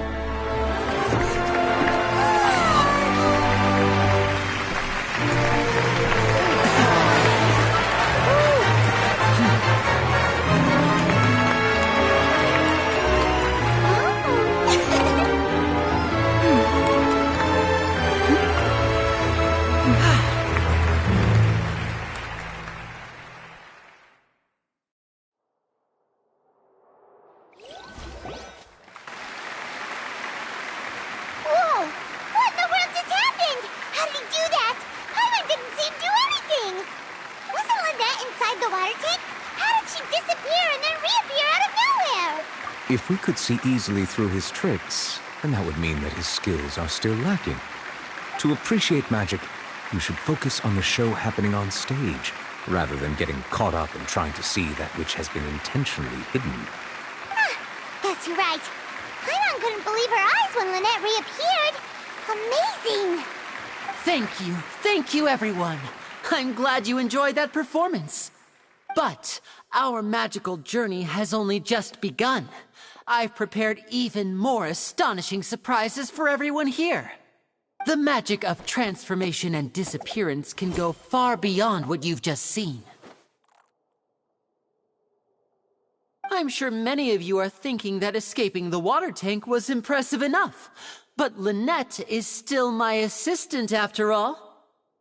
In which case, I have ample time to make all necessary preparations.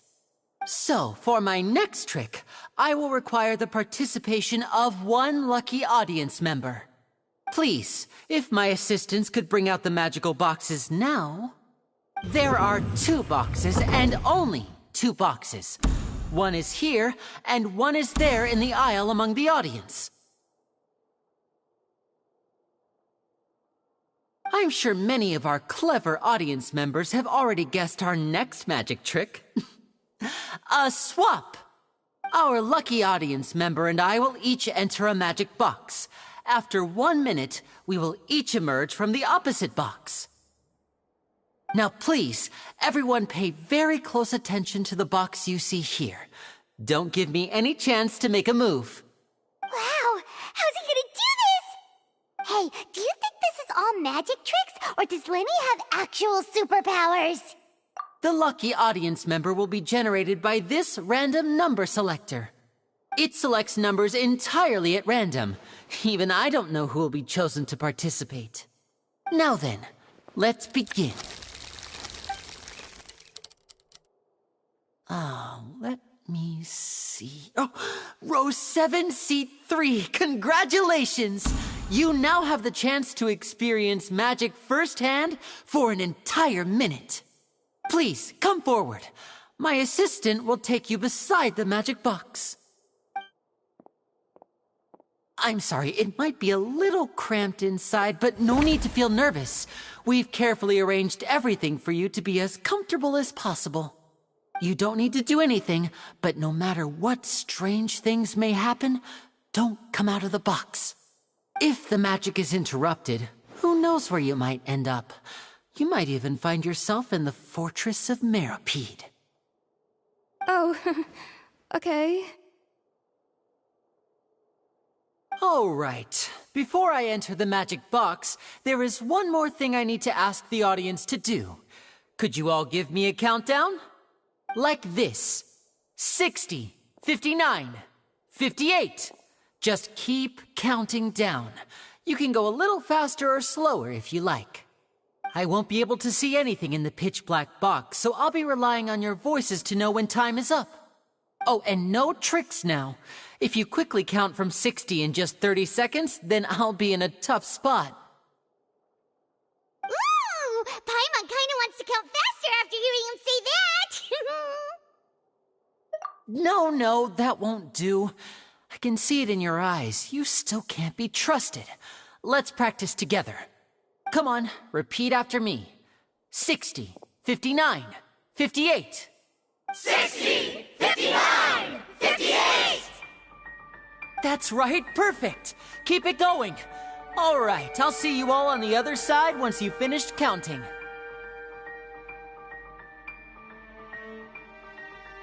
$54, $53, $52? Huh? Why aren't you counting, Nervalet? I am counting in my head. I think things are exciting enough in here as it is. Merely a consequence of my identity and personality. Do not worry about me. Just enjoy the show. Oh, all right.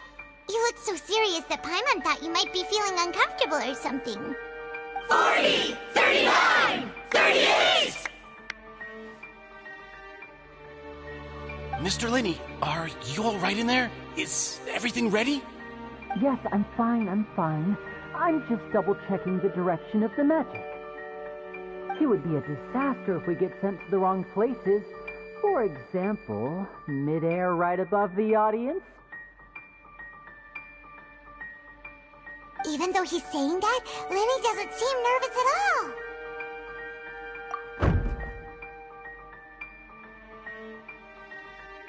Ah, what was that noise? Did you hear it too? Not sure.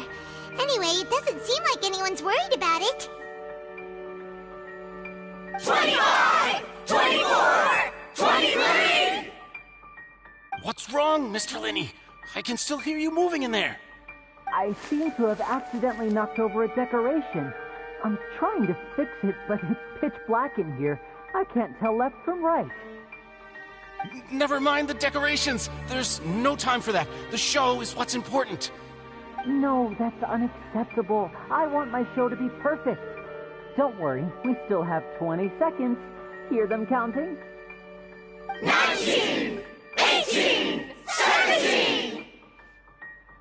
It seems things aren't quite going as planned. I apologize, everyone. It feels like you're all starting to count faster, but that's all right.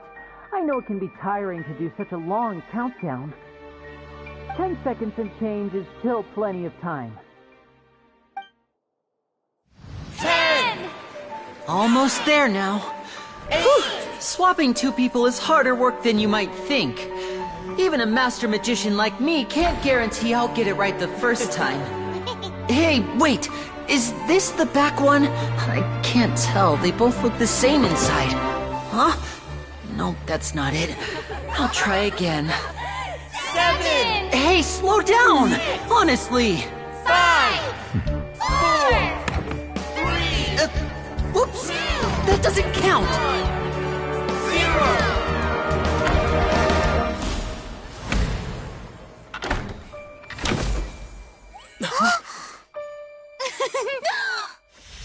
Ta-da!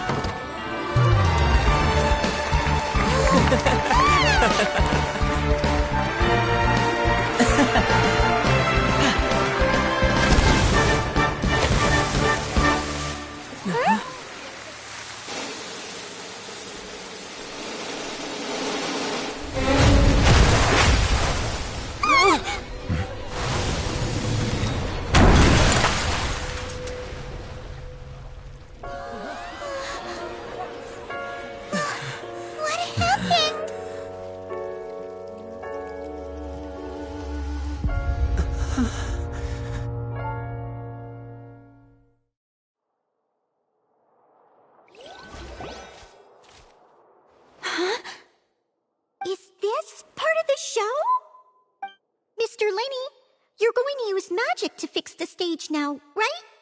What happened? Oh no. Maybe this isn't part of the show. The girl was still in that box, right? This performance is over.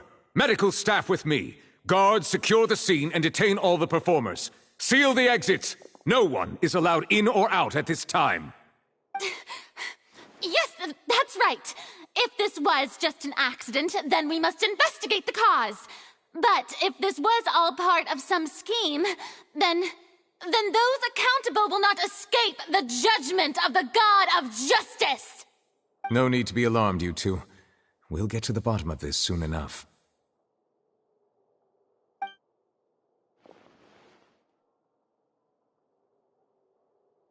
Unfortunately, the person who is in the magic box has been pronounced dead.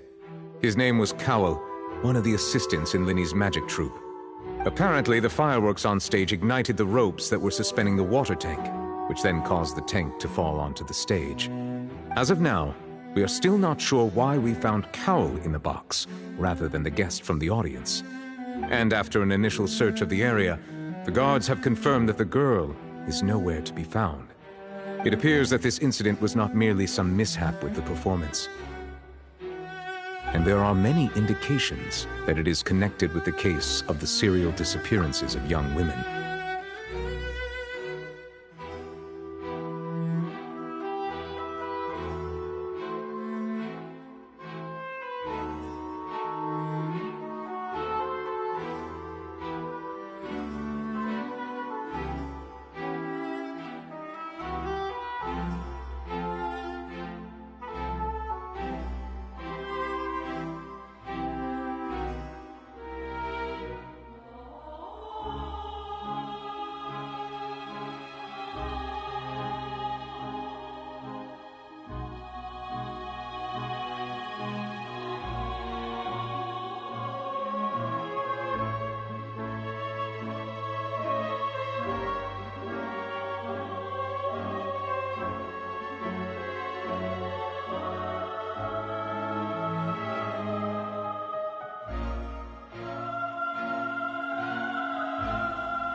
The serial disappearances case? That's the case that Charlotte mentioned before!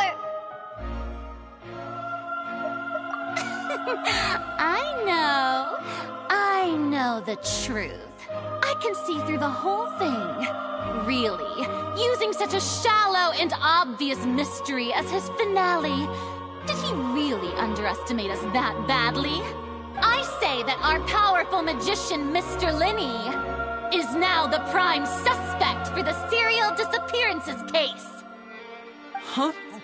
Why me? This whole thing was an accident. No, this all occurred during your magic show, did it not? The missing girl disappeared after being chosen, did she not? The deceased is one of your assistants, is he not?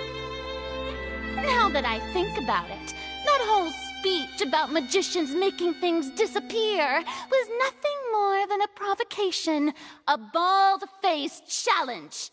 That can't be right! How can Linny do this? He was in the box on the stage the entire time! We can even hear his voice! Besides, before the show, he told us that he would like to catch the criminal behind the disappearances! He couldn't possibly mean catching himself! Save discussion for a later time, please. Lady Farina, may I assume that your comments just now constitute an accusation against Mr. Linney and his associates, and that you are pressing charges? I just think that I think it might be a little early to talk about formally pressing charges. But what Lady Farina said just now makes perfect sense. Looks like she's gonna personally deliver justice.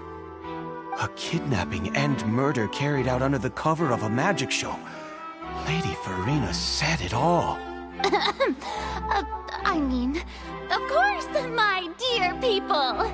But what excites me even more than the obvious truth before our eyes is the opponent I'll be facing. That's right. I mean you, Traveler. You'll support Linny, won't you? After all, he was the one who helped you the first time we met. Then there's no problem at all. You know, the Traveler and I already had a duel the first time we met. But with Linny's help, our little duel ended in a draw. But draws really are the most boring possible outcome. So, no more draws. Between the two of us, there must be a clear winner and loser. And what better place to hold such a riveting showdown and decide the true victor than here, on the grandest of stages, the Opera Epiclese. Huh. It wasn't a draw. She obviously lost last time. I understand. Charges have now been pressed, and as such, a trial is in order. Well, Traveler, seems Lady Farina has set you in her sights. But putting her dramatic rhetoric aside for a moment, I would like to ask you, are you willing to act as Mr. Linney's attorney and defend him in this case? Very well. The trial will be held a day from now in the Opera House. Both sides may investigate the scene to build their cases and search for the truth. Linney and his troupe are all potential suspects and shall remain within the Opera House. The audience may begin to leave in an orderly fashion once they have been cleared by the guards. A day isn't that long. Let's see what kind of case this big-shot Outlander can build in such a short amount of time. I'm really quite looking forward to hearing it.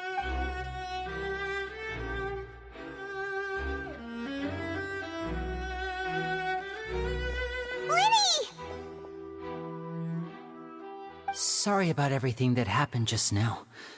Were you frightened? Of course! Who wouldn't be scared after witnessing an accident like that? Yeah, I'm a little shaken up myself.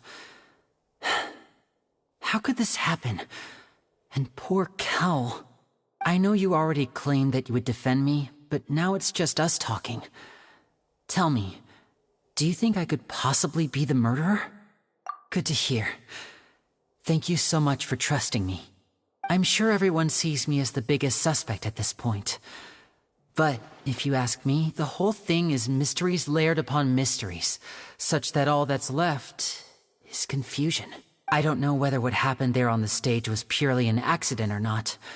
And I don't know why poor Cal was in the box. As for how that girl chosen from the audience could suddenly disappear, I'm afraid I don't have any answers either. If someone tampered with my performance, then we need to figure out what they did. Even a skilled and knowledgeable magician like myself couldn't pull all that off in just 1 minute. Which is precisely why we need to investigate! As this book says, the impossible could not have happened. Whatever happened must have been that which is possible. Paimon bought them when we were reading at the bookshop in the city earlier. Pretty cool, huh? Don't worry, Paimon used her own savings to buy them. It wasn't from our travel funds. I think they look cute on you, Paimon. You have good taste, Lynette! That's the right attitude. Feeling depressed isn't going to help me now. I need to get back to my normal self. But with the guards watching our every move, it's going to be especially difficult for Lynette and I to prove our own innocence. Good thing you agreed to be our attorneys. Thanks for that. We'll be counting on you. Yes, thank you so much. Yeah, just leave it to us. Oh, since we're going to start investigating, Paimon has a question first. Where did Lynette go during the performance? Oh, well, I'm afraid that would involve some of our essential trade secrets as magicians. The secrets behind our magic are past saving, Linny. I suppose you're right. The truth behind our tricks is going to be important evidence that will be weighted during the trial. 'Tis truly a pity. As a magician, our magic show is a work of art. We've poured countless hours and spared no effort in perfecting it.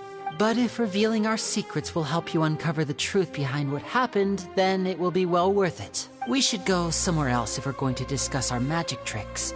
We'll go speak with the guards, and in the meantime, you can go investigate the stage and the seating areas. Alright, let's go have a look while the investigation teams are still here.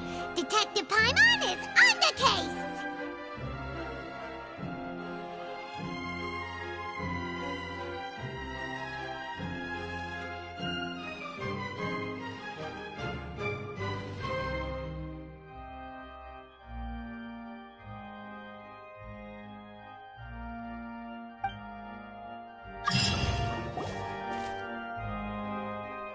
Hello, officer. How's the investigation going? Ah, I see. You must be the traveler that Lady Farina mentioned. Listen, I'll be perfectly honest with you. I'd avoid getting mixed up in this whirlpool of a mess if I were you. Huh? What do you mean? Come with me and you'll see.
The deceased is one of Linny's assistants, named Cal. Even though he hadn't joined the troupe long, he was hardworking and everyone generally liked him. The assistants are usually in charge of setting up and inspecting the props, as well as assisting with the show and keeping the crowd engaged. As you probably saw when you were in the audience, the water tank suddenly fell and smashed the box with Cowl inside it. This is the real mystery. We've already searched the scene and were unable to find any traces of the girl. However, if you look carefully, the box was positioned directly under the water tank. The ropes holding the tank were then burned by the pyrotechnics on stage, causing them to snap.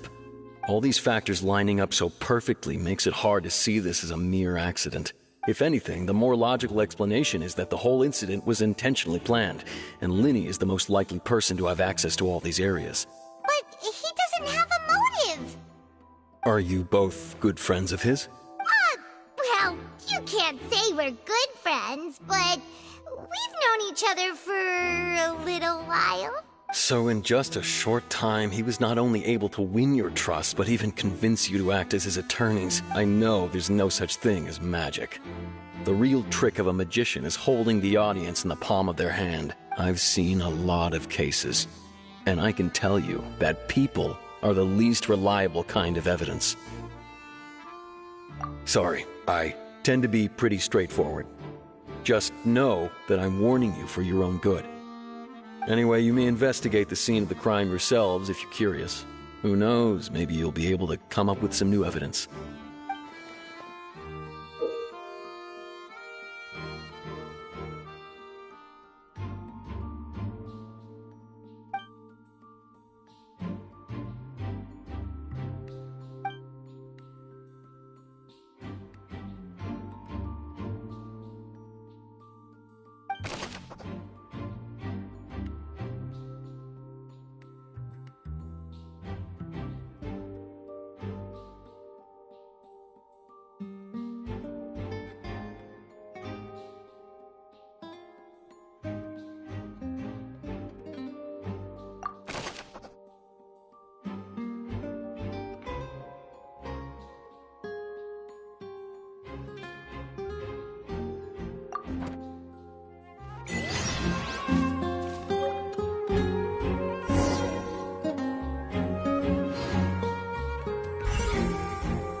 So this is the rope that broke and caused the water tank to fall. The rope looks pretty durable. How can it be burned through so quickly by fireworks? Why are you suddenly so serious, Traveler?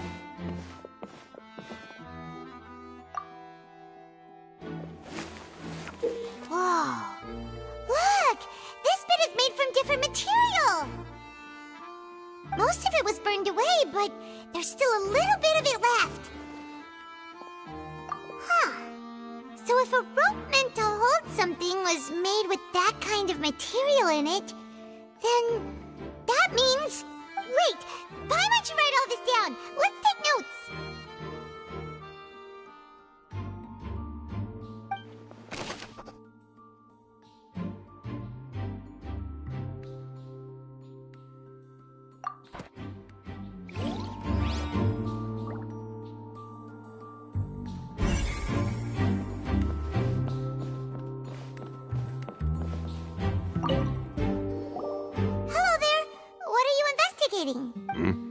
Oh, this location has also been cordoned off because the Magic Troop members are currently considered prime suspects. The investigation team is still collecting evidence. The seats were all booked in advance, so we were able to deduce the missing woman's identity by checking the guest list. Sure, it's not like this is confidential information. We will publish it later anyway when we petition the public to help us find the missing person. Her name is Halsey. She's a painter from Fontaine who's made a bit of a name for herself. Apparently, she wasn't a regular at the Opera House, but she'd been feeling some pressure with her work lately, which made her decide to come see the magic show. The Magic Troop members all claim not to know her. We have looked into her social connections. It seems that she has no personal grievances or conflicts of interest with the suspects. Simply put, she wasn't related to the Magic Troop at all, which matches the features of the previous serial disappearances. Were the victims of previous cases also chosen at random? That's how it seems to us, in any case. Apart from the fact that they were all young women of around the same age range, there really weren't any other connections between them. No need to be so formal. If you do happen to see the missing girl, please be sure to contact us. It is of utmost importance that we get to the bottom of these disappearances.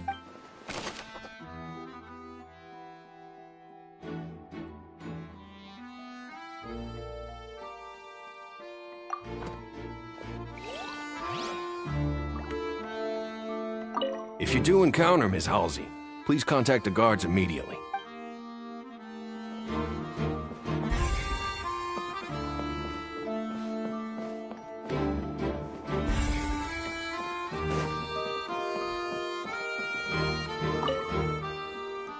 Go ahead, have a look around. In the end, we're both after the truth.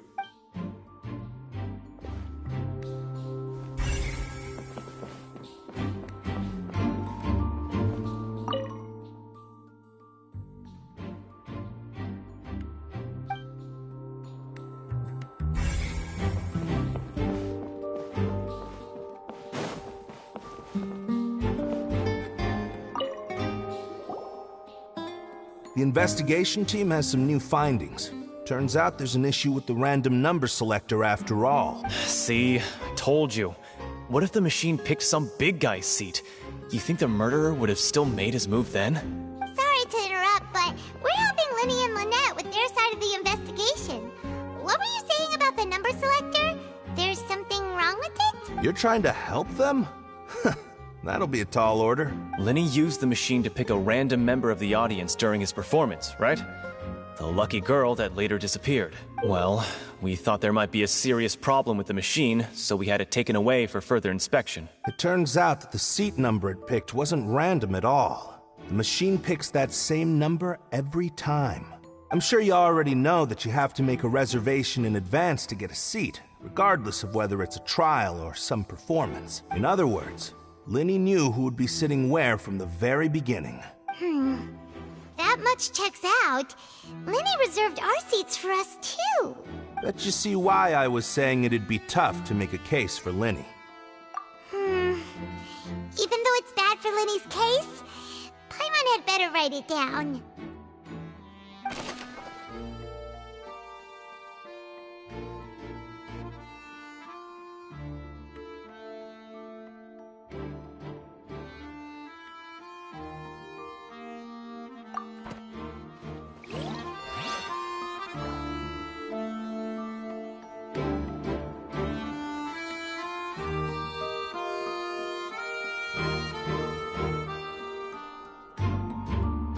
Linny's magic tricks were the stuff of legends, but the way he did this crime, he should have stuck to doing magic.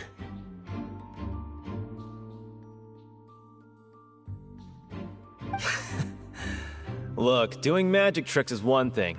Pulling off a crime is something else entirely. Maybe he was just too full of himself.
Linny's still talking to the guards. It seems he'll have a lot of explaining to do. I think someone will be assigned to monitor us later, but that's alright.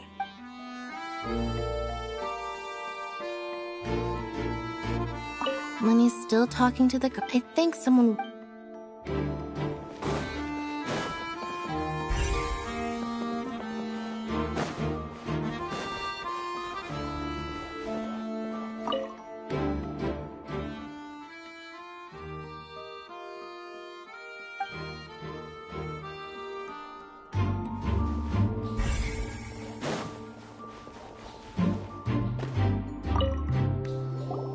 I see that you're investigating the area.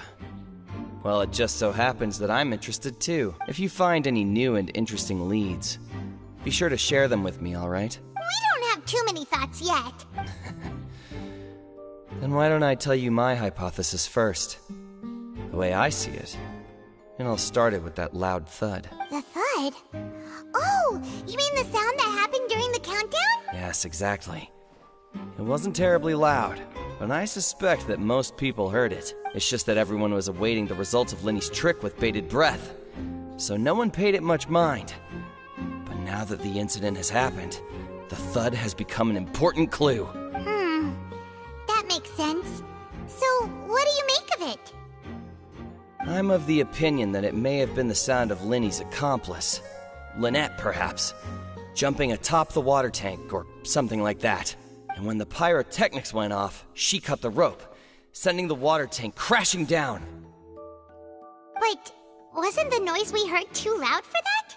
Perhaps the balance wasn't right, leading to a particularly rough landing. Oh, that's true. I suppose I must reconsider. That does remind Paimon, though. What was with that sound?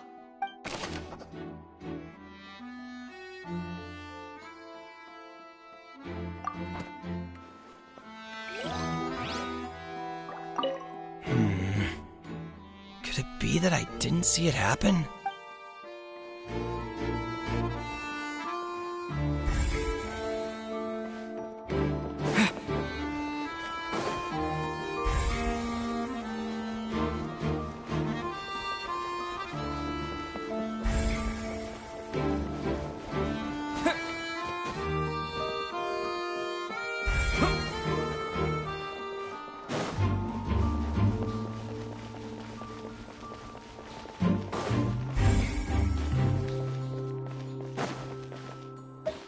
Lenny's still talking to the... I think someone...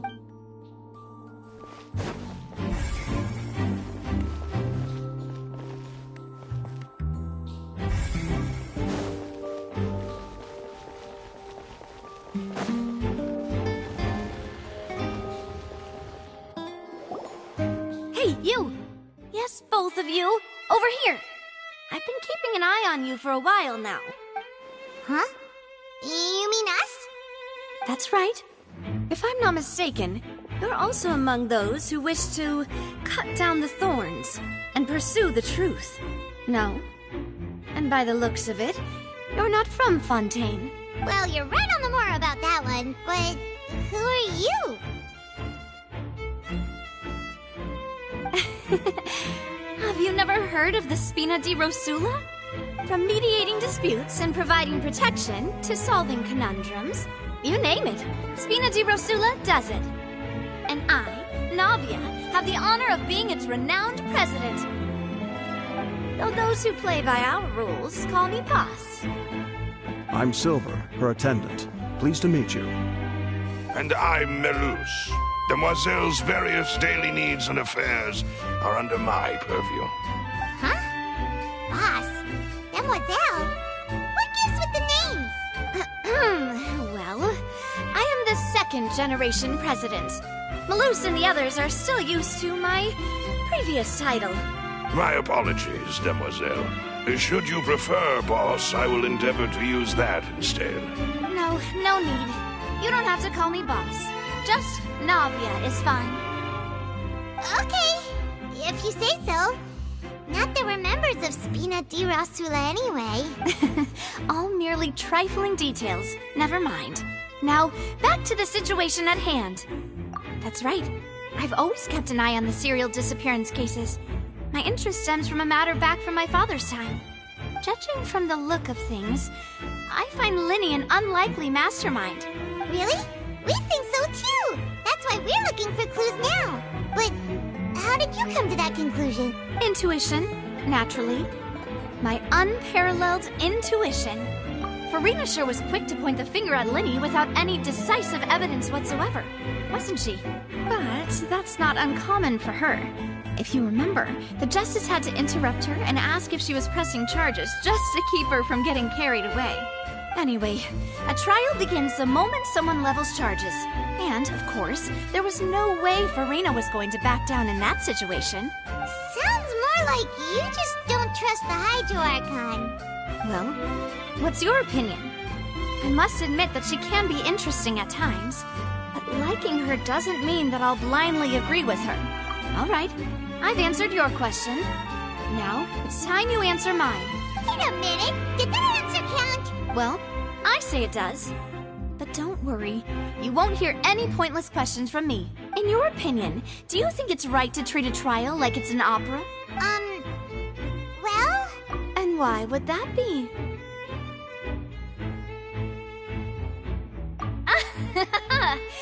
See, Silver and Malus?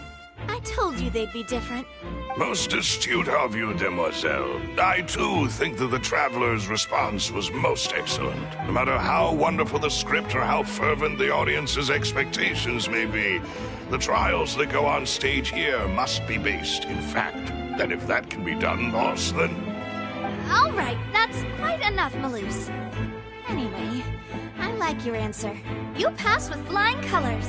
Now, I need to make some preparations, following which our joint investigation shall commence. You two shall be my assistants. Wait! Since when did we become assistants? Oh, well, I can be the assistant, sure. Or your companion, if you like. I'm really not that fussy. That's more like it. Far be it from me to brag, but I believe that Demoiselle's intuition will be instrumental in uncovering the truth. You wish to save a friend from false accusations, and we wish to unravel the disappearances. In this sense, our goals are aligned. You have a point. You're quite the talker, aren't you, mister? And what about you over there? What do you think? You seem like you've got something on your mind. I have nothing to add. Oh, alrighty then. We'll be making some preparations first. Just be sure to let us know if they start revealing Linny's tricks. Thanks!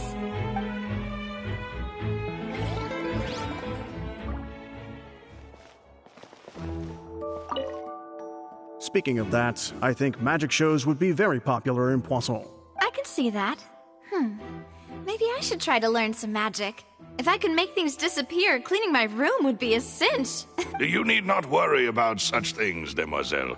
That falls under my duties. Oh, right.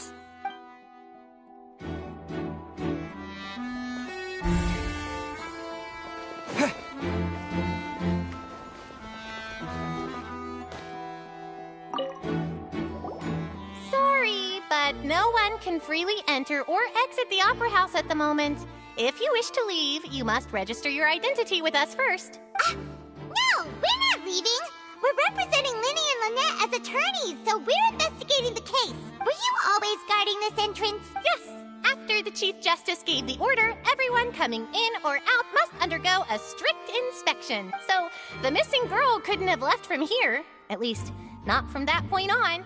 I doubt there was much opportunity then, either. How can you be so sure, Well, because I was in charge of security near the entrance at that time. I couldn't see Linny's performance from here, which was quite a shame. Just my luck, but still, I did not abandon my post. And I stayed put no matter how loud the applause was. If someone had so much as even approached the door, I would have noticed it, let alone if they had tried to leave. We Melusines are good at that sort of thing, you know. So, it's safe to say the girl couldn't have left through here. All right, thank you for your help. This will be useful info.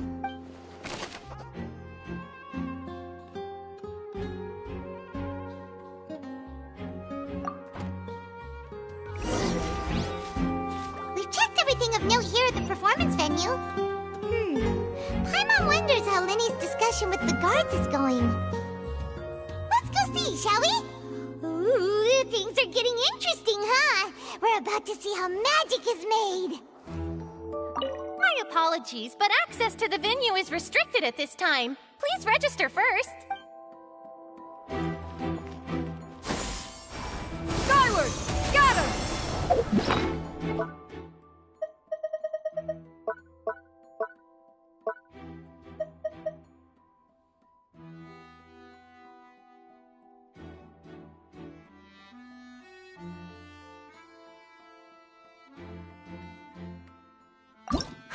the murderer was.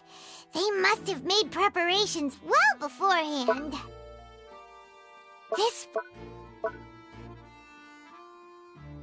This rope was obviously tampered with. This rope.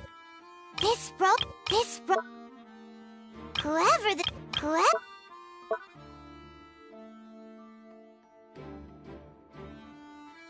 People needed to register and reserve a seat for the show.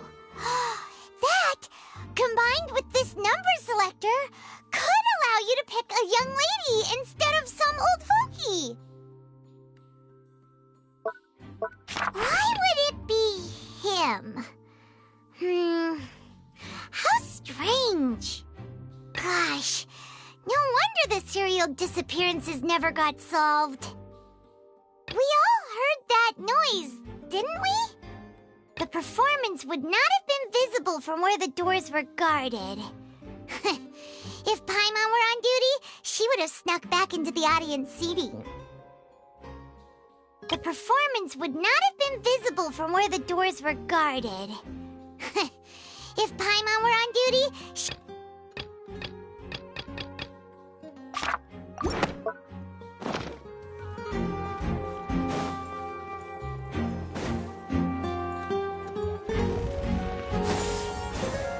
Skyward!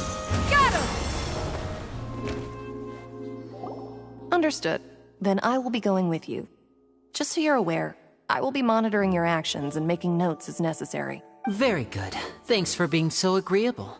I'd pull a rose out of my hat as a gift for you if I could. You may spare the pleasantries. I'm just doing my job.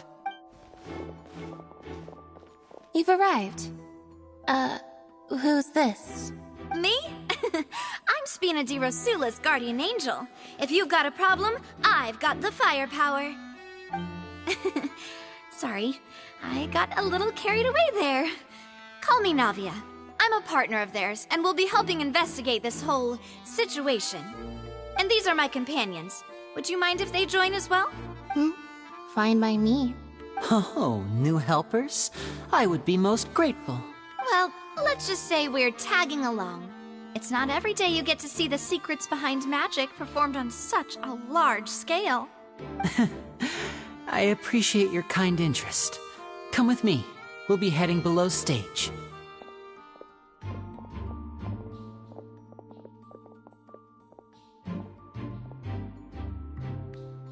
Huh?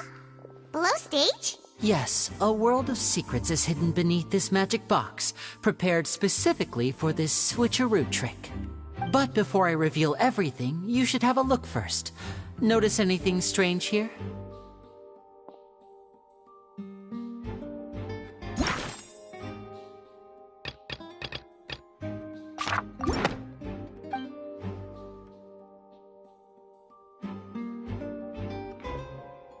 I'm not trying to be dramatic. Remembering the details of a trick will help you understand the methods used to perform it more easily. Huh. Weren't there balloons and other decorations here? Where did all that go? Ah, good eye. That said, you're still far from discovering the answer. The back? You mean the inside of the door? What's different about it? Paimon didn't notice anything. Very good indeed.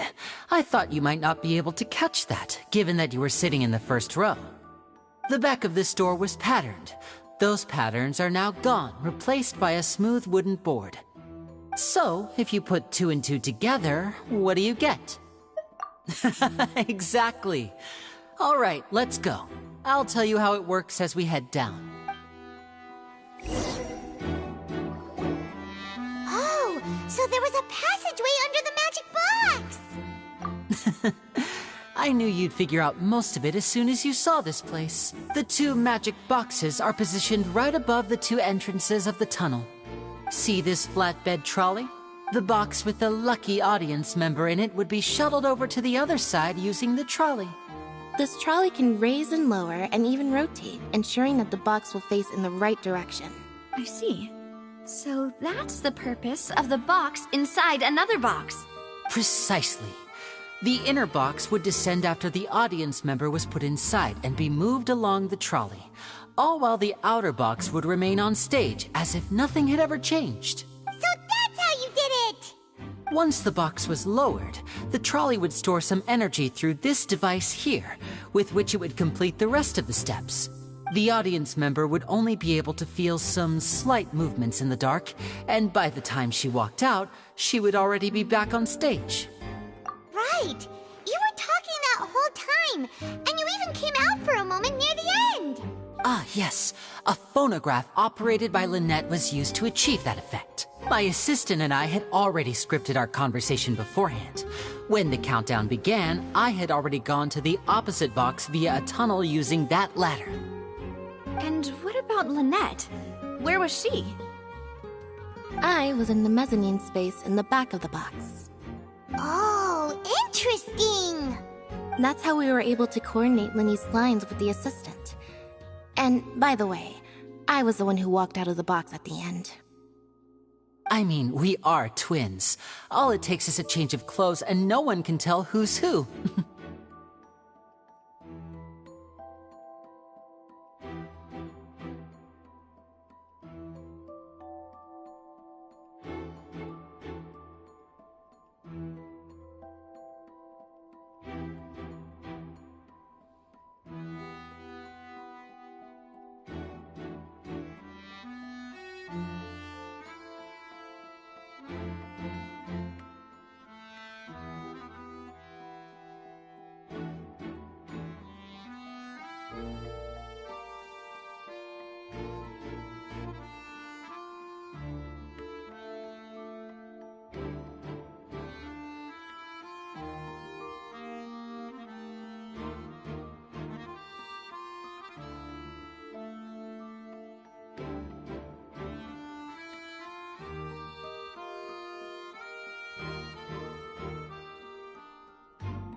And that's my favorite part of this trick.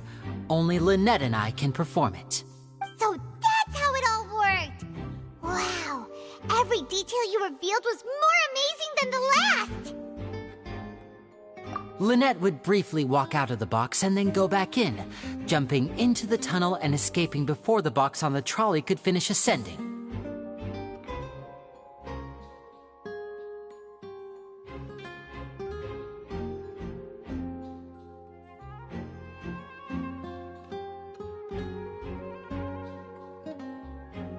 and then I walk out of the other box in the audience area, and the trick would be complete.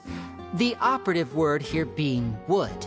But as you saw, Cal was in the box, not our audience member. She, on the other hand, mysteriously vanished. We really don't know how that happened. If not for that interlude, this would have been an astonishing trick. I probably never would have figured out how you pulled it off. And yet, to think that someone was able to use this magic trick to commit a crime. Could we have a look around? I think we can come up with some more leads. This is the scene of the crime, so Linny and Lynette are not permitted to stay here. I'll escort them back up. Yes, of course. No need to be so strict now. I won't disappear into thin air, you know. Thanks, everyone. We're counting on you.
Why would it be him?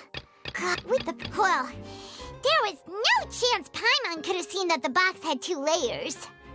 And that's why only the 2 of them can perform this trick. Digging a tunnel just for a magic trick? Whew, that must have been a lot of work.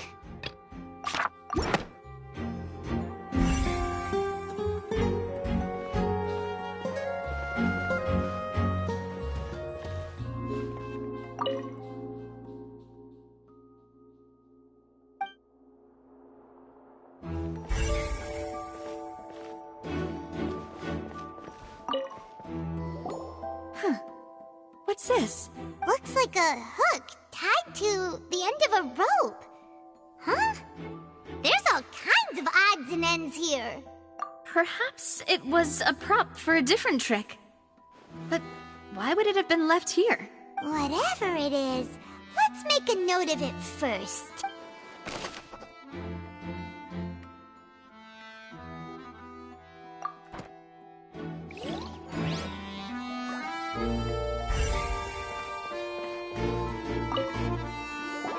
The floor is wet. Please be careful not to slip.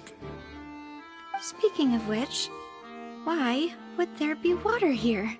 Oh, Paimon knows! It's one of those tricks where you pour water into a jug and then flip the jug over only for the water to disappear. And here's a broken vase. Huh. Did the trolley knock it down while moving? That can't be. The trolley moves along tracks from start to finish. It couldn't have hit the vase at this distance. Let's note this down too and think about it later.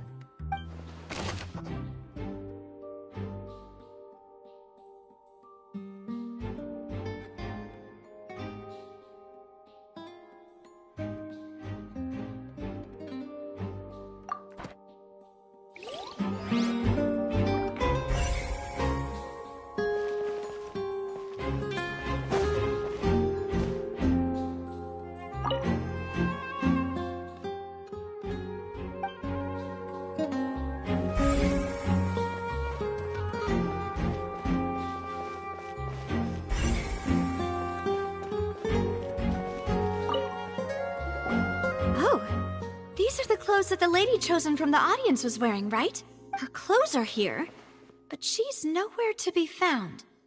Right. And do you really need to do that if you're kidnapping them? Ugh, this is so confusing. Paimon doesn't want to be a detective anymore.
What is this place?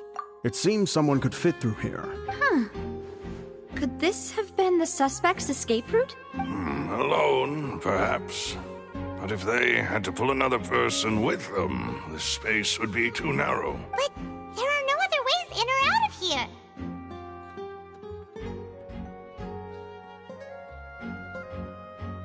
Oh, you're right! Let Paimon write that down.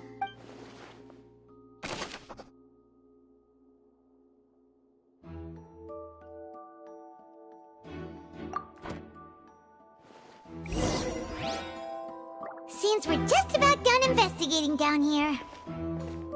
Yes. Let's head back up.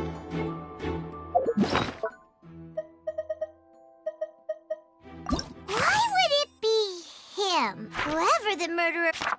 This is probably a prop, too. Oh, looks like it could hook onto a lot of things. Like the Traveler's fishing rod!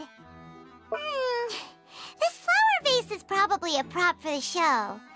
But it also could have been used in the crime.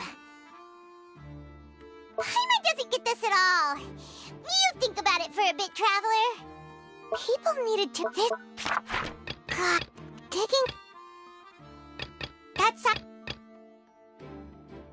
size wouldn't have been a problem for Paimon.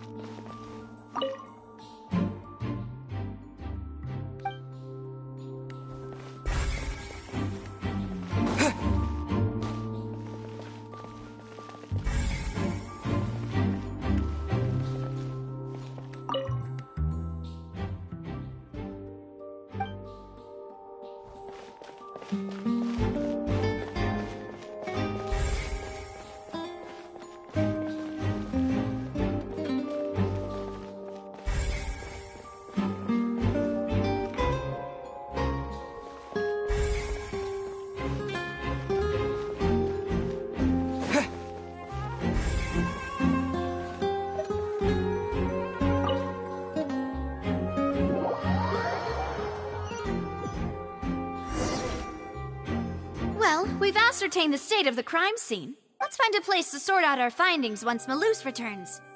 Seems to me that there are several things that don't add up here. Apologies for the wait, demoiselle. So, what did the guards say?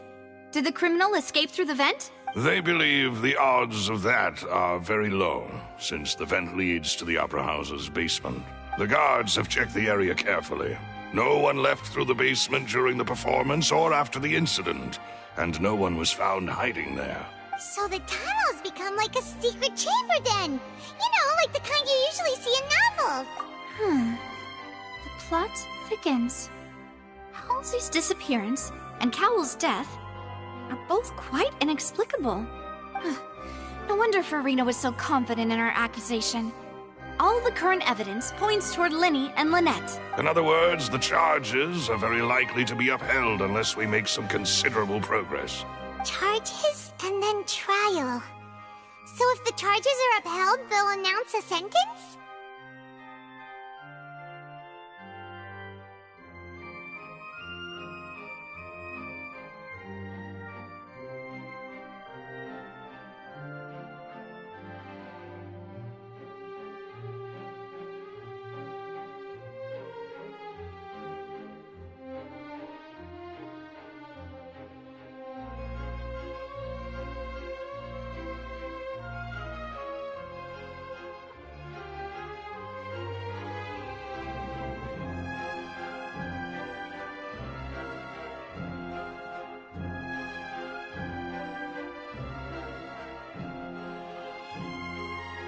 That's right.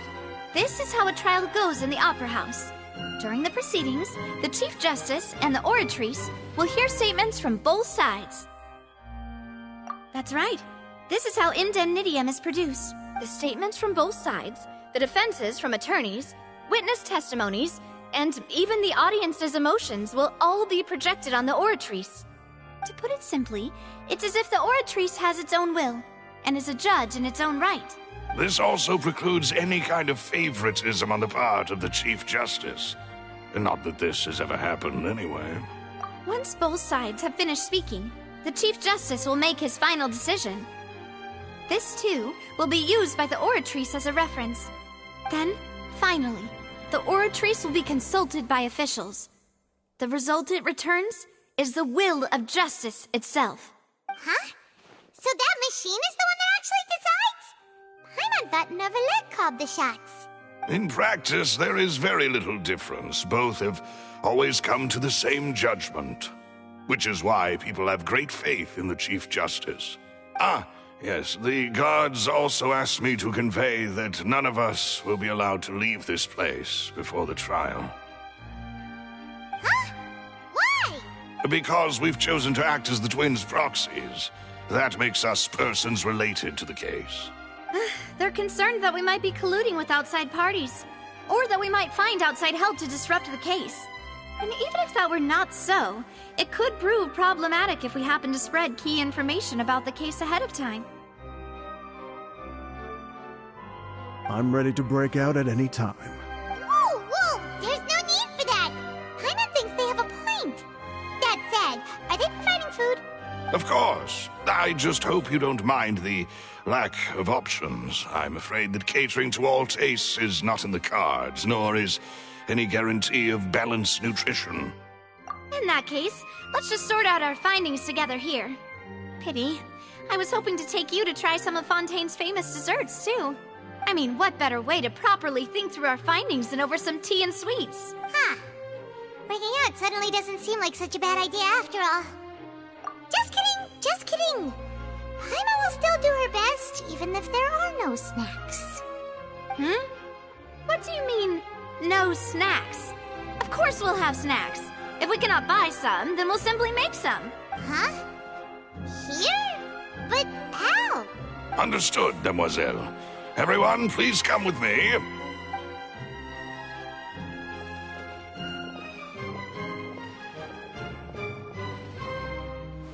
Wait, you're carrying a portable stove with you? Yes, I must be prepared to meet the Demoiselle's baking needs whenever the fancy strikes her. I have eggs, sugar, and almonds at the ready. Good work, you two. Then I'll get to it.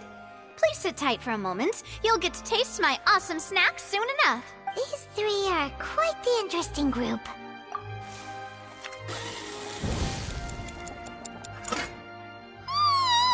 And Paimon thought it smelled good while it was still in the oven. Oh, it's even better now. Paimon can't stop drooling. From the way you had these two guys carrying all that stuff around, Paimon thought you'd have them do more during the baking process. But you ended up doing the entire thing by yourself. Beating the egg whites, grinding almonds, everything. I was applauding. And I was giving encouraging smiles. Paimon was just thinking, aren't you worried about getting your fancy dress dirty beating egg whites and baking like this? Well, I don't think it's carved in stone anywhere that fancy ladies can only read books, sip tea, ride horses, and play the piano. I just really enjoy making snacks. Don't underestimate beating egg whites, by the way. It's a real arm workout. You also need to beat them to just the right consistency, or your macarons will crack. Anyway, give these a try, fresh out of the oven. There's 3 for each of us.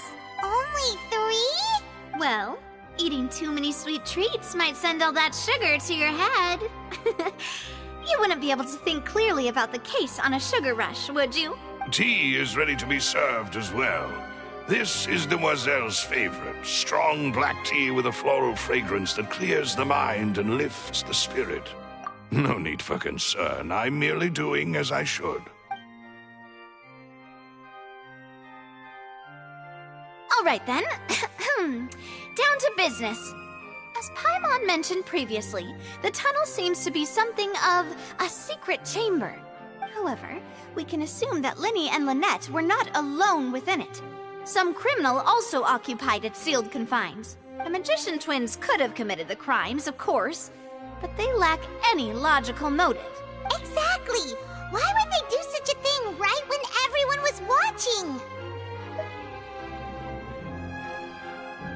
The flower vase and the thud we heard during the performance could indicate some altercation between Halsey and the criminal in the tunnel. resulting in the shattering of the vase, the discarding of her clothes, and her abduction. Perhaps the criminal thought that since she was chosen from the crowd, she would be too easy to identify if she was still wearing the same clothes. Paimon thinks that makes sense, but the real trouble is... True. None of the clues we found thus far support the existence of this third person, but the only people left to consider are both technically victims, whether it's the missing girl, Halsey, or poor Cowl. Huh. Could Halsey have secretly made modifications to the magic props in order to murder Cowl before making her escape?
That's right.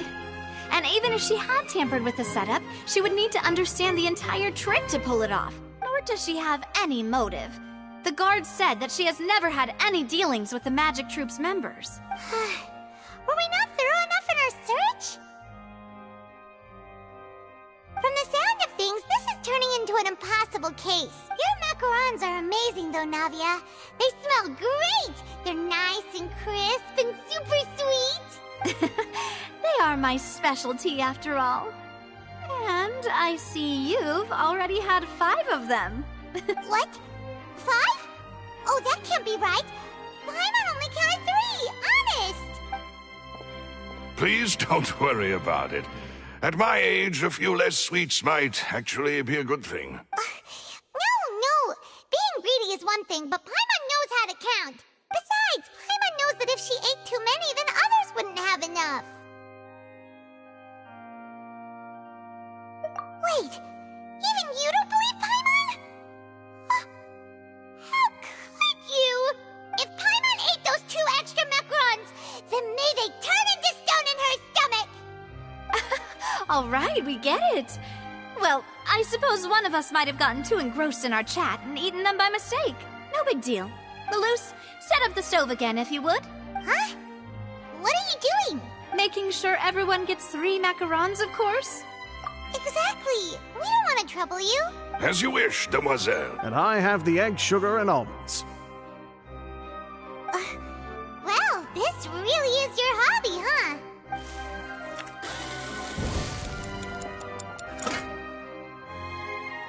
Well, that's it for snack time. I'm going to have another look around the area. I don't know what we're looking for yet, but we've still got some time. As attorneys, I suggest the 2 of you think the case over again. It would be awkward if you got all tongue-tied on stage during the trial. All right, thanks for your help, and for the snacks. It was nothing. A small task for the Spina di Rosula. Silver, Malus, it's time to go. I'll be back if I find anything new.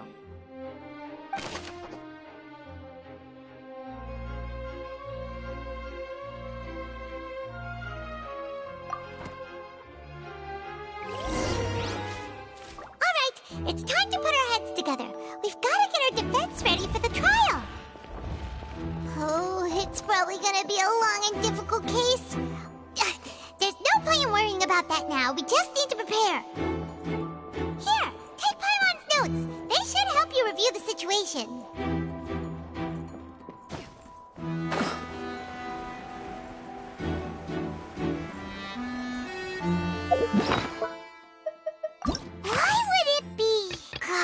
And that there was no third person.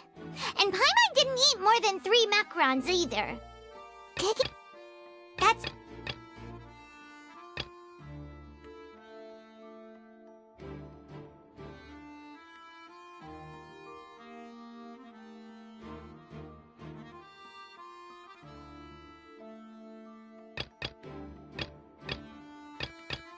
Whoever the...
What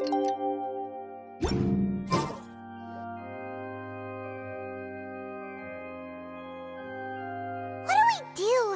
The whole situation is so confusing. Good plan.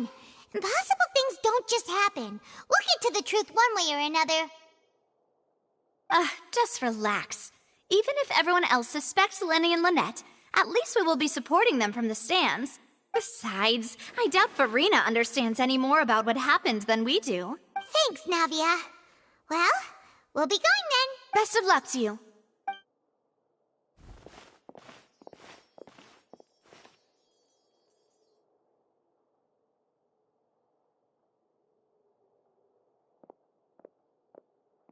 Ah, finally, you're back. Well, how did your investigation go? To be honest, you might be disappointed. No. We're already very grateful that you were willing to help. Well now, don't you all look disappointed? Don't tell me that your investigation came up empty-handed. That was to be expected, of course. The guilty can never produce proof of their innocence. But don't let that stop you. I shall be terribly disappointed should you, my most anticipated foe, concede so easily. Since both parties are present, I declare that the trial regarding the magic show incident is now in session. Firstly, in order for the audience to understand the causes and results of the incident, could we please have Mr. Linney explain the trick? Yes, of course. I will explain while Lynette demonstrates on stage. All the necessary items have been prepared. Thank you, Mr. Linney. In that case, I take your statement to be that...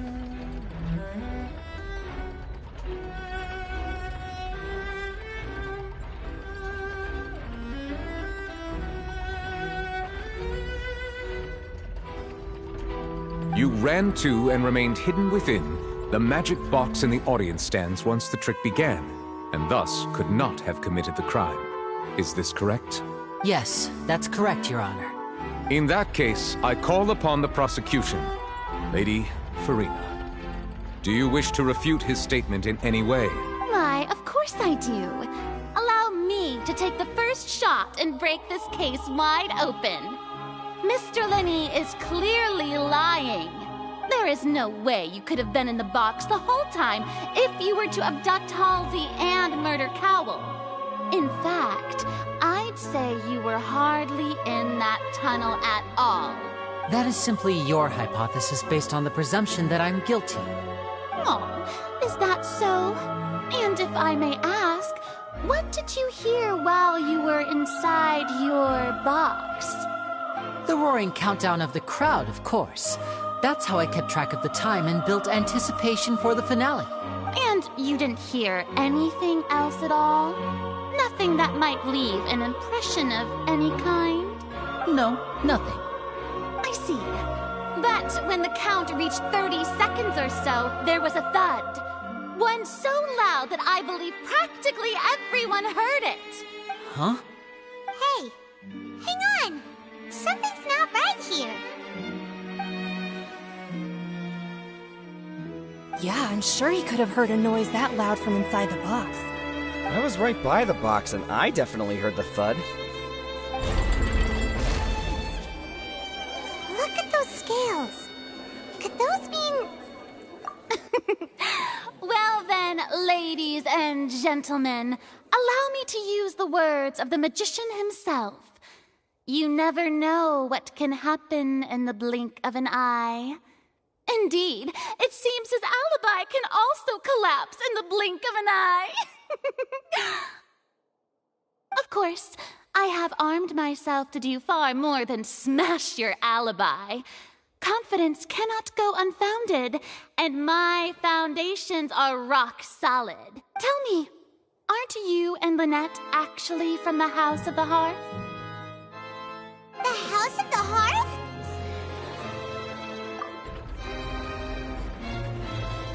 No wonder they did something like this. So the serial disappearances were the Fatui's doing. Now it all makes sense.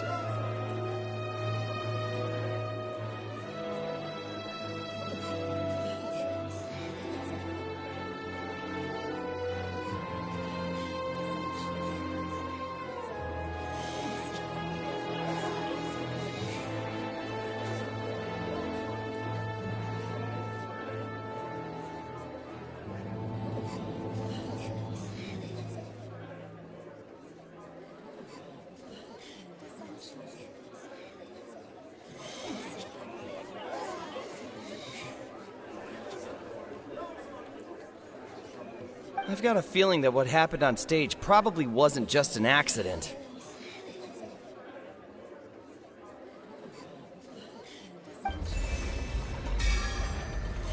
That's irrelevant. Our identities have nothing to do with what happened. Indeed. Then perhaps you could tell us everything that happened during that 1 minute.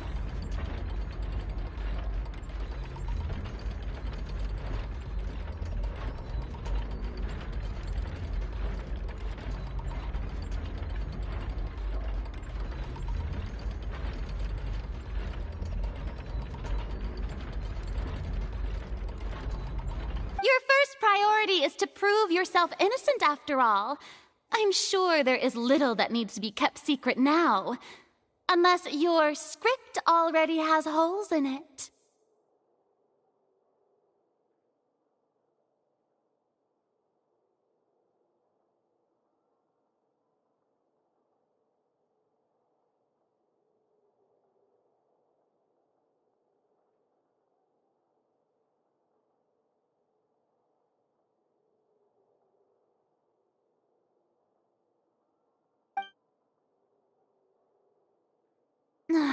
The Outlander is speechless. My, oh my, don't they look flabbergasted? Now comes the infighting and discord, I suppose. This was almost too easy. Oh, good thing I made all those preparations. Seems the all-nighter I pulled last night is really paying off. Hey, Linny! Why didn't you tell us this before? Order! Order! Mr. Linney, allow me to re-establish the facts. Lady Farina has raised 2 points. First, when the thud was heard in the Opera House, you were neither in the box nor the tunnel. Second, you and Ms. Lynette are both members of the House of the Hearth. Are these claims true?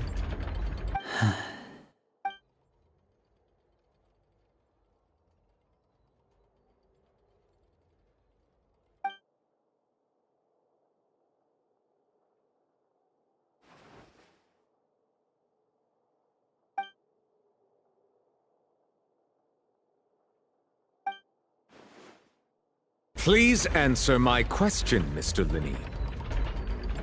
I'm sorry. Yes, they're true, Your Honor. I knew it! Well, that's it. We might as well move on to the sentencing already. What should we do now? Granted.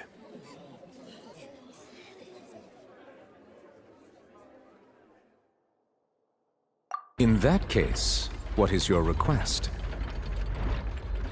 Is that really necessary?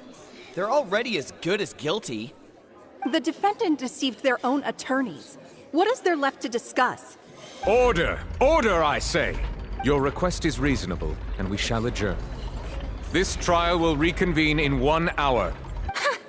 So you would stick to Mr. Linney's defense even after knowing what you do now? You certainly have more professionalism than I thought. In that case, my dear audience, let's allow the joy of victory to steep for a little while longer.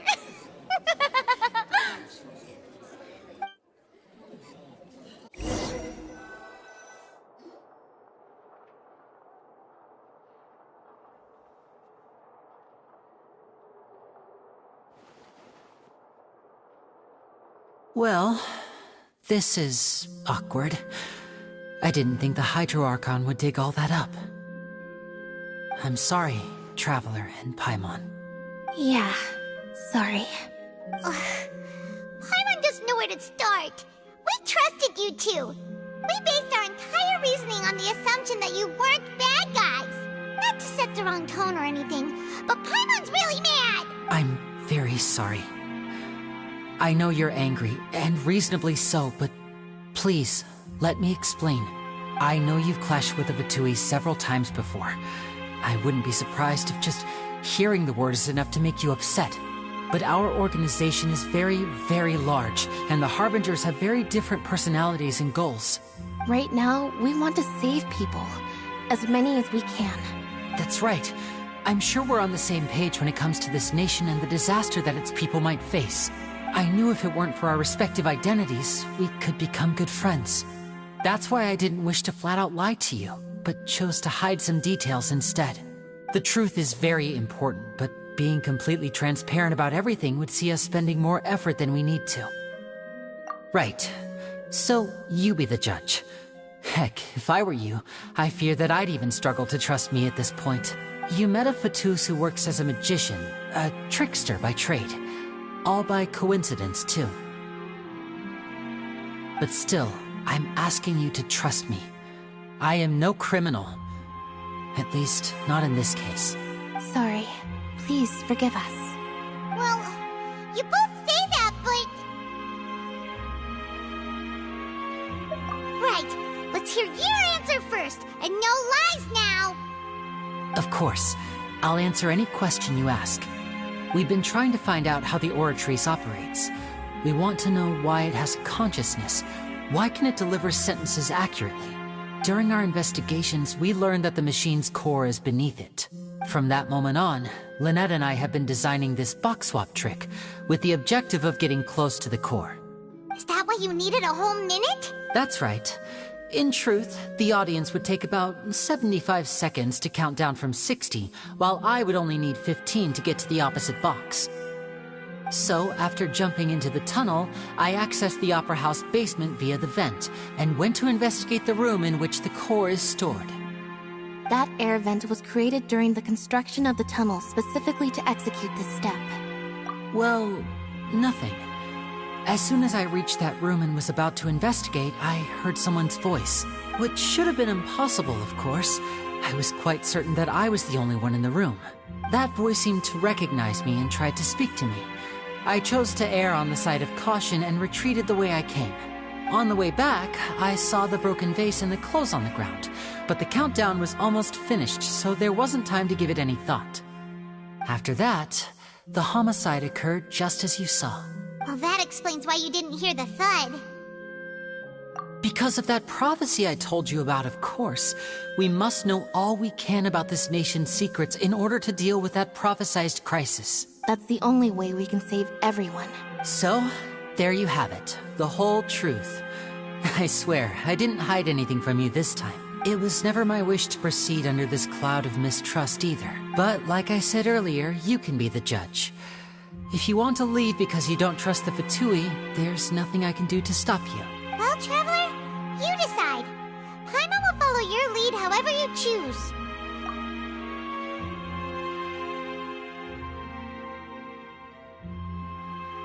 Okay, thank you. Thanks for giving us a chance.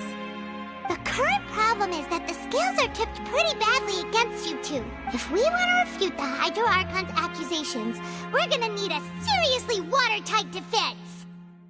Huh? Oh, Paimon thinks she gets what you mean.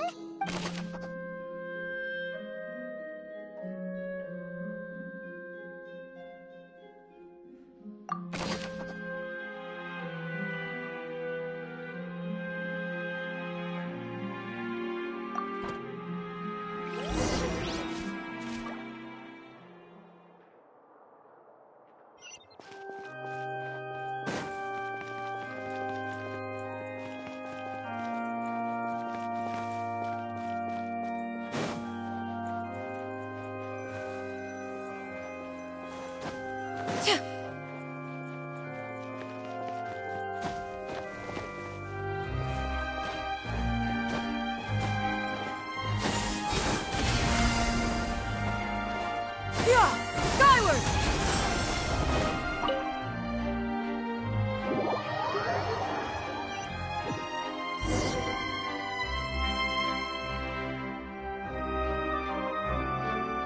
Both parties have returned to their positions. Let us continue the trial. When last we left off, Mr. Linney acknowledged the new evidence presented by Lady Farina as fact. Therefore, Lady Farina may continue stating her reconstruction of the events. That took long enough. Now then, if everyone would lend me their attention. At this stage, let's revisit that scene from Linney's perspective.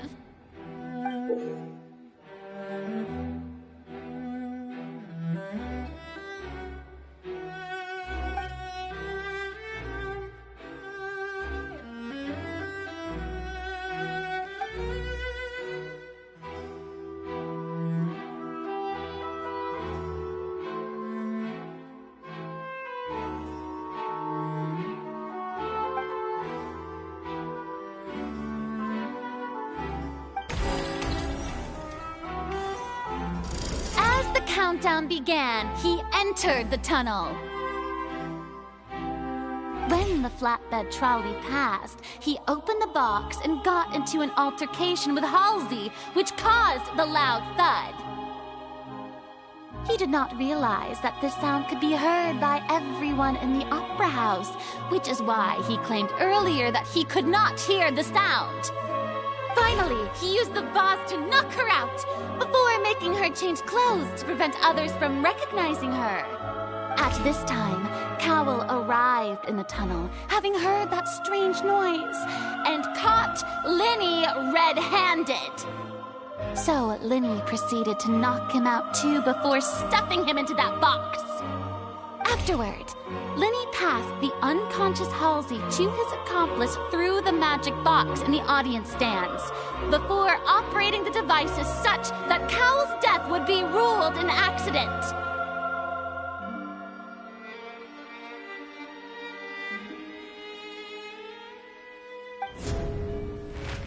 And there you have it. That's the truth behind what happened. Does the defendant's side have any objections to Lady Farina's description of the events? The key to refuting Lady Farina is the order of events, what Linny experienced, and what he saw.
According to Linny, he left via the vent after entering the tunnel.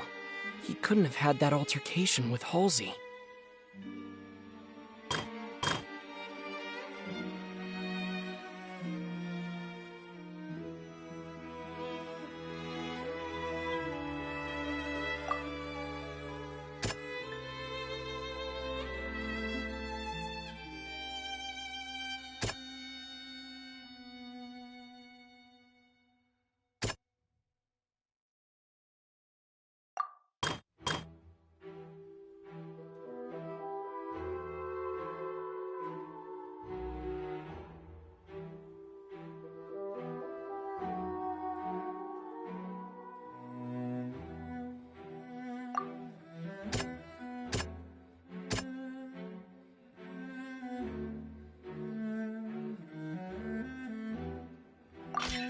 Linny did not take part in the underground altercation. He only witnessed traces of the aftermath.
Linny went to the room that contains the Oratrice's core.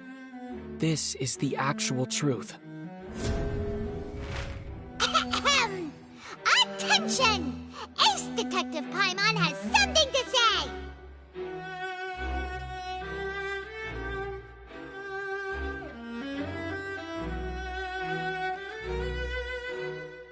When the countdown started, Linny did indeed go into the tunnel. But he immediately used a vent to access the Opera House basement, which is where the underground core of the Oratrice is stored. Once he reached that area, he heard a voice in what should have been an empty room. Since he felt something was amiss, he returned immediately. The crime scene had already developed by the time he reached the tunnel again, and in order to complete the magic trick, he did not remain there for any length of time. Finally, he reached the surface, and that was when the accident happened from his point of view. Therefore, he's innocent!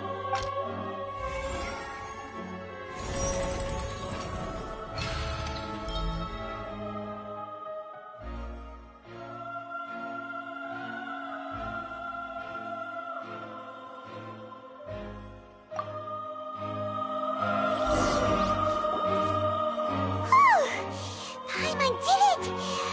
Paimon actually managed to say all that! Isn't it awesome? In other words, you believe that he knew nothing of the incident? That's right! My reasoning?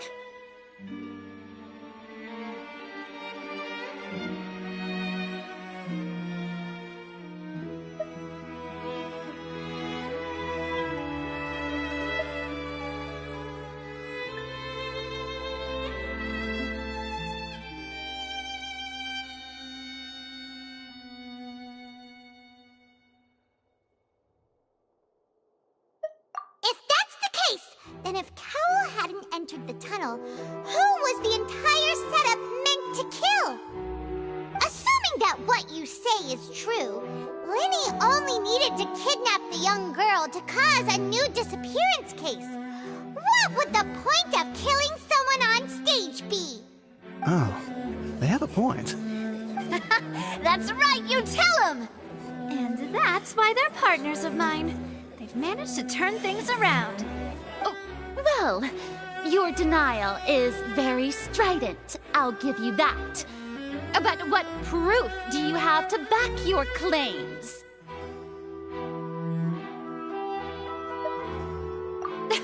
Of course I do. If he had been in the magic box the whole time, how could he have not heard that sound? Why do you ask?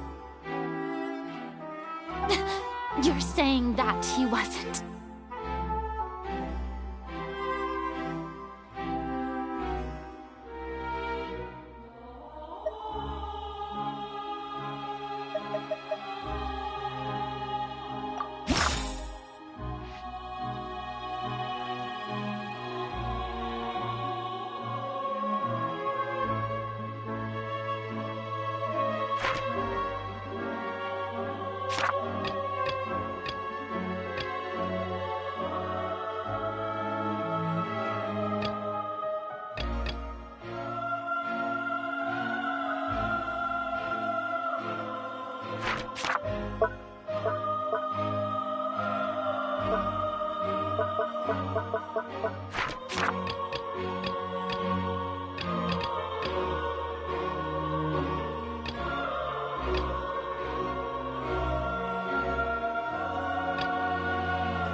That's right!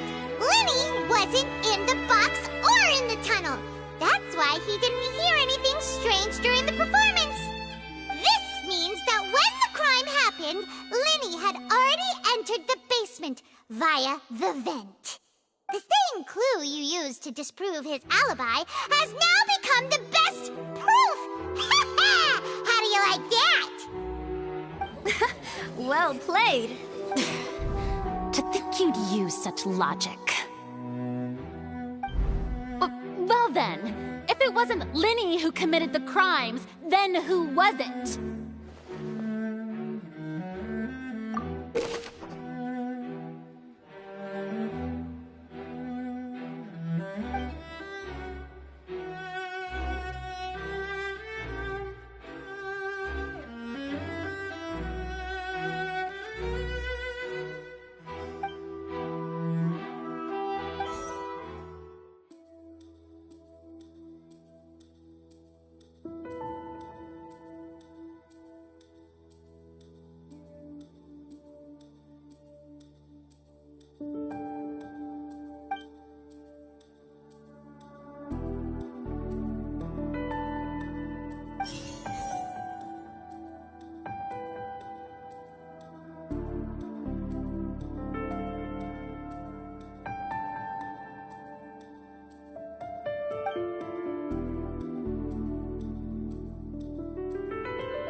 Halsey is the missing person and an ordinary audience member.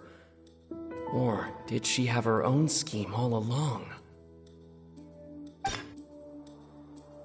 The deceased's name is Cowell, Linny's assistant. He would have been able to tamper with the equipment. Could there have been a third person involved? Is that really a possibility? Halsey is the missing person and an ordinary audience member. Or did she have her own scheme all along?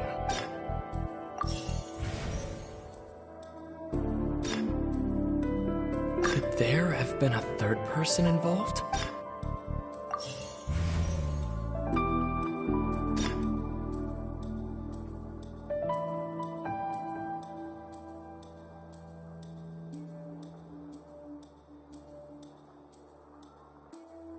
The deceased's name is Cowell, Linny's assistant.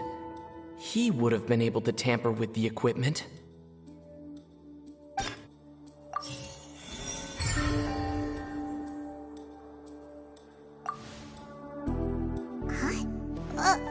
That can't be right. Are you serious?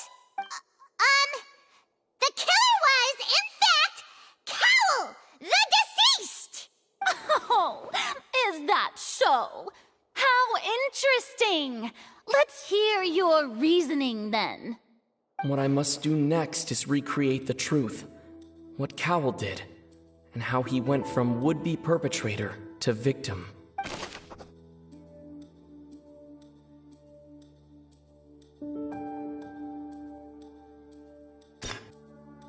No one entered or left the Opera House through its entrances. So where would the criminal have wanted to take Halsey?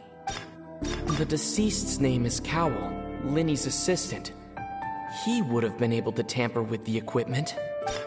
Halsey's clothing was in the tunnel, so there must have been some fear that she would attract attention. The sound we heard may have come from a clash between the missing Halsey and the criminal.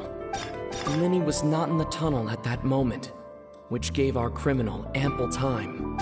It would have been tough for both people to fit into that vent. They would likely have bumped into Linny as well.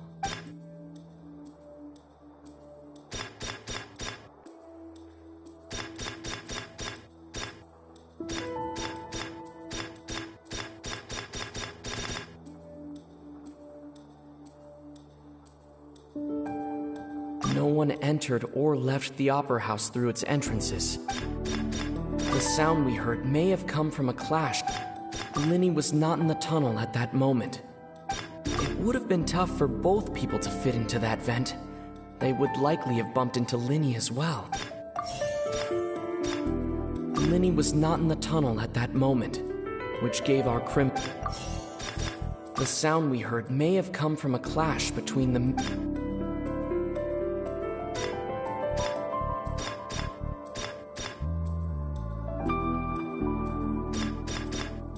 The deceased's name is Cowell, Linny's assistant. He would have been able to...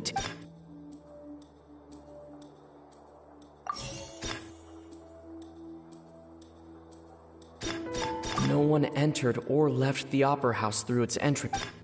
Halsey's clothing was in the tunnel, so there must have been some fear that she... The sound we heard may have come from a clash between the missing... No one entered or left the...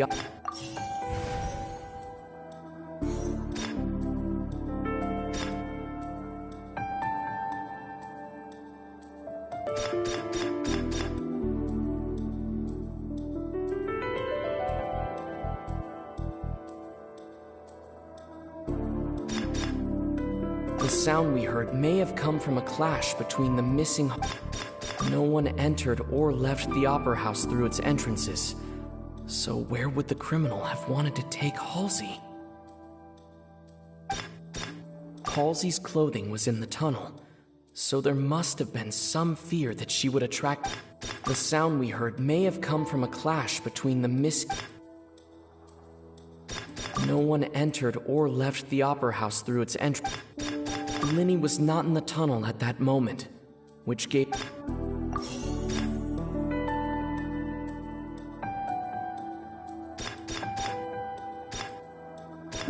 would have been tough for both people to fit into that.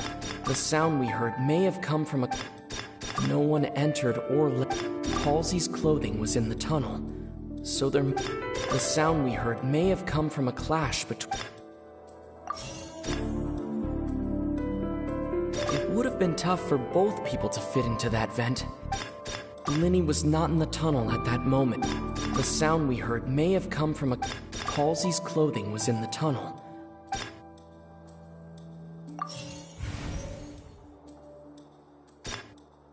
It would have been tough for both people to fit into that vent. They would likely have bumped into Lynn.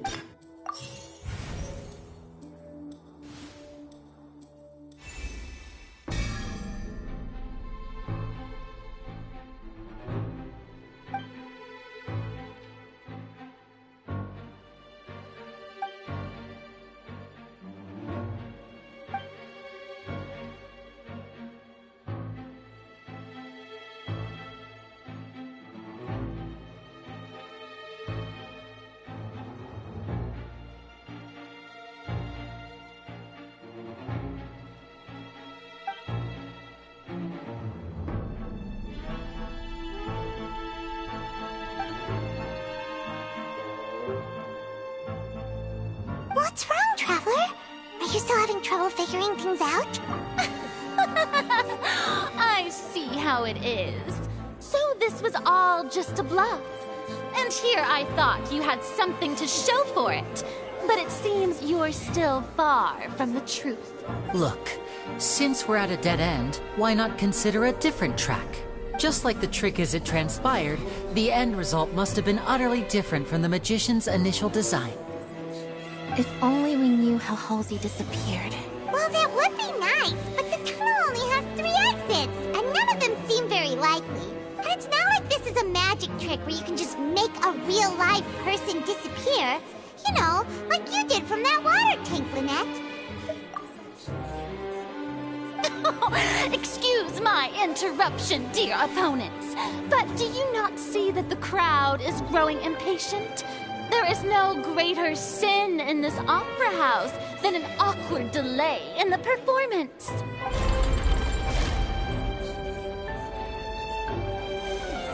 If the defense is unable to make further effective arguments, we will move on to the next stage of the trial. Linny was not in the tunnel ample time. The sound we heard may have come from a clash between the missing Halsey and the criminal. The deceased's name is Cowell, Linny's assistant. He would have been able to tamper with the equipment.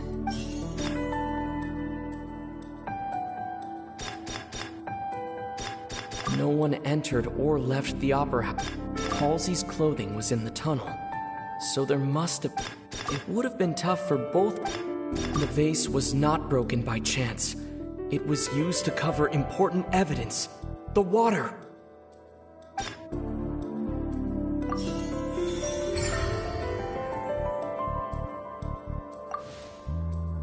Paimon gets it! It all comes together if Halsey disappeared instead of being kidnapped. Lynette escaped from the water tank, vanishing gradually and leaving only clothes behind. If there's a similar method where a person could be transformed into water... Just a moment, please. I do hope you know how preposterous you sound at the moment. How could a person ever be transformed into water? This is reality we're talking about here, not some magic trick. Must we really? I should think that of anyone. Your friend Linny already knows this truth very well. Magic tricks are ultimately just illusions and misdirection. But Halsey's disappearance is very real. We're talking about 2 completely different things. Even so, I trust the Traveler's judgment. The truth must be out there somewhere. Perhaps some new line of reasoning may open if we try to gather all the focal points that don't make sense. Since Cal was the deceased, we haven't placed much attention on him. But given that we aren't making much progress with the case, it wouldn't hurt to have a look at his belongings, would it? People really do come up with all sorts of harebrained schemes when at the end of their rope. The way I see it, your suggestion that we broaden the scope of our investigation is nothing but a tactic for stalling the trial. Nevertheless, I believe that this is a reasonable request on the part of an attorney. Since the trial does indeed appear to be at an impasse, I believe that additional evidence may help us make more progress. Guards, please step into the lounge and examine the personal effects of the deceased, Cowell. We are still examining the items, but we have already made critical progress that we feel must be shared with everyone post-haste. We discovered several test tubes of fluid within Cowell's baggage, each labeled separately. The notebook in his backpack claims that these fluids are water from the primordial sea. The primordial sea? The note's contents also indicate that Cowell belonged to an organization that sells illegal drugs and that he had an accomplice. The notebook has many entries concerning safe usage of these fluids, in which the keyword dissolve appears many times.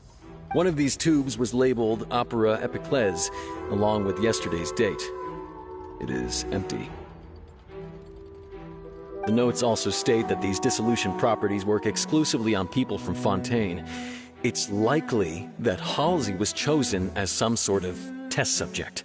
As such, we believe that the defense's hypothesis is, in fact, supported by sufficient evidence. You've got to be kidding!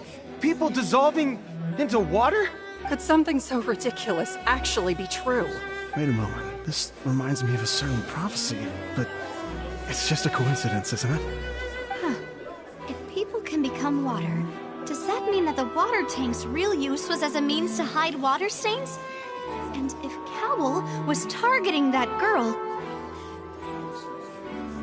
Wait just a minute. Could that mean... You two, with me, quick! Demoiselle, wait! What about your partners? Let's go. Just trust me. Order! Order! It is undeniable that further examination of the deceased's personal effects has yielded some surprising results. But we cannot yet verify the veracity of these clues. Still, let us assume that these clues are indeed authentic, albeit with the understanding that Ms. Halsey has yet to be found. Guards, please continue examining the items along these lines. Mr. Linney, it appears your hypothesis is supported by the evidence, so please continue speaking. Of course. Thank you, Your Honor. If we uphold this hypothesis, I believe that many of this case's seemingly unrelated clues can be connected together. Right! Like the metal hook! That one didn't make sense at all. Let's think about this. Cowell's methods must have something to do with that water from the primordial sea.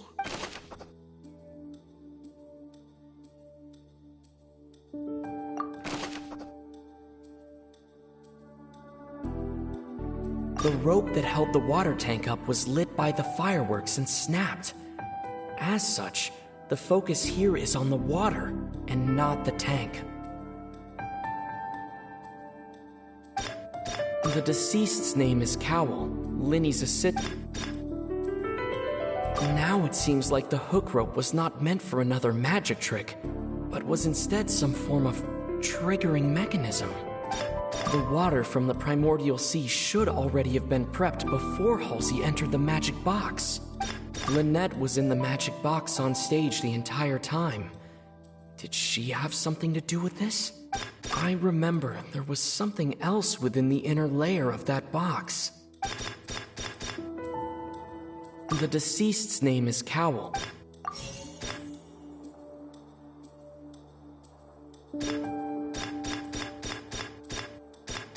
Now it seems like the hook rope was not meant for another magic trick, but was instead some form of triggering mechanism. The water from the primordial sea...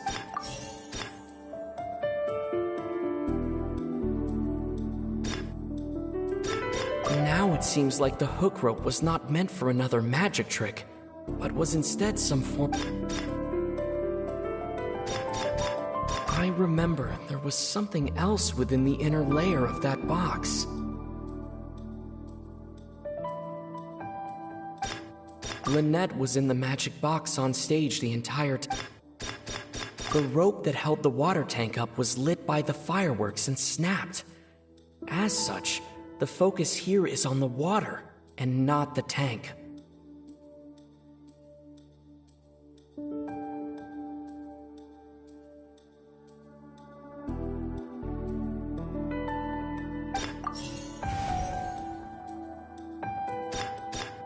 Lynette was in the magic box on stage. I remember there was something.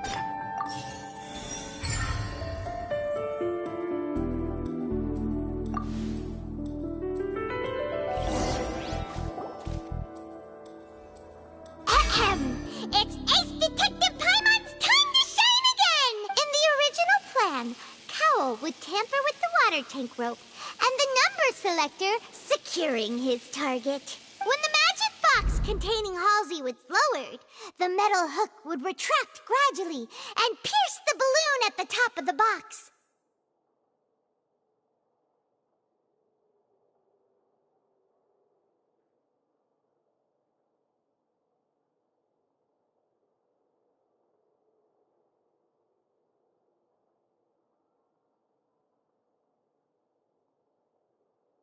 When the balloon attached to the box popped, the water from the primordial seed inside it would pour down and dissolve Halsey. Afterward, Cowl would enter the tunnel and break the flower vase to conceal the water inside the tunnel, with the remaining evidence being covered up by the water tank on stage. But he encountered something unexpected in the tunnel, and wound up being fatally hit by the same water tank he meant to use to cover his tracks. Huh. That does make sense. That actually links together a lot of the more confusing pieces of evidence.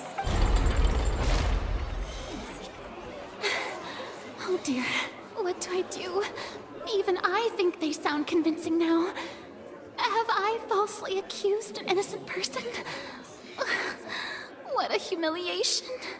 Now, it seems like the only point of contention remaining is the exact circumstances that led to Cowl's death. His notes mentioned he had an accomplice who could be related to the situation.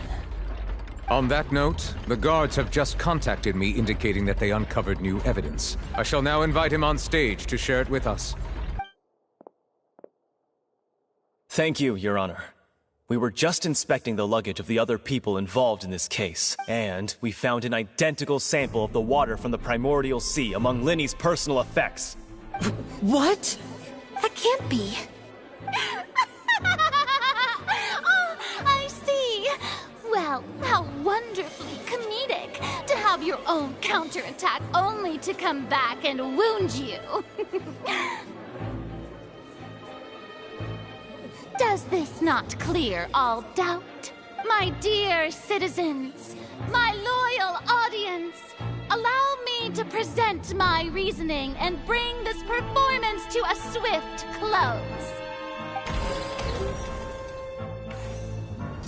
Linny did not need to take part in the dissolution of the young woman at all. Indeed, he did leave the scene via the vent. Having made modifications to the props beforehand, his accomplice Cowl then caused Halsey to vanish using the water from the primordial sea. But upon his return, in cruel avarice, Linny desired sole credit and prepared to do away with his partner in crime. Ultimately, he knocked Cowl out, and the tool meant to cover the crime up also became a murder weapon. Now, as much as I regret having come to such a viciously straightforward conclusion, it does seem that the famed Fatui is quite the cold-blooded and ruthless organization. Am I right, Mr. Linny? We've used up all the evidence we collected. There's no way for us to make a rebuttal here. Is this the end of the road?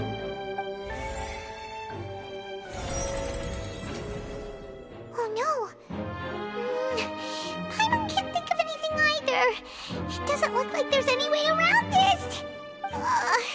Seems using the the water as new evidence was too good a move. Why did this have to happen now?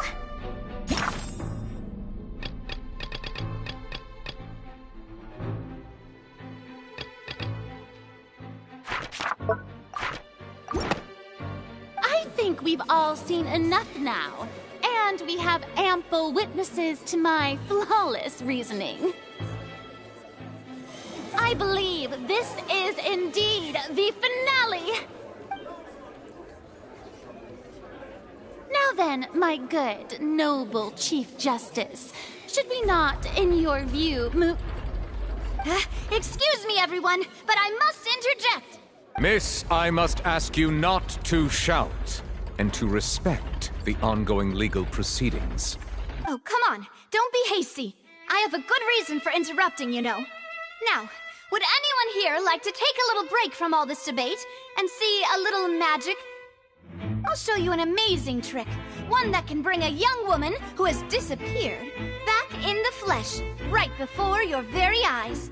Please, do the honors, Mr. Linny, if you would be so kind.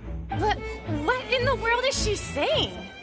No offense, miss, but miracles like that are beyond my scope as a magician.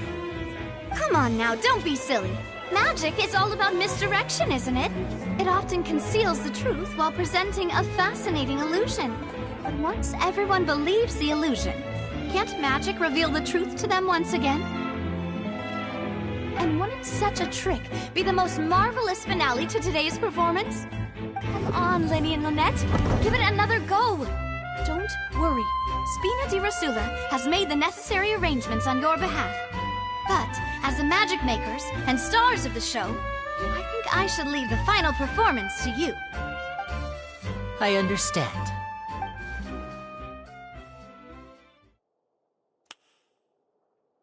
And voila!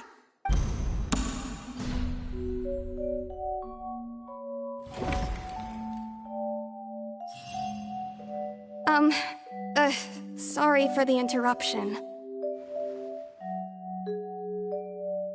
Wait, isn't that Halsey?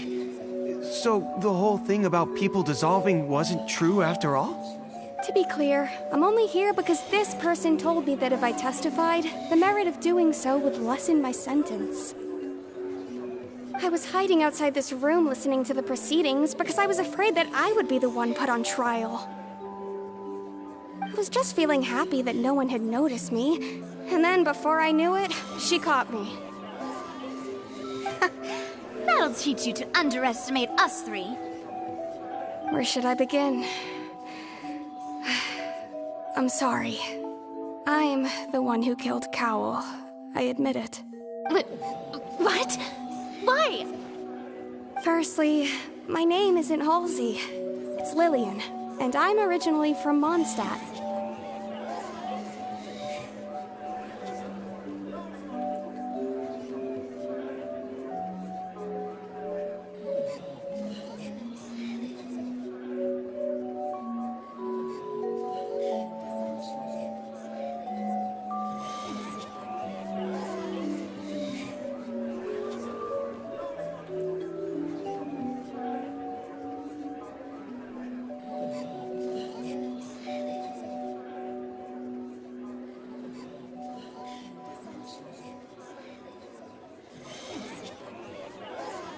I heard that Linny's show was gonna be a real thriller, but I missed the chance to buy a ticket, so I stole one.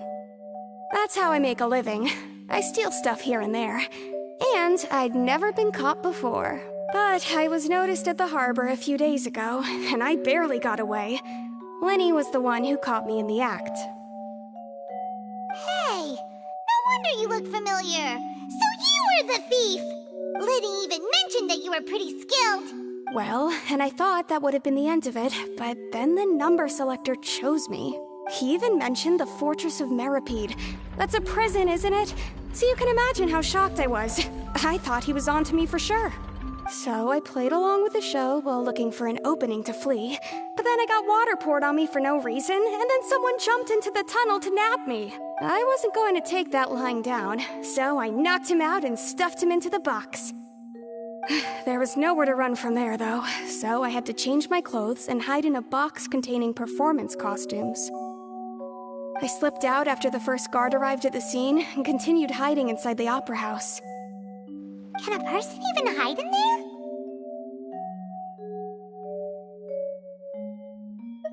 But I swear I didn't know that the water tank would fall down. Really, I swear it. Had I known that, I wouldn't have put him in the magic box. I may be a thief, but I'm no killer.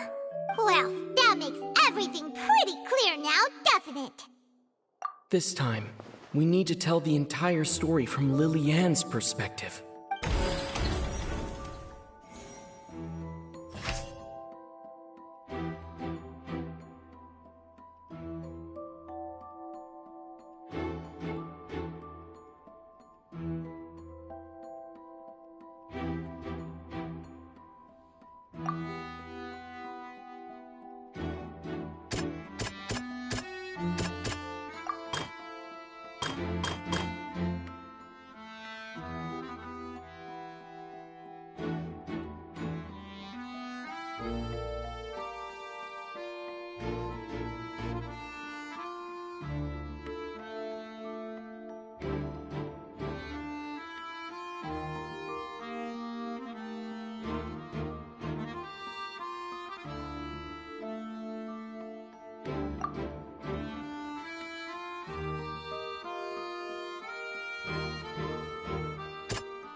Lily-Ann was afraid that she would be recognized if she left, so she changed clothes and hid, biding her time.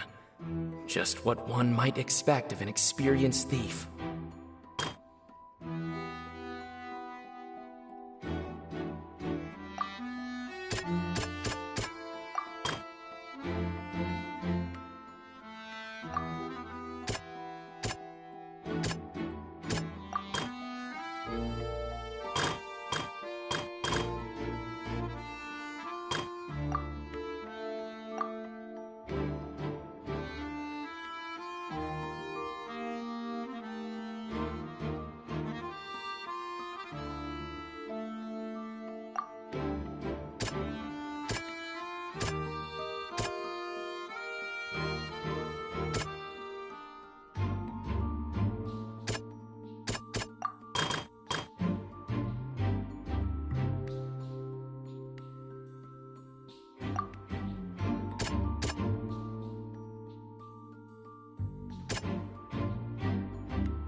The flower vase was not broken to cover anything up, but was smashed during the struggle between Lily-Ann and Cowell.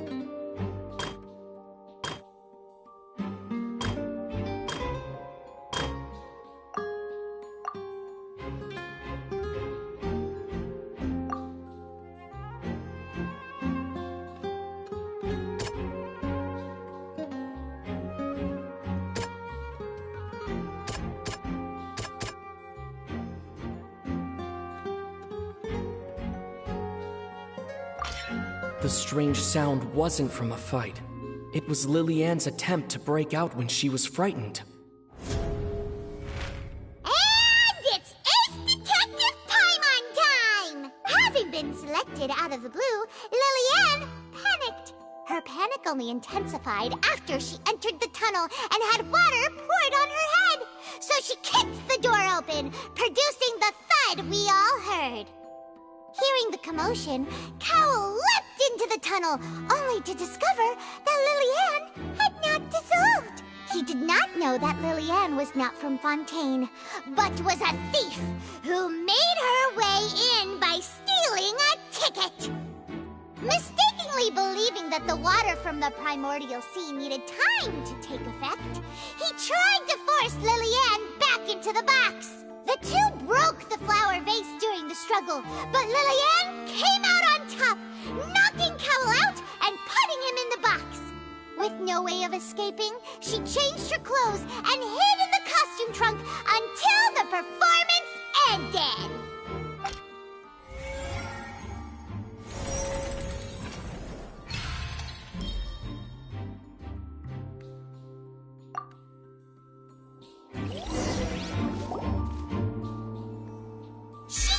That she would have to go through guard inspection if she tried to leave afterward. So, she has been trapped in the Opera House these last 2 days. She had already become desperately hungry by the time we were chatting over macarons. So, she swiped 2 of them right under our noses. Talk about a sneaky thief. At this point, all the events that happened in the tunnel have now come to light. Ah, so that's the whole story. Bravo! Bravo! Now then, Lady Farina, do you wish to speak against the defense's statements? Please answer the question, Lady Farina. Also, if I may add, the trial has not yet ended. As such, I request that the prosecution not leave the room before the proceedings have concluded. What? Are you reading my mind now? No, I have no further arguments. I admit defeat. But really, could you at least have left me with some dignity? Wow, look at that! She's like a deflated balloon now. If there are no objections, then as the Chief Justice of Fontaine, I shall once again repeat the full sequence of events. The actual perpetrator of the serial disappearances, Cowl, selected his next victim from the audience reservation list. With some modifications to the selector, he could ensure that the pre-selected young woman would be chosen. To cover up any evidence while committing the deed, Cowl thought of allowing the water tank to fall, which would conceal the water left behind after the young woman was dissolved. He also tampered with the rope suspending the water tank, using the fireworks at the end of the performance to cause the tank to drop and hide the watermarks. He poured the water from the primordial sea into a balloon during the preparation of the magic box and stuck it to the box's lid. Finally, he passed the prepared hook on a rope through the gap in the magic box's door when bringing the young woman to said box. When the magic trick officially began, the box containing the woman was lowered into the tunnel, tightening the hook rope and bursting the balloon containing the water. If all had gone to plan, the young woman would be dissolved at this time. However, Lily-Ann was not from Fontaine and thus fled the box with a loud noise. Realizing that there was trouble, Cowl entered the tunnel and met Lily-Ann. Thinking that the waters had not yet taken effect, he decided to proceed.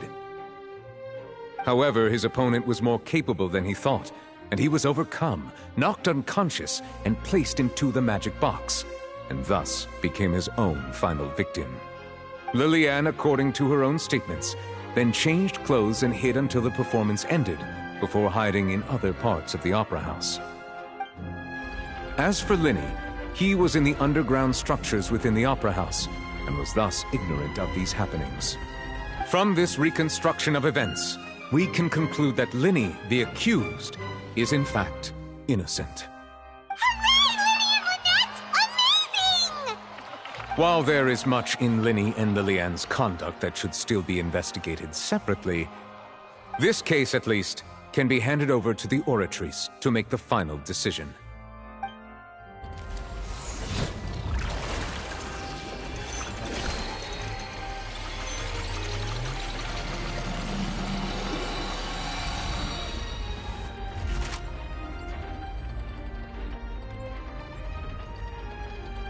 As such, Linny and Lynette are officially declared not guilty.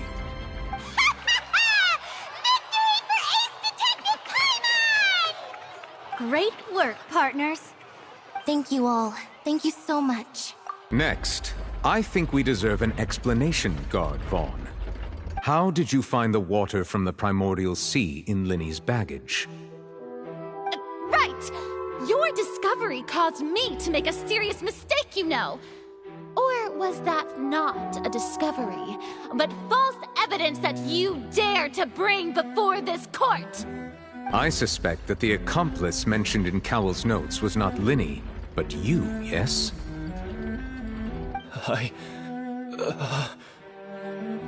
I'm sure you know what you must do to lessen your sentence. Speak quickly! Unless you want to earn yourself a one-way ticket to Coupon Town. I was just following orders. We were supposed to place blame for the serial disappearances onto Linny, and thus cause suspicion to fall on the Fatui. The higher-ups said this was the best opportunity to do so. And now that your plan has fallen through, and the secrets of the water have been revealed, you have become a liability to said higher-ups, yes? Therefore, you would be wise to tell everything you know, and seek the protection of the guards. Yes, I'll tell you everything I know. Our boss discovered that the water can cause people to dissolve. It can also be made into a potion, which when extremely diluted, can cause people to experience unforgettable exhilaration. We've been in this business for a while now, and have made decent mora off it. The disappearances were also the boss's idea. I mean, this is the boss we're talking about.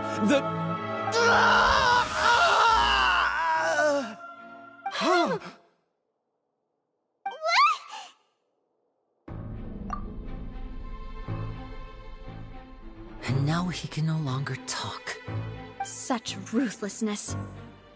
I shouldn't have expected any less of them. An outrageous act. All present, please submit to inspection immediately.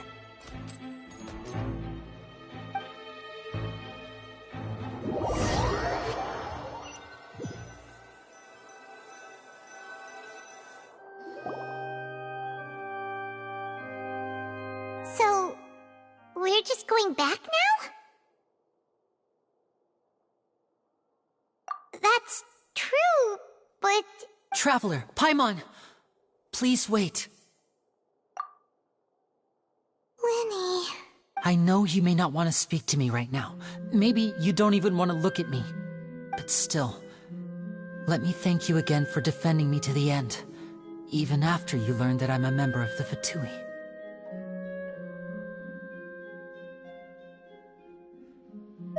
I guess. But regardless, I'd like the opportunity to set things straight. I didn't approach you with any ulterior motives or ill intent. I've spoken to you as myself, just plain Linny this entire time. As for why I'm a Fatus, it's because the goals of the House of the Hearth align with those of an orphan like me. That's all. That was how Father, who you might know as the Knave, approached recruiting us back then too. The Knave? The one who controls the House of the Hearth? She's your father? That's right. And since we're here, I was wondering, would you mind hearing a story? It's about my past. Back when our parents first died, Lynette and I were left wandering the streets. To survive, I took to surreptitiously observing an older street performer who did magic. It took me several days to figure out how he pulled off his amazing tricks. I took my sister through several streets until we found a crowded corner, and we began to perform magic tricks there. To my surprise, we proved to be pretty popular, and we could at least stop worrying about where our next meal would come from for a time. But I didn't want my sister to remain a street rat together with me forever. Before long, an aristocrat came to me and claimed that he wished to take us in after watching my performances. So you went from orphans to nobility just like that? That was how we felt at first, too. As if fate was on our side and we could say goodbye to those painful days. But I gradually discovered that while we were called foster children, he was really after my talent for magic tricks. He would constantly take me to all sorts of banquets to garner attention, which he would then use to expand his social circles. That doesn't seem too bad either. Better than roaming the streets at any rate. It took a while for me to realize just how dark his heart really was.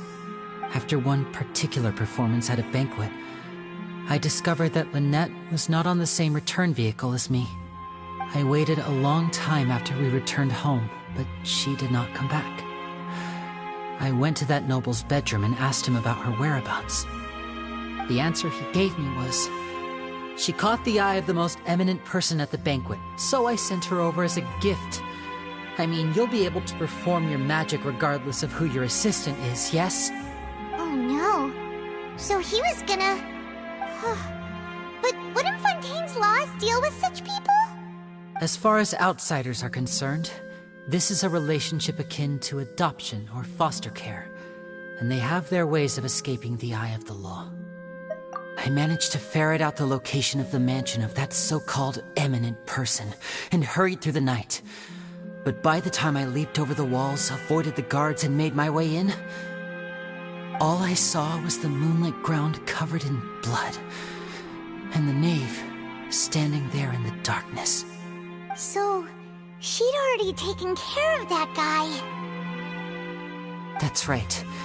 She had rescued my sister before she could come to any harm, and had even discovered several girls hidden in a basement, all of them orphans.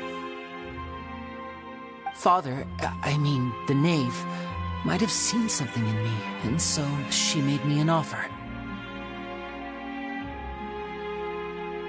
The House of the Hearth welcomes you, for your interests align with ours. Here, none will ever betray you. Indeed, betrayal shall never be permitted here. I was hesitant to trust her. I had just been betrayed by nobles. But she was also quick to destroy the noble who had taken us in at first, giving us back our freedom. Oh, so that's how the two of you joined the House of the Hearth. She has her own plans. She has gained permission from the Tsaritsa to first use the Gnosis' power once she obtains it. She plans to use it to find a way to break the prophecy and save Fontaine. So, she believes in that prophecy too? That's right. The whole House of the Hearth is currently working to combat that crisis. Today's case has also proven that people from Fontaine can indeed dissolve into some sort of water, thus further supporting the prophecy. Everyone at Hotel Bouffe d'été, including the knave, has their roots in Fontaine. And we will always defend our homeland. To us orphans, the only connection we have left to this world, apart from our family, is our homeland. So, from small deeds like distributing magic pockets to huge schemes like stealing a Gnosis, everything is aimed at dealing with that prophecy. It's all right. I understand. The only thing I can do is relate all this to you. I just hope you can understand that even as a member of the House, I have never stopped making my own decisions, and that I believe what I'm doing is right. If you should need anything at all in the future, feel free to find me. I will do my best to help you, as plain Linny.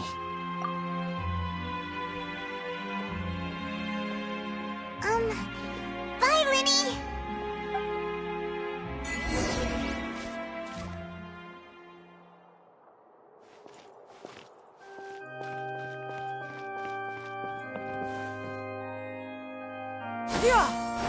Skyward! Scatter! Skyward!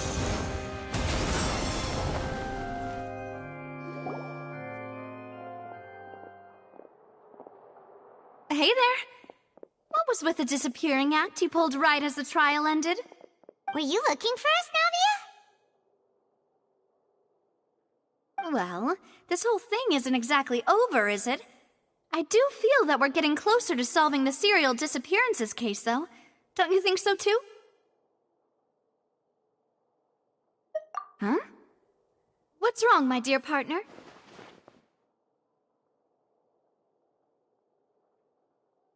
Besides, are you sure we're the ones who can crack a case that's been cold for decades now? And given that there's new evidence from the trial, there should be a trail of breadcrumbs for the Hydro Archon's people to follow now, right? Ah. I see. Well, I won't lie. I'm a little shocked to hear that from you. But I suppose you are just travelers who have only arrived in Fontaine after all. Sorry. I might have been too presumptuous. Don't say that, Navia. Ah, and we were having so much fun investigating with you, too. It was like having new waters flowing into a stagnant mire, causing new hope to spring forth, and the reflection in the murk to become clearer. Well, sorry about that. I'm a bit prone to nostalgia. Don't mind me. Wait, shall we have a farewell meal? You know, to commemorate our time as partners? Huh? Do we really need to get that formal? Well, guess you really did treat us as partners, huh? Well, I'd just like to have a proper ending to every important memory. That way there are no regrets later. Anyway, it would just be a meal, so it shouldn't take up too much of your time. You don't have to twist Paimon's arm. If Boss Navi is treating, count Paimon in! Oh, wonderful! In that case, why don't we return to the court of Fontaine and head to the Hotel de Boer? I believe we'll make it just in time for dinner. All right then, let's have our farewell meal!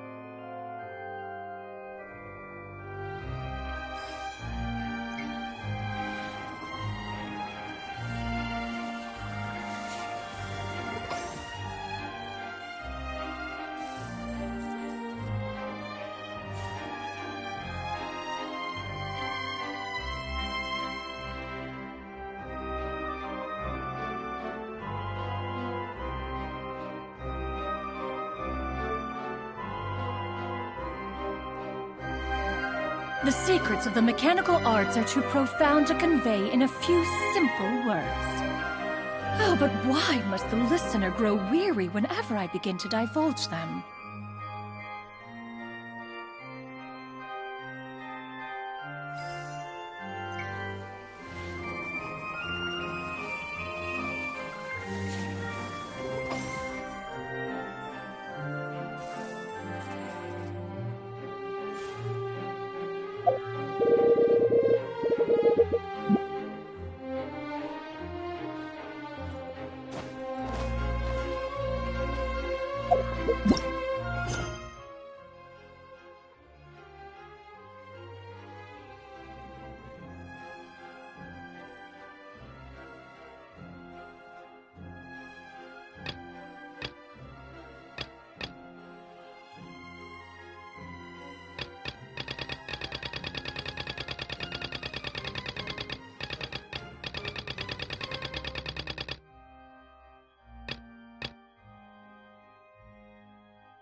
Forward! Scatter! Yeah! Scatter!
Add astro...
Peace prevails throughout the land.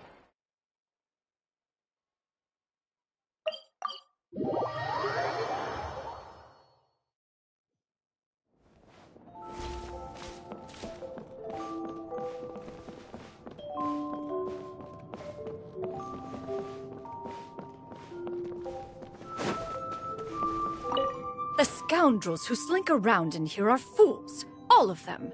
To posture menacingly before mortals is one thing, but to persist even after witnessing one's adeptus arts? It is sheer illiteracy in the face of manifestly legible writing on the wall. These dullards would be no match, even for one's two disciples, let alone oneself.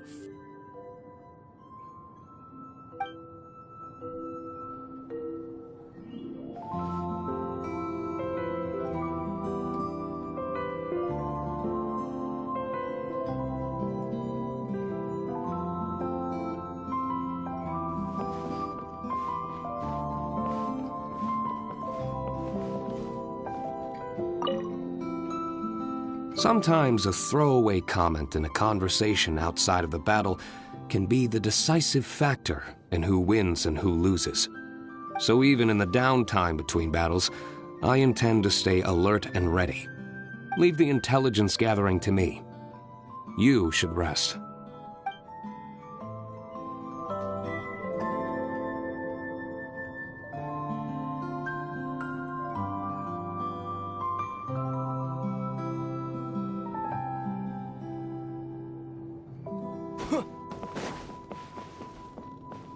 The scoundrels who slink around in here are fools. All of them.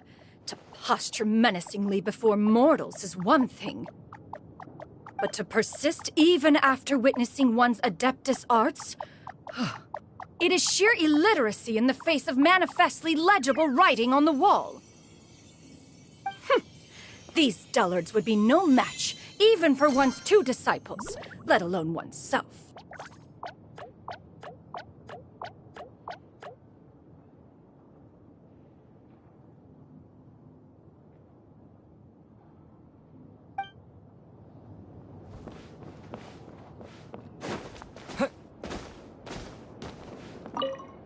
If it's okay with you, I think we should check all the pillars in this room, just to make sure they're sturdy.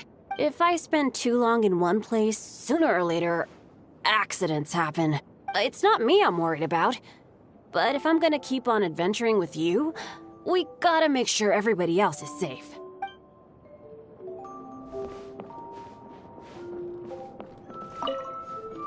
If experience is anything to go by, the further in we go, the tougher our enemies will get. But even if they don't, getting all the way to the end isn't exactly going to be a walk in the park. Whichever way you cut it, we have to make sure we're fully prepared.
This realm is...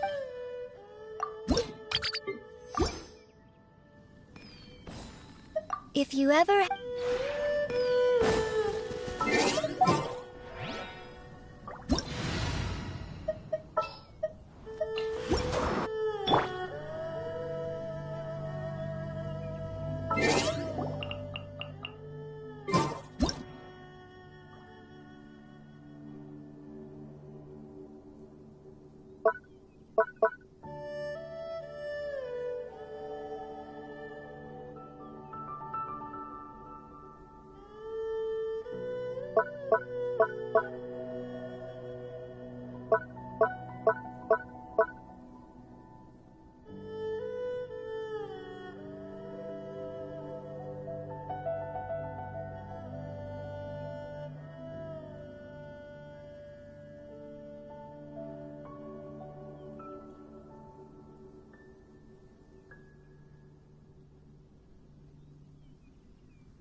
do hope the Knights of Favonius are all working hard.